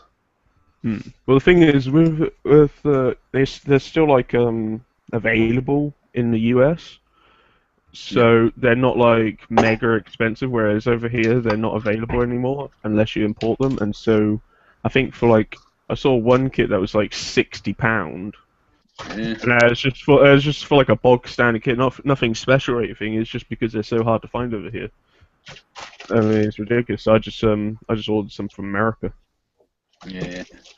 I have the same trouble with cars, man. Like, for what I can pay for a car kit here in Australia, it's like, you know, nearly 3 times the amount of what they pay in the States for a kit. But, what do you do? Yeah, I want to start getting stuff from Oslo's. You heard of Oslo's? No, man. They I think they're a company down in Melbourne, but they sell like all this aftermarket shit like for the trucks. So you buy like they'll normally give you on their website, they'll give you the base kit that you'll need. And then you'll be able to buy like the cabs and the bonnets and all this stuff. So you can turn like a standard kit, but then you get like a Western Star cab or something for it. It's like, fuck yeah. Because you can't, because like, you know, you see people, they got kits and they've got like over in the States especially, like you'll get Western Stars and like all the new stuff, all the new Macs, which you can't get here. Like all the, so it's like, hell yeah. But they sell like resin, all resin stuff. You buy like fuel tanks, Alco rims, all sorts of cool shit, man. Photo etch. Yeah. That's like all my car kits. What? Man. Nice. Yeah. Hey, is that a dirty Franger sitting there? Cool, 49 Merc. I always wanted one of them. I wouldn't know what a Franger is, would you? 67 Pontiac GTO, 70 Mustang Boss 429, 49 Merc, yeah. Ooh. 64 Pontiac GTO, but don't want that anymore. Actually, I can't believe this. 63 Corvette, split window. Wagon rod. Fantastic. That's the 77 F100 van thing, isn't it? Yes, the Boyd Coddington or something. Okay. 68 Shelby GT500. Nice. Lamborghini Miura P400 SV. I've done a Gallardo, that came out pretty good. The Ferrari 250 GTO. Mercedes-Benz 540k. And a Bentley 4.5 litre blower. Cool. Have you done many car kits? Or are you just I haven't that long been back into the hobby, and so I mainly do like, because if you look like up there, that's like that's like a majority of my stash. Yeah. So a lot of it's armor and everything, and then like I just went through a phase of like obsessed with car kits and stuff, so I just bought like a whole bunch of cars. I ain't done one Nice. yet, but I used to do them before I stopped modelling. Well, sounds like you're pretty similar to me, man. I'm into my cars and my armour. Oh, well, guys, time for me to go. Just thought I'd stop by to say hello. Alright, man. Alright, Jimmy. Have a good one. Alright, Joe, take it easy, man. See you, mate. See ya. See you, Ryan. Later, man. I'll unplug you for a second and quickly show you my cabinet. This is pretty much all the cars I've done, fellas. Oh, that's nice. I That's like pretty much the truck. Yeah, that's Yeah, that's the Peterbilt 359. And Nice. that's the 77 van back there, like the fantasy one you got. Oh yeah. That's my military Gundam, my first Gundam I tried. That's cool. Sorry, Did the you repaint lighting's not. Yeah, I just put it together and gave it my own style. Fair enough. That was my first tank. It's nice. What is it? What tank is that? Type 61. Oh, okay. Type 61. Nice. And then I did a little Jeep. And then this is the Lamborghini Gallardo. I told you, pretty happy with how that came out. That's nice. And then yeah, just a couple of gases and. But yeah, that's I haven't done a lot. There's the Hilux, man, that you're talking about. Oh, yeah. The Goldilocks. Goldilocks. Yeah, that's pretty much my car stash. I haven't got a lot. What are those chip boost kits like? Yeah, man, really nice. Nice. I actually did the 64 Impala for the Dr. Cranky calendar build. And I don't know, by the sounds of it, I don't really want to say anything, but from what I hear, I might have got in it. So, but he doesn't really want to show on any of that. I could probably give you a sneak peek in the box. Ooh, that's the Impala. Is that the Jack Reacher car? No. No, these are all the progress. This is the Apache, man, that I'm doing. I'll get it out. So I don't know how you build military, but I just pretty much build it all as one, and then just paint it all as one color and detail it out. Yeah. That's basically how you go with military. You put on as much as you can. Yeah. Although I wouldn't have I would have painted the cockpit first. Whenever doing aircraft and stuff, always, if you can, paint the cockpit separate, then put it in, and then you just mask it all and stuff. Yeah, I kind of figured that after I painted this, and I was like, man, how am I going to detail that now? Yeah. Missiles you paint separately as well, Ben. Like you just put your pylons on. Helicopters are funny because like every type of kit's different, as you know. Like building a car is different from building a tank and vice versa. But cockpits normally, if you can paint that cockpit separately and then assemble it all and then somehow mask it all off, so when you're spraying the rest of it, you don't get any paint inside the cockpit. Yeah. Yeah, that's what I'll be doing on the next one. This one was just sort of a trial. Yeah. But yeah, it's completely different to doing cars. Like with They're that tricky. tank, I just built the whole thing and painted it at the end. Whereas a car, you pretty much paint majority of it separate and stick it together at the end. Yeah. So that's the last car kit I did. Oh, yeah, nice. Is it a Del Rey or something? It's a Bel Air. Nice. Yeah, I've always wanted one of those kits too. That was when I didn't know. That was all just hand brushing, hand painting, and everything. Yeah. Man, that's pretty good for a hand brush. You're going to be the 2-hour build this weekend, Wes?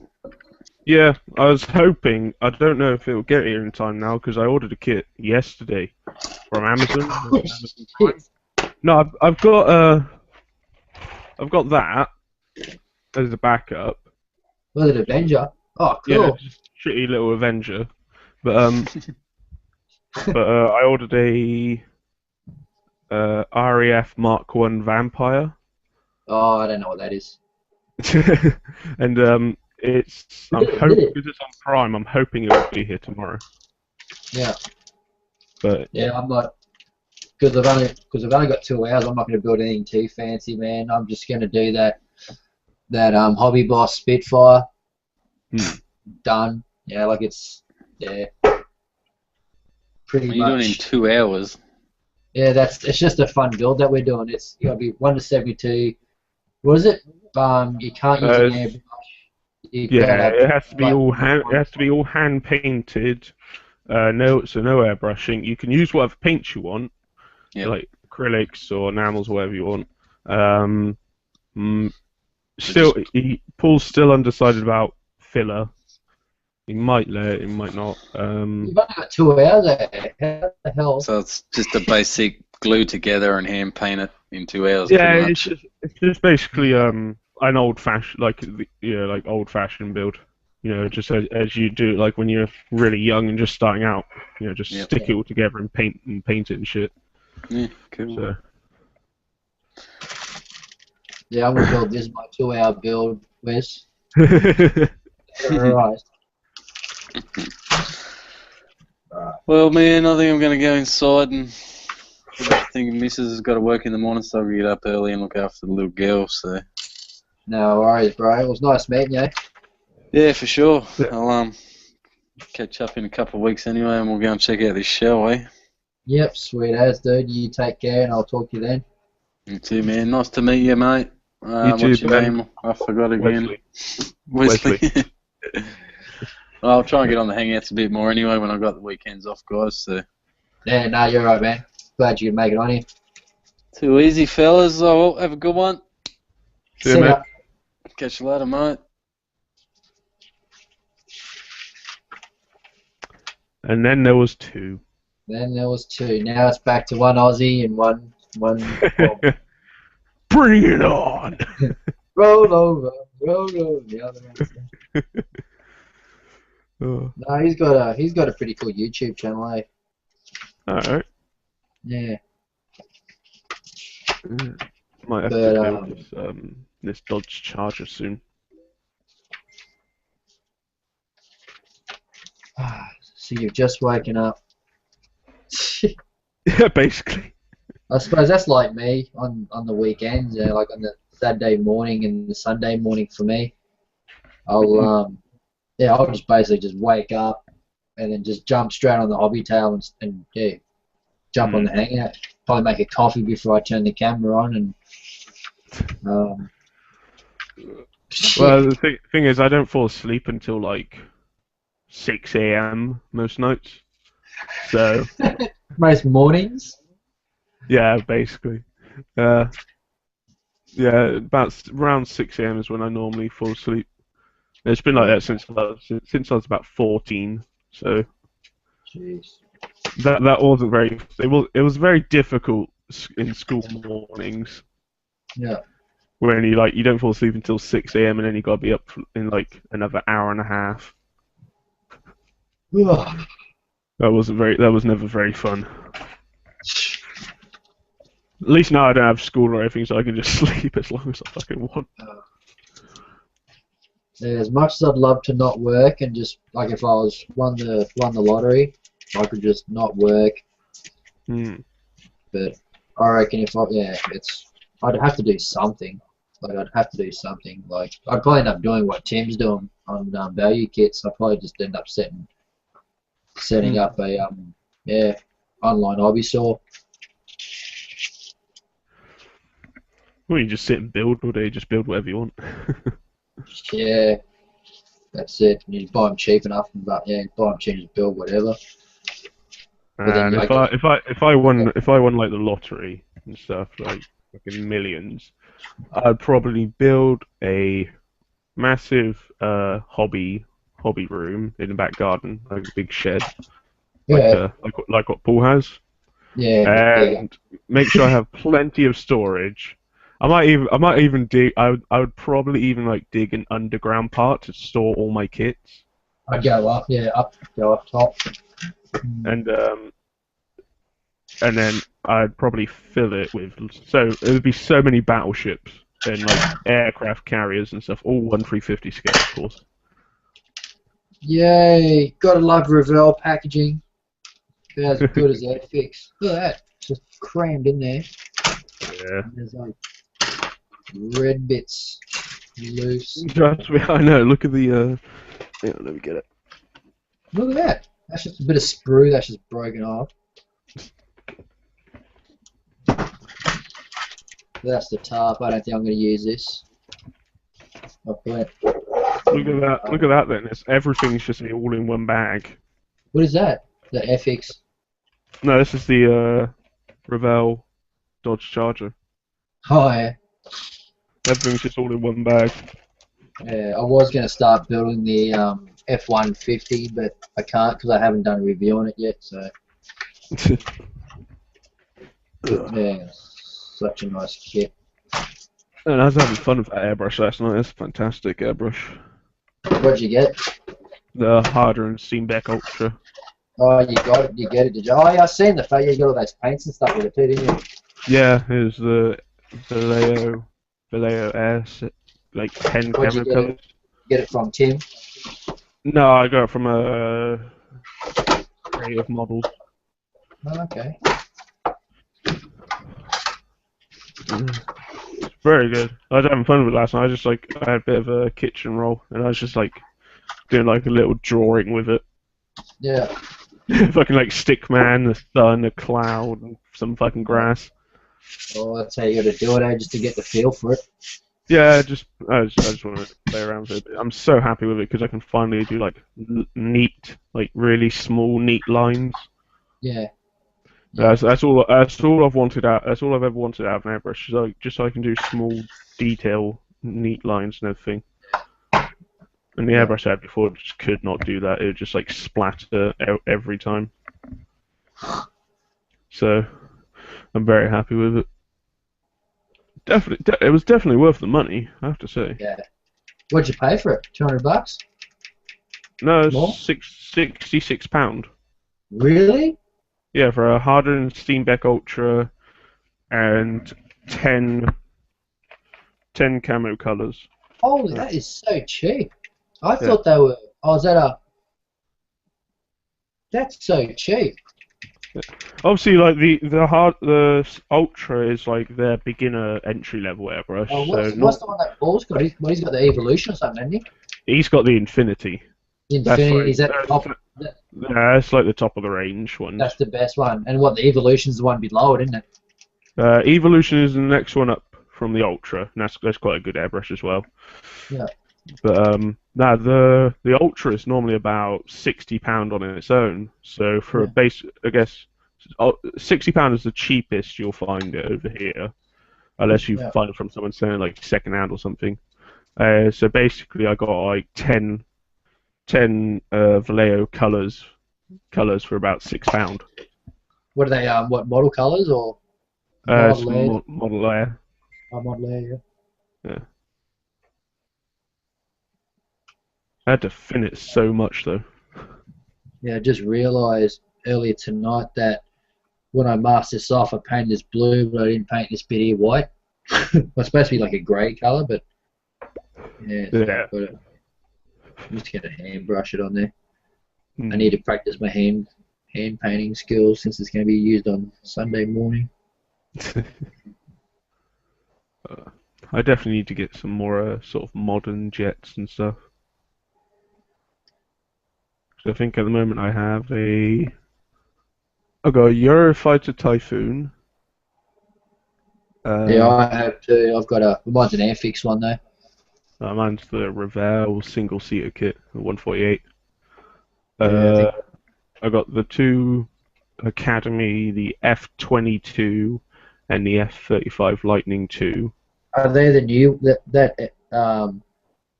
the F-35. That's the new kit. It's really nice. Yeah, I've had a lot of good stuff there. One of my model magazines, they've got a review on it. There's actually a good write-up on it. So. Yeah, the detail, even though it's 172, the detail on it is really nice. Really nice, yeah. Yeah. And I think what else do I have? I got a MiG-29 as well. Oh yeah. Academy kit. I think that's all the modern aircraft I have. Yeah, I still want to. Hmm. Yeah, I still want an Avenger. Hmm.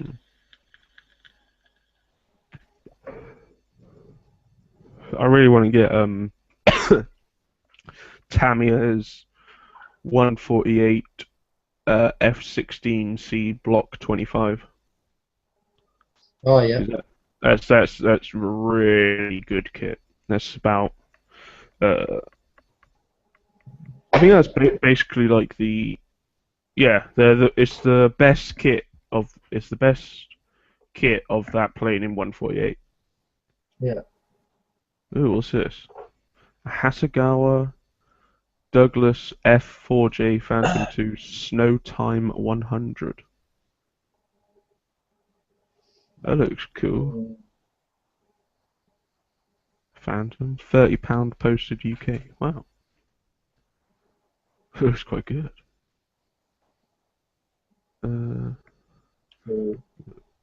Phantom 2 Snow Time.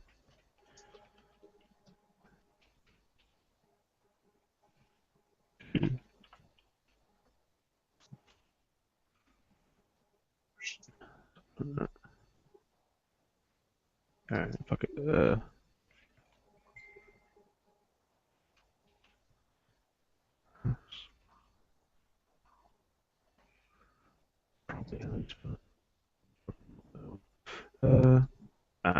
Ace to go. Right. Let's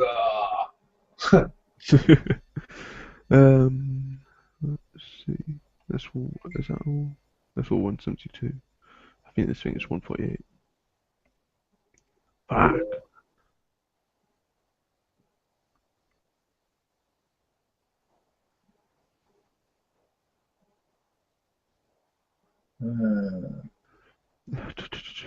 What's that? Hard to find. Alright, it's part of the Phantom family. So Phantom Midway, Phantom, production hard to find. Only about £30. Still looks nice though. A lot of the Hasegawa kits are really good, aren't they? Yeah, I just think they're too expensive though. Yeah, some can be really expensive. I mean, I have a Hasegawa P38J Putt Maru, and I mean, I paid like something like £20 for it. Yeah, it's a and lot, isn't it? No, because now now they're going for like £40 or more. Oh, really? I don't know what Even the fuck happened. Like, well, to me, that'd be expensive for that type of size of kit. it's Yeah, a like 148. It's quite a big and nice looking kit. £20 was definitely worth it. Definitely now they're going for like £40 and stuff.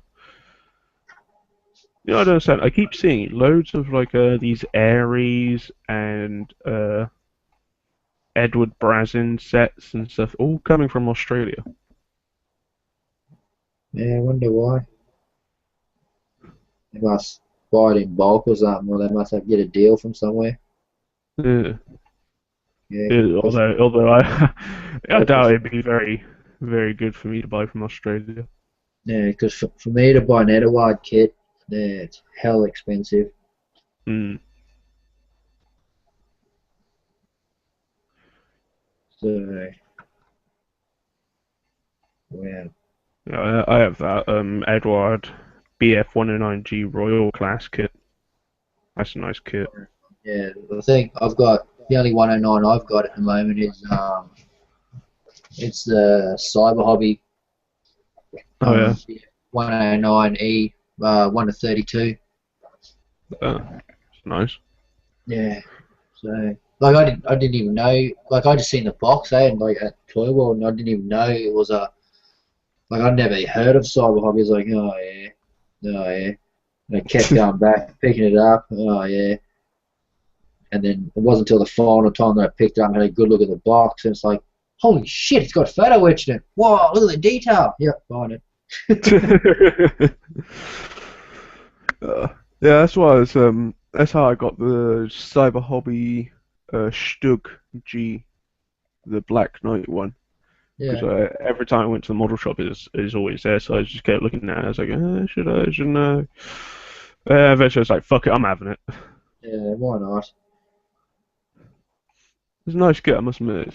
It's all like you can have like the whole interior and everything. You can have the top off and whatnot and see inside. So Yeah, I wanna still. Hmm. G'day, gang. Is that? I was looking at your Outback Mini Models page. Oh, yeah. Yeah, like what's over 100 likes now, which is pretty good. Like it's slow, like it's a Yeah. slow thing. But like my YouTube, I think it's up to about. It's getting there now. It's getting close to 100, Hmm. which I thought would never happen. It was like, yeah, if I get 100 subscribers, yeah, as if. But no, it's getting there. You know what I don't understand? For some reason, my Google Plus profile Yeah. has 1,542 views. I don't know why. I have a fuck ton of views on my Google Plus profile. When is your birthday? What? You entered your birthday when you joined. Let people know that's February 18th. Okay. Where do you live? No thanks. Where do you work? Nowhere. Where do you go to school? Fucking shit town. Yeah, who's watching? Your name's Hendrik? Hendrik that's watching? He was watching earlier. I don't know. Yeah.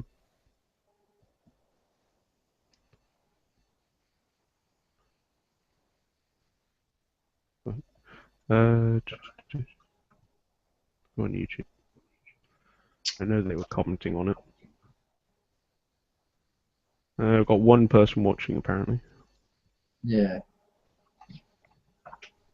Oh, this is more. This is just one. Yeah. This is another one of my live build videos, pretty much. All right. Am I messing it up? Am I? No, of course not. No, that's what Benny said before. He's like, oh, if you want me to go, man, I was like, nah, man, fuck. Welcome to the live build. Fuck up, Clem. Clem, fuck up. Break another pylon. You're gonna mess it up. Break another pylon. Yeah, that pylon turned out pretty good. I'm happy with it. Oh, let's have a look. Bring it close, don't drop it. Oh man, you can't even tell the difference. Nah. That's good, man.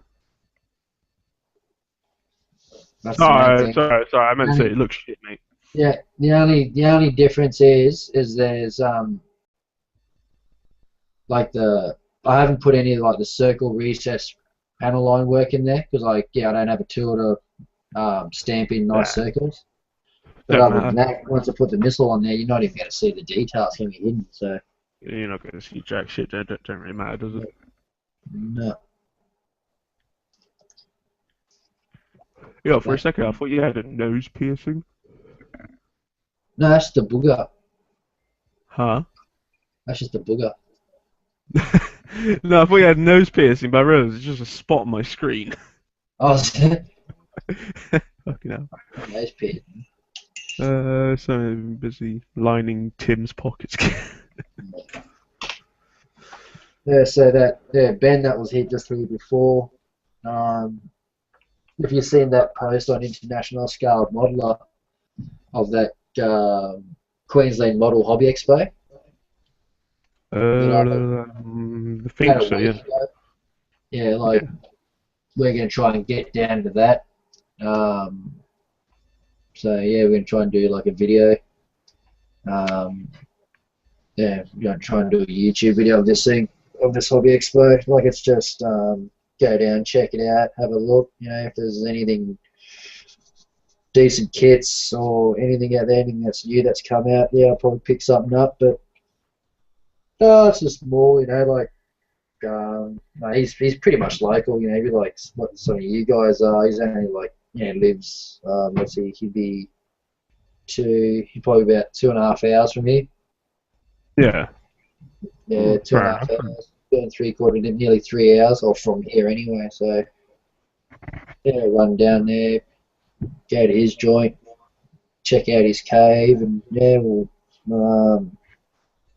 run back into the city and yeah, do that, and then Fair drop him enough. off, and then probably drop in and see a girl that I haven't seen in about 20 years, just guys to go to school with. You know, just haven't seen him in years. I thought, oh fuck, I'm down there, might as well just come and visit, say good day. Yeah. Marcus. Hey. Hello. Hey, you got a haircut. Yeah, You got a haircut. Holy shit. That's why I didn't recognize. Just like, Marcus. Oh, yeah, it's you. yeah. There is a face under all that mess. Yeah. How you doing? Did you lose a fight in the clip, did you? That's looking swell, that is, Clem. Yeah, thanks. Yeah, it's getting there. Does look followed pretty. you. Yeah, I followed your post on your scratch building your pylon, man. It's awesome. Yeah, I know. I agree. It does look pretty shit, doesn't it? Yeah, it looks shit. It just transfer to the. You know, one of these days, we're really going to offend someone. Yeah. I just spent a whole year working on this kit. Oh, look, shit, mate. It's shit, mate. Oh!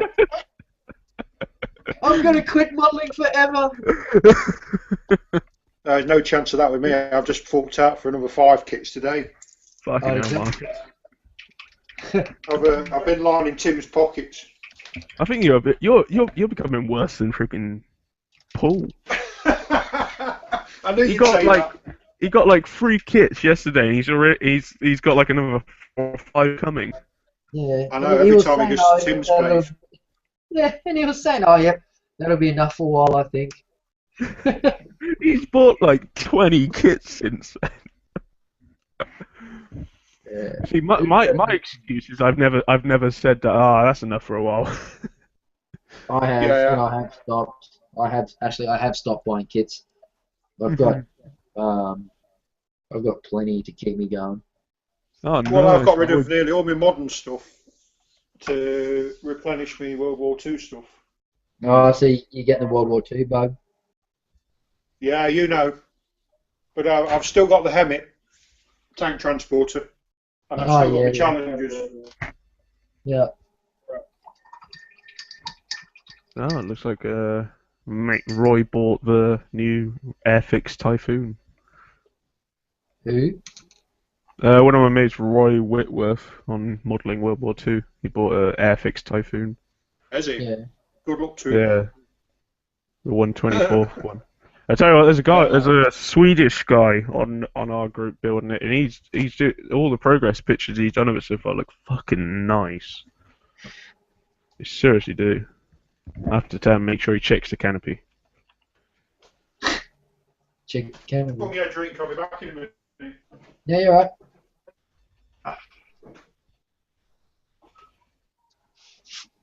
Oh. Well, I might get a jump. It's actually starting to get cold here.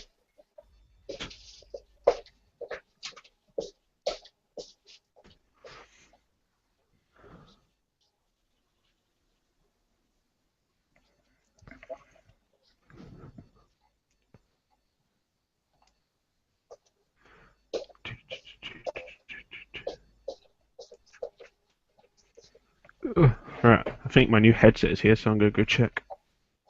Did you get new headsets too? Oh god. Yeah, this one's fucked. If I go like this, Yeah. if like this cable moves a little bit, I can't hear anything out. The right ear cup just like loses all sound. No, it doesn't matter, does it? It kind of does. Does it? So I just decided to do the smart option. I bought a pair of Sennheiser. Oh yeah. Nice. They were but I didn't decide to go for I could have got a pair that cost like £200 easily, but I went for the £60 set. Yeah. It's quite a good headset from everything I've heard. So. Sennheiser make nice gear. Oh yeah, they're basically the best for headsets and all that lot. Yeah, but I think that some of their the quality's dropped a little bit. Uh, I don't think they're as good as what they used to be, like 5-6 years ago. it depends what you're getting really. If it's like the gaming headsets and stuff, Yeah. then they're still quite good. I think some of their like the music headphones and stuff. I have been hearing like complaints about those and everything. Yeah.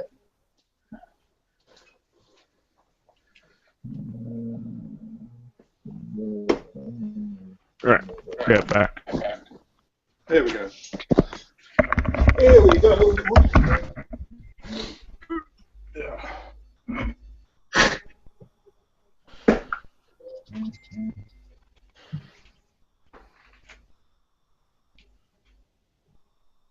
Just got a message off Gavin. Yeah. He's building a Paladin at the moment. Oh, is it?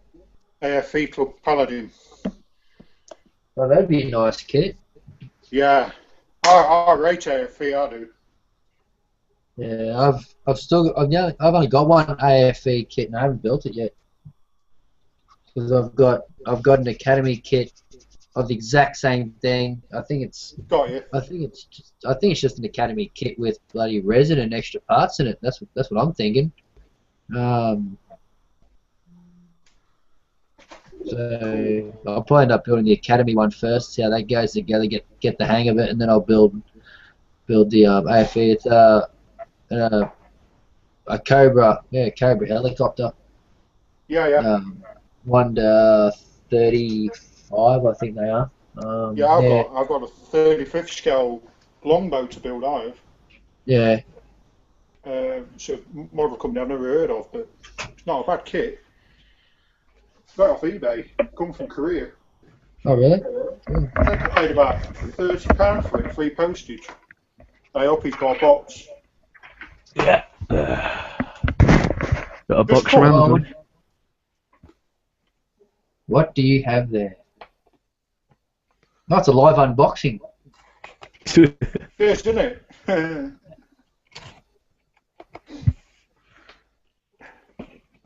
Everyone goes quiet to see what he's got. Yeah, it is, isn't it? Anticipation. It's like, ooh. If it comes from the Middle East, I wouldn't open it. Alright, there we go.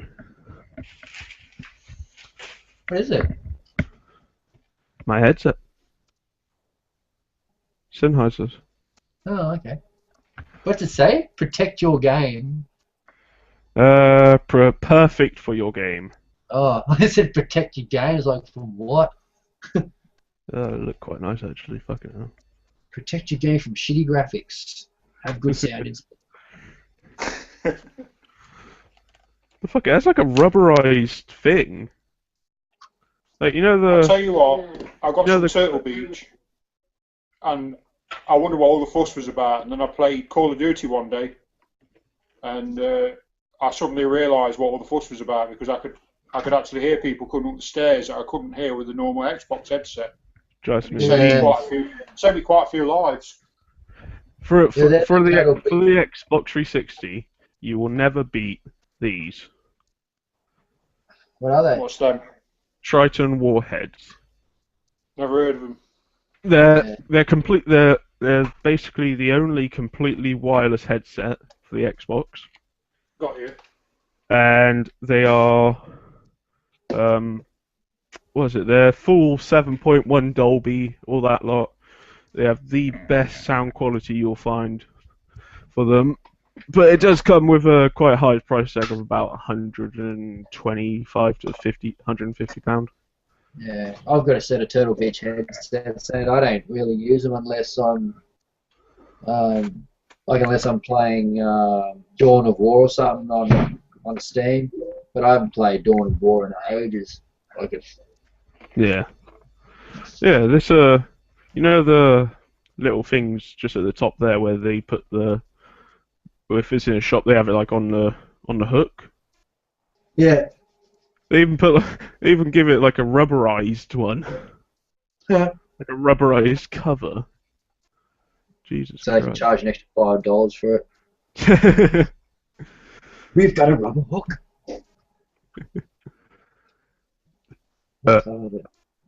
Fucking shit.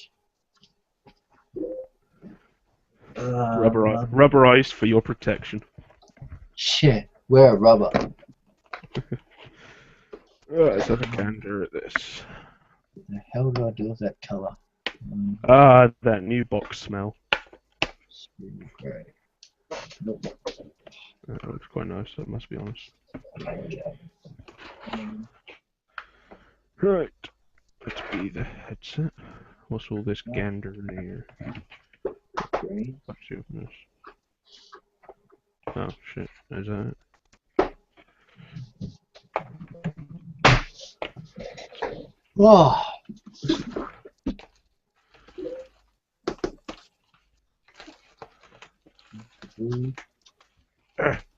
Oh, come on, you cunt. Oh, you're cunt. That's good. Don't break them. Yeah.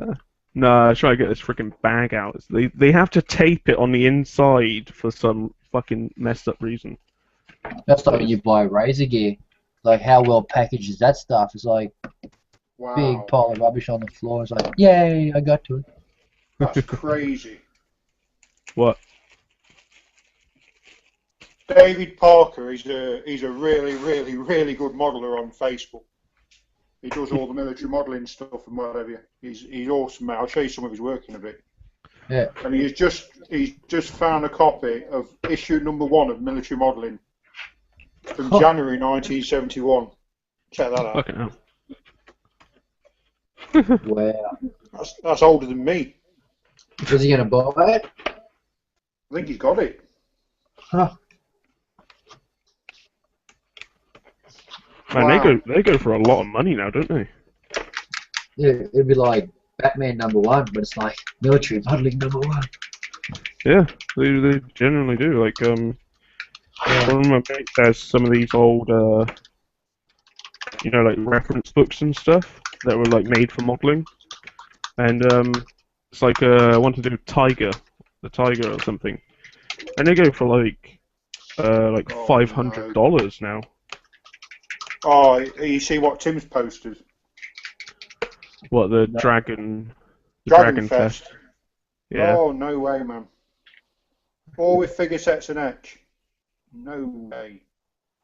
You're a bit fucked now, aren't you? Oh, there goes my lunch money. Yeah. I wonder how many people is going to be taking out a small loan for this weekend. Yeah. That's why I'm glad I don't live in the UK, because I reckon I'd be like just be buying kits all the time off town. And it's good that I live here because postage is a fair bit, so I'd be like, Is that Roy Whitworth you're on about? hey? Is that your mate on? Yeah, Roy. Yeah. Yeah. Wonder what's in the box. He literally bought it because he was drunk. He got drunk, went on eBay and ended up buying it, he said. What's that? That Airfix kit. He said he got drunk and ended up buying it. To be honest, that'd be the only way you get me to buy an Airfix kit. Fucking part of wank. How the fuck?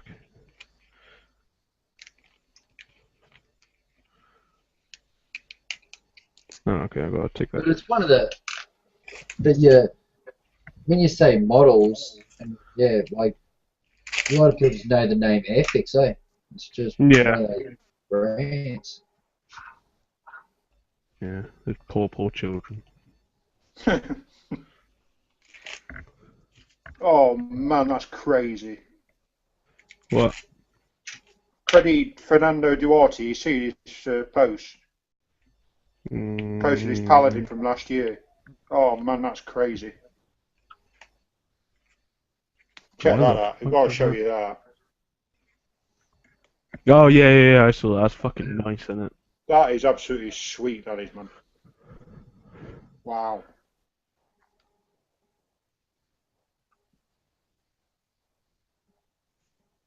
Oh, to share that with Gav. Right, let's have a little gander at this. Unplug that. No, not unplug it. Fucking unscrew that. Wow. Still got one viewer. Probably building along, just building. Just probably bored as shit.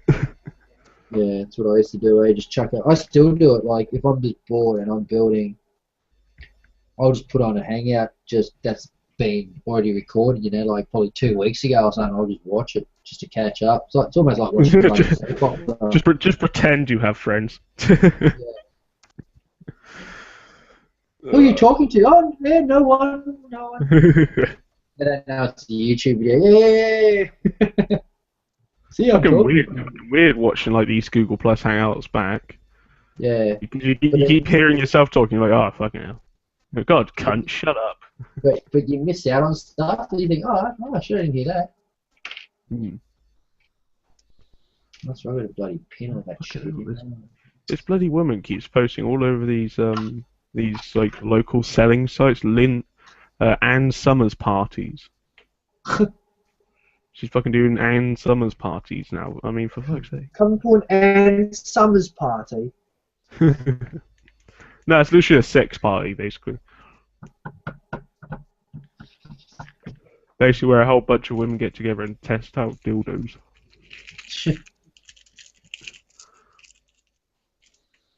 Nice. Right, I gotta plug this new headset in, see what it's like.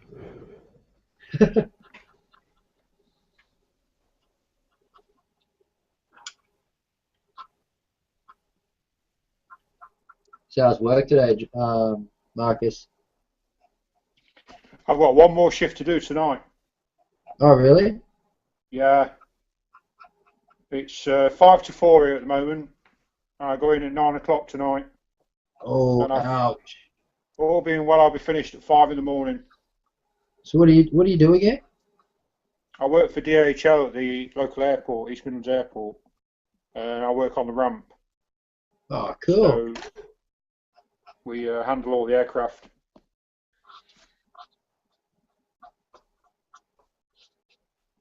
Well, at least you get a lot of good reference photos from panel line washing and stuff, eh? Oh yeah, you know, I'm forever looking. You are. That's like when I go on site and like an excavator will go past and it's like, tank track reference photo. Yeah, I can use. Yeah, you know. Yeah. Everything's seen from a modeller's perspective now, I think.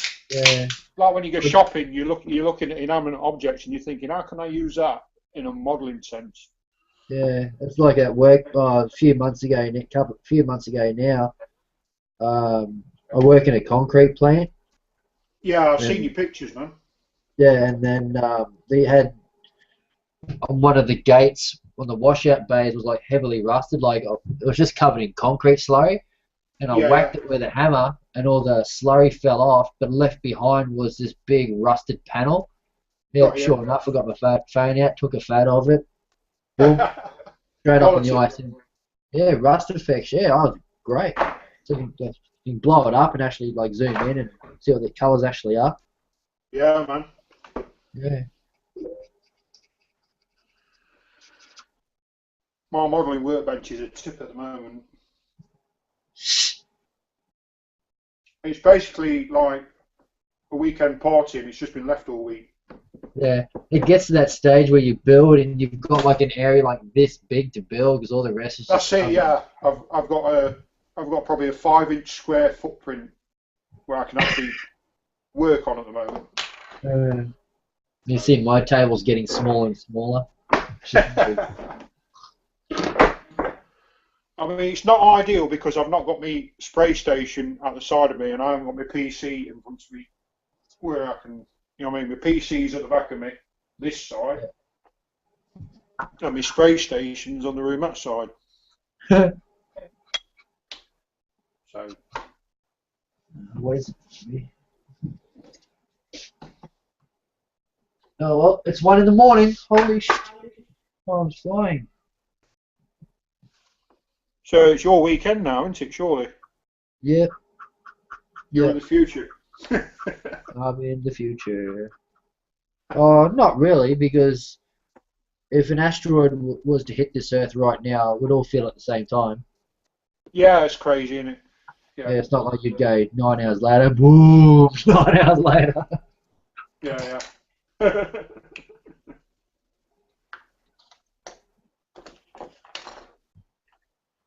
How the headphones, Wes? I'm not sure he's on. Is he on his game? No, he's there. Are you receiving, Wes? F to Wes. Wes. Contact. My watch broke the other night. I was gutted. Hey, your watch broke. Yeah, look. Navy or Blue Angels. Can you get that fixed? And I was going to take it to the watch shop today, and for some reason I forgot. So when I came back, I thought I'll go on the internet, see if I can reset the time. And I believe it or not, I found a YouTube video for this watch, and I've got it working perfect now. Oh, awesome! Gotta love YouTube, eh? Oh, I love it, mate. It's one of my favourite websites ever. And yeah, when it first come out, I remember the news of it being out, and I thought to myself, I'm not really overly excited about that. You know what I mean? Yeah. But I think it's developed so much now. I love watching the hangouts. You know, the hangouts in the week that I can't attend. Yeah. I try and watch them like the night after. Yeah, I do that. They're hilarious, Can you hear me? honestly. Hello, mate. Yes. Got you. Okay, alright, hello. Are they the new ones, are they? Yeah, the Sennheiser. Do they sound any different? Sounds a bit clearer.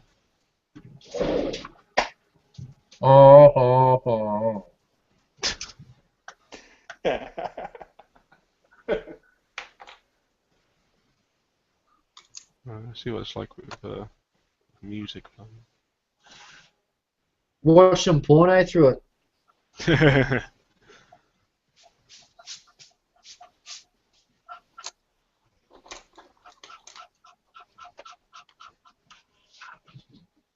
want to see me metal cocktail stick? Look at that. What is that, a nail? No, it's a cocktail stick. Oh, is it just like paint? I use metal coat on it. The polishable metal coat from Umbral. I'll stab Absolutely you. awesome. Yeah. What, I you're was gonna thinking stab about me with a piece of wood? Yeah. I was thinking about what we could use everyday objects in modelling. You know, I'm thinking along the lines now. I could Stabbing make a people. nice raw. Well, no, I could make a nice wrought iron fence out of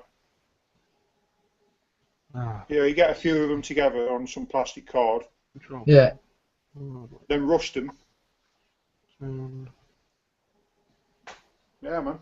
That'd be great. Just dip them in there. Just dip and polish. Yeah, yeah. And that's not even the aluminium. That's just the polished steel, that is. Oh, is it? Aluminium. No, mate. Aluminium's awesome. Hello. Which paint's that? Is that the Mr. Hobby? Hello. Umbral metal coat. Umbral. Oh, yeah, that's that new stuff they brought out, isn't it? Well, it's quite old now. It's about, I'd say it's about 20-year-old now. Oh, really? That's pretty old. They do gunmetal. But did they just steel. Did they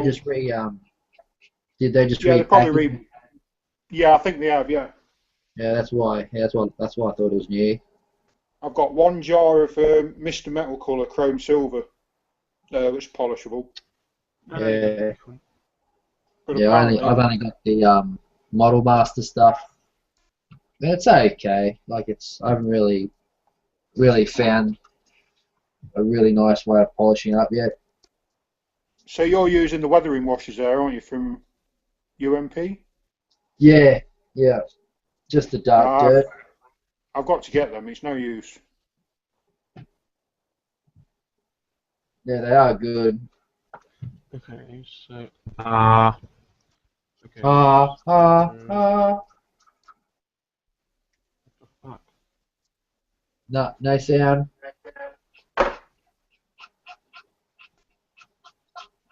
You there, Wes? As you Can you hear froze. us, Wes? Peter dictates to his computer. He prefers it to typing, and particularly he prefers it to pen and paper. You need more gain on your microphone or something, Wes. Or put the microphone closer to your mouth. Seen that? No. That's a mud flap from the 1/16th Tiger. Ha! Where are you going to put that? Exactly, where am I going to put it? Yeah. In a box and send it to Mike. Yeah, can you store this for me? Yeah, can I need to find a decent home for it. Yeah.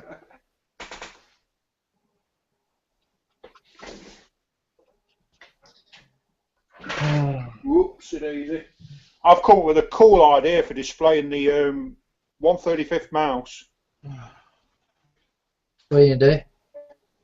I'm going to do a fairly big base, and I'm going to do, you know, the testing tank they had at Boblingen, where they did the No. it was designed to ford rivers, so it was electric drive, and they connect it up to another one, and then drive it onto the riverbed, across the river and up the other side. So to simulate that, they built this massive water tank, and there's a nice 1/72nd scale die-cast model you can get, and it's got a section of the tank with a mouse on the slope as though it's going down into it. But I want to replicate that in 1/35th scale, and I think it will look absolutely mint, especially with resin water. Oh, yeah.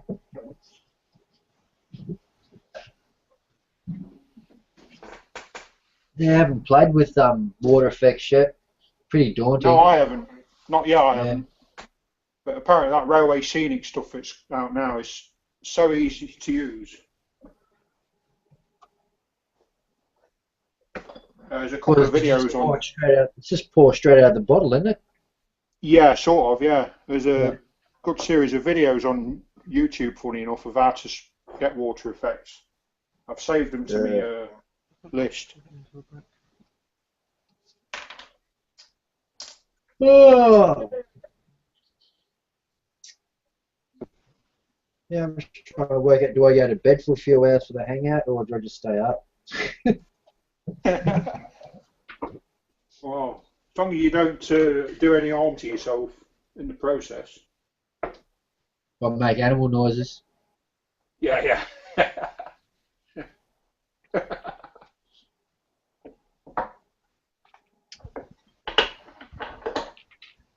It looks like I might have to strip these missiles back, eh? I'm not happy with them. You're not happy with it? Nah, not the white ones anyway. Got you.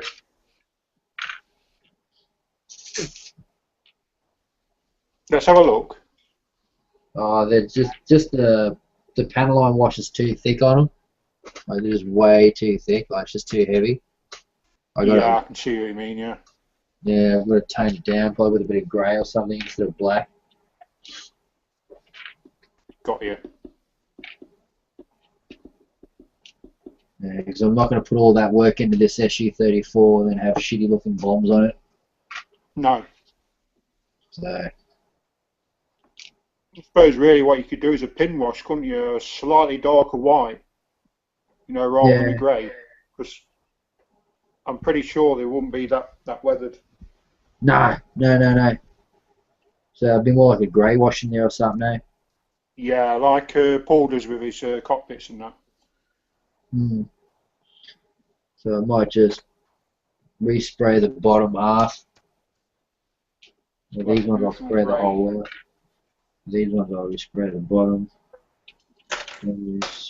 Respray. Oops. These ones here are fine. So I just got 4 to do. 4, 6. Look at these. Not too bad.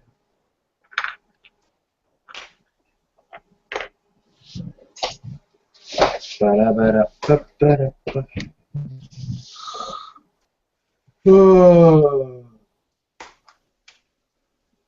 Oh.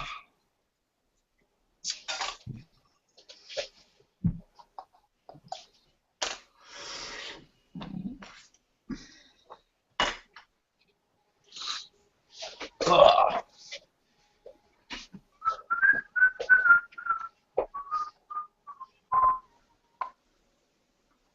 I've got my kit for the 2-hour build. Oh, you did? Yeah. I'm doing a Mark 1 Spitfire airfish. No. First Spitfire I've done in my life. Now I'm doing a Mark 5. Are you? Yeah, Hobby Boss Mark 5. Nice. Alright, hear me? You're Yeah, back I can hear you. No, I was just fiddling around with the settings and stuff.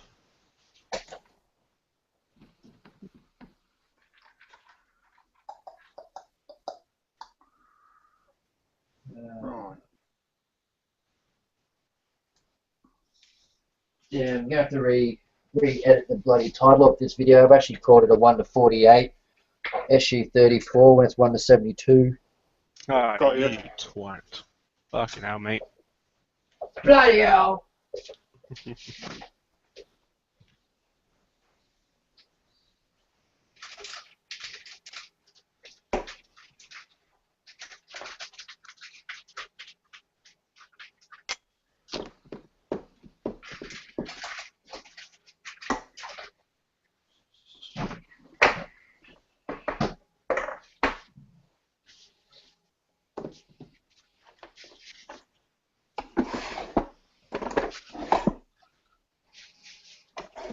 It's dead funny as well because I've just been talking to Tim on Messenger, and one of the questions I asked him is, "What German armour have you got in Dragon?"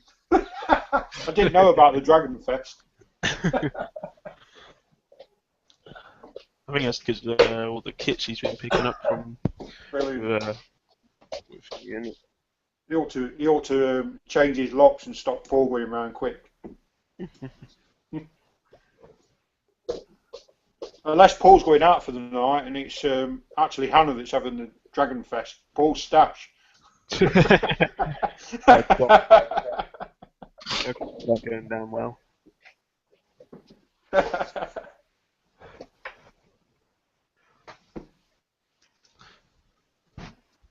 Yeah, I'm wondering why I'm bloody having to put on more clothes. It's 9 degrees. It's about 19 here. Yeah, 9. Believe 9. me. Not used to It's, cold weather. It's on its way up for next week, I reckon. At the moment it is 12 over here. Yeah, it's 19 here. Probably cooled down a bit now. It looks like we've had a bit of rain. Whereabouts are you? I'm Nottingham, I am. No. Nottingham. The Midlands, Robin Hood country. I was about to say that, yeah, Robin Hood, yeah. The legend of Robin Hood. And, yeah. Now it's just Robin Nottingham Hoodie. Forest. Yeah, now it's just Robin Hoodies. Yeah, Robin. Robin. I like that. That's quite clever. Robin Hoodies. I like that. Robin Hood. Jottingham. That's what we was called a few years ago. Swattingham. Jottingham. Oh, Jottingham. Jottingham. Not a very nice name to be associated with.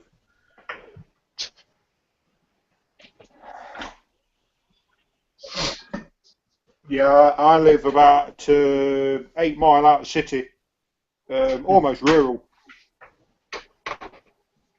10 minutes away by push bike. I'm into fields and God knows what. What was that thing you posted up on your Facebook the other day with the whole visa? Like you had to go get a visa? Yeah, my missus had to go down to the US Embassy. Partly because of something that happened a couple of years ago with her. She ended up Oh, getting she not a British. thingy. Yeah, she's British, yeah. But because she had a visa in 1986, and then because of this thing that happened a couple of years ago, they suddenly decided no, she can't qualify for the visa waiver program, so she had to go down for a visa. So basically, we had to go down to the US Embassy for 8 o'clock in the morning in London. God. I was in work the night before, so it was a mad rush. Yeah. The end result is that she's got a 10-year visa now. So. What is that? Does she travel to America? Yeah. Ah, okay. And The we visa go. waiver program, isn't that like if you're going to America for like a holiday or something, you don't need a visa? Yeah, that's right. Yeah, that's what I'm under. Okay, that's good then. I've been worrying so much because I'm trying to sort everything out so I can go over and see Stacy. I've been so worried that I might have to get a visa. Yeah. But it's good. Yeah, if you go on the site for the visa waiver program, it'll give you a list of criteria, and if you tick all them criteria, then you know you'll be all right for a visa waiver program. Okay. If you answer no on any of them, like set it all up and stuff. Yeah, it's all done online now, isn't it? Okay. I'll have to try and find the link for you. Do you still get? Do you get a card or something then? I'm not sure, to be honest with you. I don't know if it's sent through the post or what. Passport, whatever.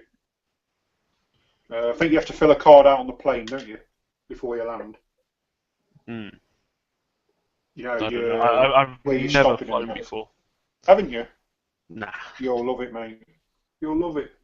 I don't know. I'm shit scared of heights, so as long as I don't look out the window, I'll be fine. Actually, no. When we're like at like the proper height, I'll be alright. I know what you're saying.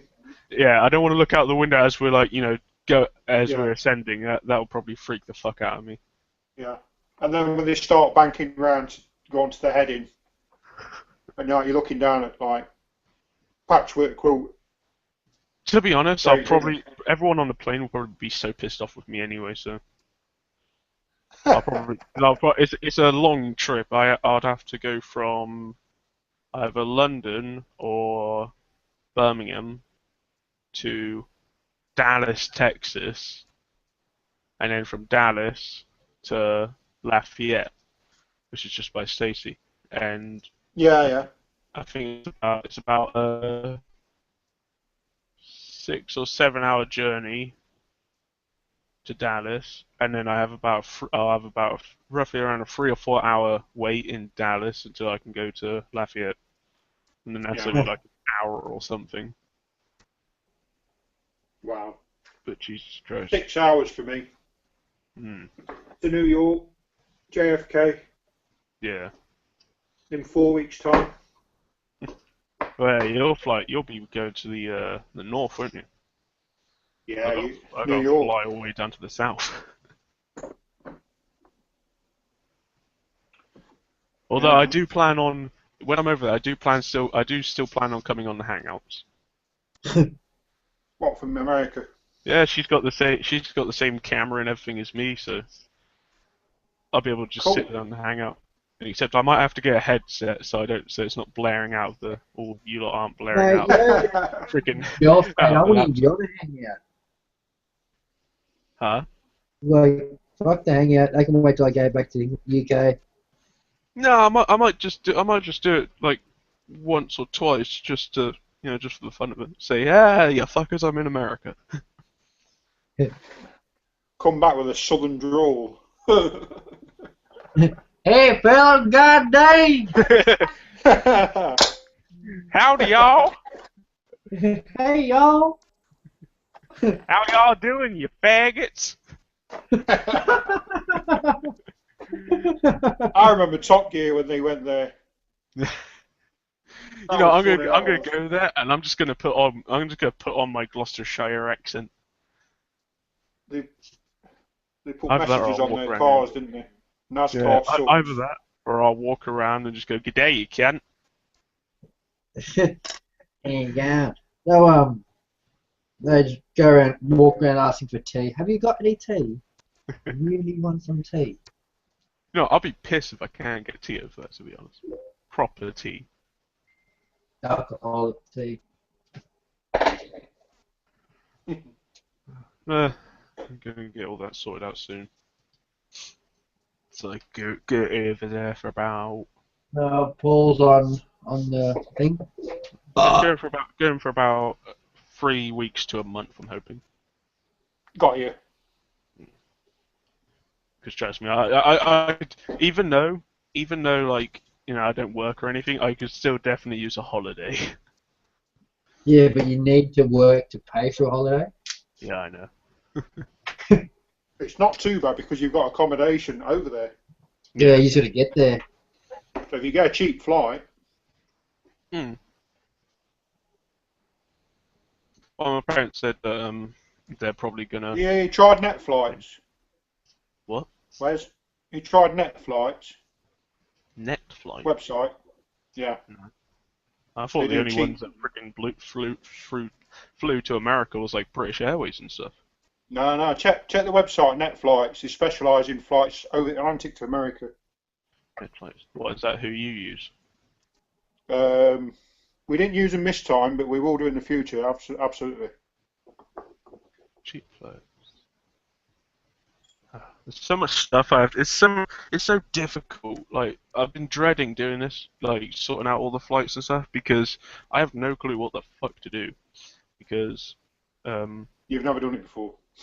I've never done it before. I mean I gotta work out all the baggage limits and all this other shit. And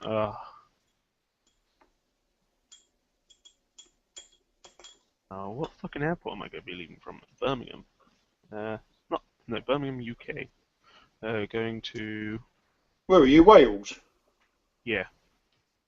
Well, surely Manchester would be better for you, wouldn't it? Fuck yeah, that's the one, Manchester. I'm going to say Birmingham. Birmingham's not really a massive airport. I'd go from either Gatwick or Manchester. Yeah. Occasionally go for Heathrow, but even though I work at an airport, I wouldn't fly out of my airport. Yeah. Oh, you work at the airport, do you? Yeah, I work at East Midlands Airport. Alright. But it's actually cheaper to fly out of another airport, parking wise. Do you get deals because you work at an airport? A little small percentage off? Yeah, it doesn't really apply to the airport itself. It's like flights and that. We have like a special website we can go on.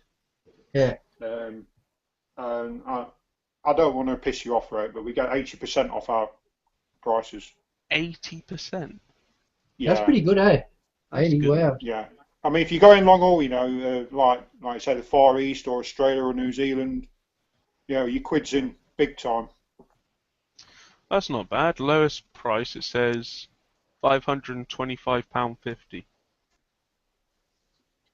And Is that return? Or is that like one way? That's return. That's with United. Yeah. I'll tell you some deals out there, mate, but net flights is really good. I can do one connection or two connections. Well, yes, it has to be one connection.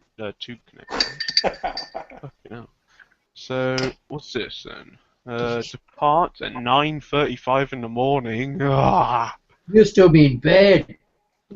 I wouldn't even be being gone to sleep yet. You're going to hang out in the airport. Yeah. That'd be quite fun.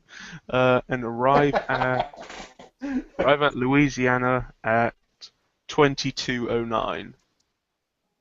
What's that? About 10 past 10, isn't it? Yeah. What's the two? So you're talking a 6-hour flight, What? and then I think there's a 5-hour time difference, isn't there? It tells me this flight stops at Frankfurt, Germany, and then Houston, Texas. From where? Manchester? Yeah. Oh dear, that's a The long flight flight. from Manchester to Louisiana, flight connections, Frankfurt, Germany, and Houston, Texas. Wow, you don't want that, do you? I fucking don't. Yeah, see Hendrik. Hey, Hendrik. And the next one is you go to Amsterdam, and then you go to Georgia. What the fuck? You see Seb. Right, the next one, Virgin Atlantic. One connection, and that is Atlanta Airport, Georgia. That sounds good. That's it. You just go. So I'm guessing you go from Georgia to Lafayette then, because Lafayette Because isn't a. your internal flights in America are like our taxis. Seriously, they're that easy. And then what's the return one? Two connections. Go to Georgia again, and then London Heathrow. Yeah. And then back to Manchester. Fucking hell. Then what's this one? London Heathrow and then Georgia. I don't want to fly to London Heathrow and then fly to Georgia. Air France? No, I don't want to go to fucking France. What's Delta? Amsterdam. Fucking hell. American Airlines. London Heathrow, then Dallas. That's the one that I keep getting. I keep getting Dallas. I don't want to go to London Heathrow. I don't want to have to go all the way to London Heathrow. I just want to go from Manchester. Dallas quite away from your missus's place? The next Dallas is probably quite a few hours Texas is a drive. pretty big state, isn't it? Yeah. Actually, let me have a look on Google Maps.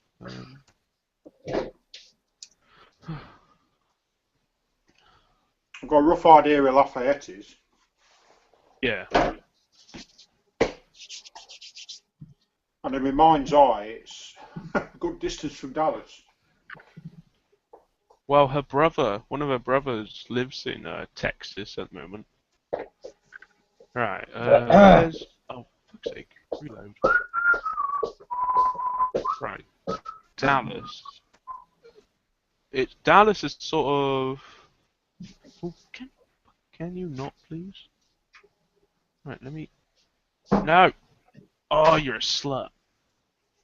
You're a slut. Alright, whereabouts is... That's Baton Rouge. She's not far from Baton Rouge. Or Baton Rouge, oh yeah. Is she deep south? Yeah, she's like basically right, not that far from the coast. Wow. On the bayou and everything as well. So there's Lafayette. So there's Lafayette. That's Louisiana. No, not that. Why will you not let me fucking... Oh, this fucking thing.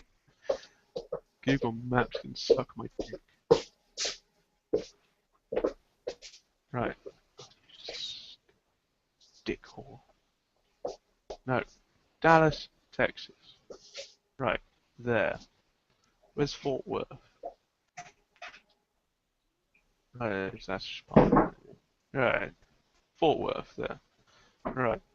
Zoom out. Can I? No. Can't fucking change it now. Yeah, it's probably a good 6 to 8 hours drive. Yeah, man. She said if I wanted to, I could just fly to Texas, and then we'll come and pick you up, because then we could also go and see my brother. And I said, well, you could do if you wanted to. And then I looked at the prices and so for some reason it cost like £1,000 from where I looked. It cost like £1,000 just to fly to Dallas. Whereas it's cheaper just to fly to from Dallas to Lafayette then. So, well, it looks like Virgin Atlantic will probably be the best one. Because that's just one connection. It's £675.89. Right, what's the fare rules? Fare overview. From Manchester to Lafayette, airline Virgin Atlantic, adult fare £342, estimated tax £333.89, economy, fare type consolidated, potential costs, cancellation charge 100%, pre-travel return date, that's all the date changes and stuff, yeah. Meals info. I don't give a fuck about food. Baggage allowance. Right, what's the baggage allowance? Fucking, it's Virgin Atlantic, isn't it? Virgin. What's the baggage allowance on Virgin? What can you take? Hand baggage, check-in baggage, additional baggage, oversized baggage. Wow, that's a good thing. The picture for the oversized baggage is a big bag and it's got a massive teddy bear. Brilliant. Packing for the USA. Get the details on the USA suitcase screening program. What?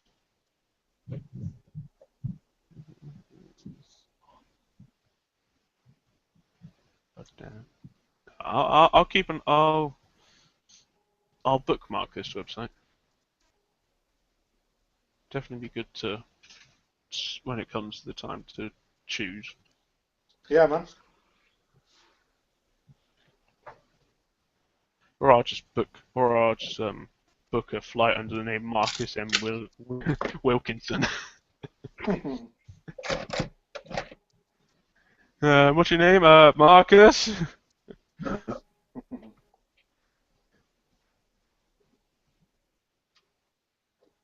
So that literally means you could like fly to. You could fly to see my girlfriend for like £100 or something. Yeah. Yeah. And but you work with DHL, don't you? Yeah, but I'm in the aviation industry, and that's why I qualify for it. Oh, is it because Oh, so you're working at the airport for DHL? Yeah, but I'm in the aviation industry, so flight attendants, pilots, travel agents, anyone associated with the travel agencies or anything to do with that can use this website. Oh, so what do you do in the aviation world? Well, I handle the aircraft for DHL. Ah, okay. Okay. I work on the ramp. Yeah, see, I didn't know what you meant by like work. I thought you just meant like just working on a ramp unloading trucks. No. In the course of 8 hours, we turn around upwards of 14 to 20 aircraft. Oh, what? So when they're preparing to depart, do you use the the trucks to actually like bring them around and get them to the runway? Yeah, that's part of it. Ah, okay. First and foremost, we'll marshal them onto the stand. Yeah. We'll power and step it, chock and cone it, then we'll offload it. So we'll put a high loader on it, a belt loader. We'll take the loose freight off it. Ah, okay. So We'll you're take the unloading freight off it. directly from the aircraft. Yeah, and then depending on what flight it's doing, it's either a straight turnaround, in which case we load it straight away. Yeah. So on an Airbus A300, you're talking about a 90-minute turnaround from it coming down to taking off. Turn around in 90 minutes. So that's quick. We do the 767-200 series. We do the 777 as well. That's a beast, that is. There you are. Oh, fair enough then. Looks like I need to get a job in aviation. It would certainly pay you, mate. Yeah. I mean, I get to go see my girlfriend cheap, and judging by you, I could get quite a lot of nice kit. Yeah.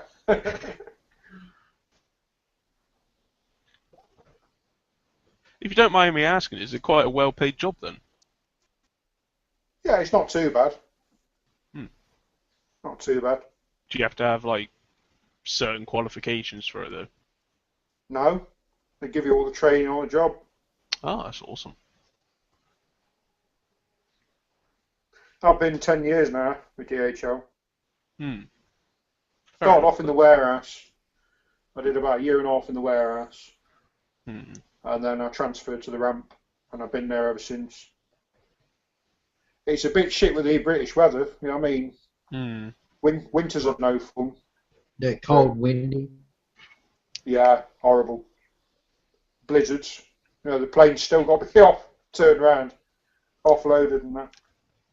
Maybe I'll just like get a flight from Heathrow and I'll just come see you. Yeah. Don't fuck with my bags. He's gonna put like stickers of teddy bears all over it.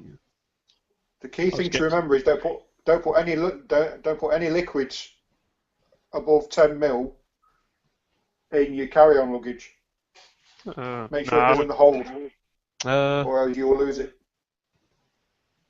And you can't take your knives either. Ah, that's right. She's got plenty of knives. Can I bring my sword? Yeah. You might frown on that. I don't know. What fucking liquids would I bring? Thinner. Maybe some burnishing fluid. Lube. Shitload of that. Oh, you can't. She's only 16. You'll go to jail. Have you asked if there's any local model shops there? Yeah, she said Local- there is a couple. She has seen Local a hobby store.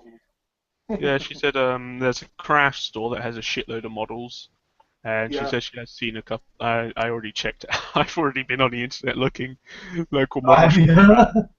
Yeah, I've been. You better- Trust me. I've done my research into New York. I know where they are in New York. I expect there's quite a few nice ones in New York. Yeah, one's quite a way out, so I don't think I'll be going to that one. No, it'd be worth the drive, though, wouldn't it? Yeah, I want to message Jonathan. Who goes To be on the honest, Hangouts. I think I'll be like, I'll probably be leaving a bunch of my stuff at hers. Take an empty case with you and just fill it. Bring it back. Yeah, but then you have to pay like so much more for that case, don't you? Yeah, but when you think what's in it, It's not that bad. It's about £50 or something, isn't it? is it? Yeah, is it what? $2 to the pound? Is it almost? Yeah. It's about Oh, £50 right. for an extra suitcase, and then I can fill the suitcase with as many models as I can stuff in there. Yeah. And then the rest, either that or I'll just like ship a bunch of models over to me while I'm over there. Yeah. Who was that? And that's the best. The best thing is because, like, you would look like an American would walk into a model shop, see a model for like a dragon kit for like I don't know, like $50. Yeah, wow, that's expensive. I'd look at that and I'm like, fucking hell, that's cheap. That's the best. That's the best thing because I mean, my Dragon King Tigers arrived at her now. I got the Porsche Zimmerit. I mean, in total, that was about. What? And she's sending it on to you? Yeah. Oh, that's why you get them so cheap. Yeah. In total, it was about $65 with shipping, and that's about £39. That's not bad, you know. And that's with FedEx 3-day shipping to her. Yeah, that's not bad. So I mean, even with but the kit alone was only about £25. Yeah, I know, it's ridiculous, isn't it? So yeah, that's the best thing about. I think that's like one of the only privileges of having a girlfriend that lives in America. So I can get these kits cheap, and I don't have to worry about shipping. Got you. Because she made me a deal. Because one night I was on eBay in America. I was looking at all these nice kits. I was like, it's so nice. And then I looked at the shipping, and it's like fucking depressing as shit because they'd want like $60 for shipping. And, Yeah. She's like, well, if you want, you can just if you pay for the kit and everything and ship it and pay for it to be shipped to me, then I'll pay for shipping to send it to you. Got you. Mainly because most of the time when she does that, she puts something else in there, like something that she wants to send me, like a T-shirt or something like that. Yeah. So she's happy to do that as long as I don't get like too much. She said I'm not allowed to get as much stuff as I did last time because last time it cost us $70. 70. Yeah, $70 to send that last package. Wow. And that had about 5 model kits, Three t-shirts, a knife, and something else, I think. No, I think it said the box weighed about 8 pounds. Still got it in about a week though, so I was still pretty impressed. And do you ever build? Huh? Wes? Do you ever build? Yeah, it's just everything's at paint stage, so I'm gonna be doing. I'm thinking about doing some airbrushing today on the Super Pershing, Alright.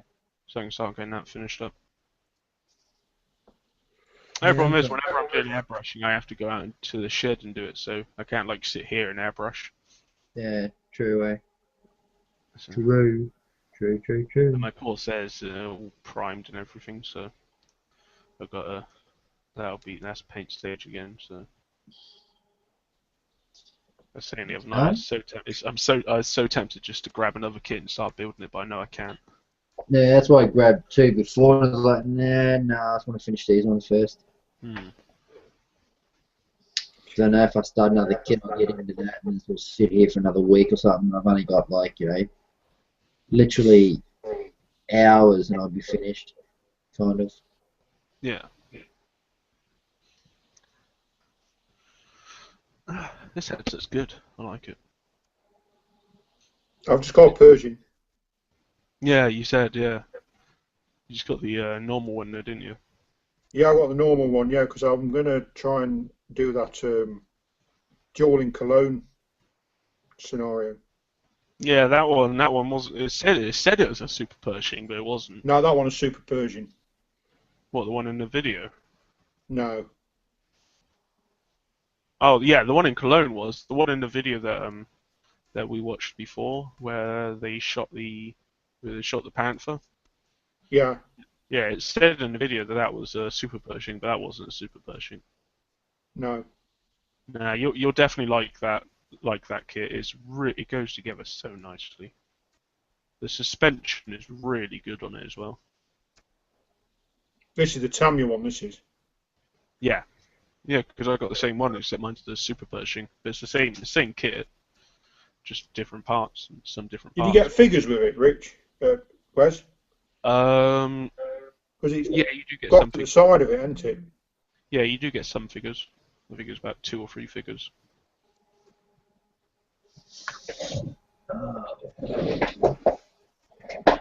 I need to read up about where it was in during the end of the war.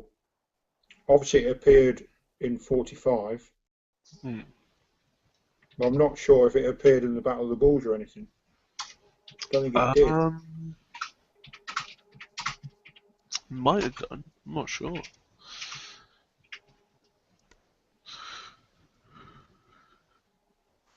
I know there was. I think initially the Americans didn't have an answer for the King Tiger. No. The Super Pershing was the answer to the Panther and the King Tiger. Yeah. So, but sadly, they only sent one of those over to Europe. What, Super Pershing? Yeah. It saw more service in Korea, didn't it? Yeah, they used it more in Korea, but during World War II, they only sent one over to Europe, and that was it. And that's the one you see like all the photos of because they got it and then they started adding the armor to it. Yeah, man. Yeah, that is a good idea, Stefan. Oh, I'm going to go and get some sleep because I am knackered. I'm not surprised. Pussy. Yeah. Yeah, you sort of get tired when you work, Wes, when you actually have a job. Nice one. Yeah, I'll probably be up in a few hours anyway and get some sleep. They'll probably wake up in like another hour and a half and like, hey guys. Yeah, that's all it is. Well, in that case, Clem, I'll see you tomorrow night, mate, if you're on. Yeah, I'll have fun at work.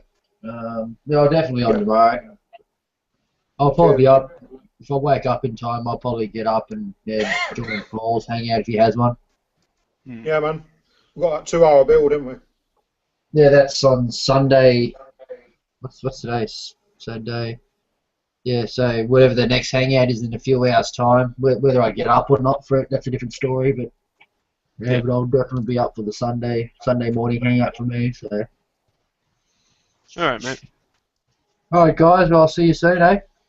Yeah. Yeah, man. And all the viewers, thanks for watching. See you next time. On Outback Miniature Models. Yeah, Outback Mini Models. Pretty shit. Don't forget to subscribe. Pretty Leave a shit comment. channel, to be honest.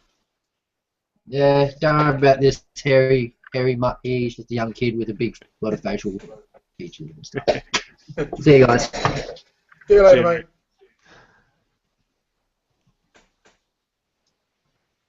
mate. Quality.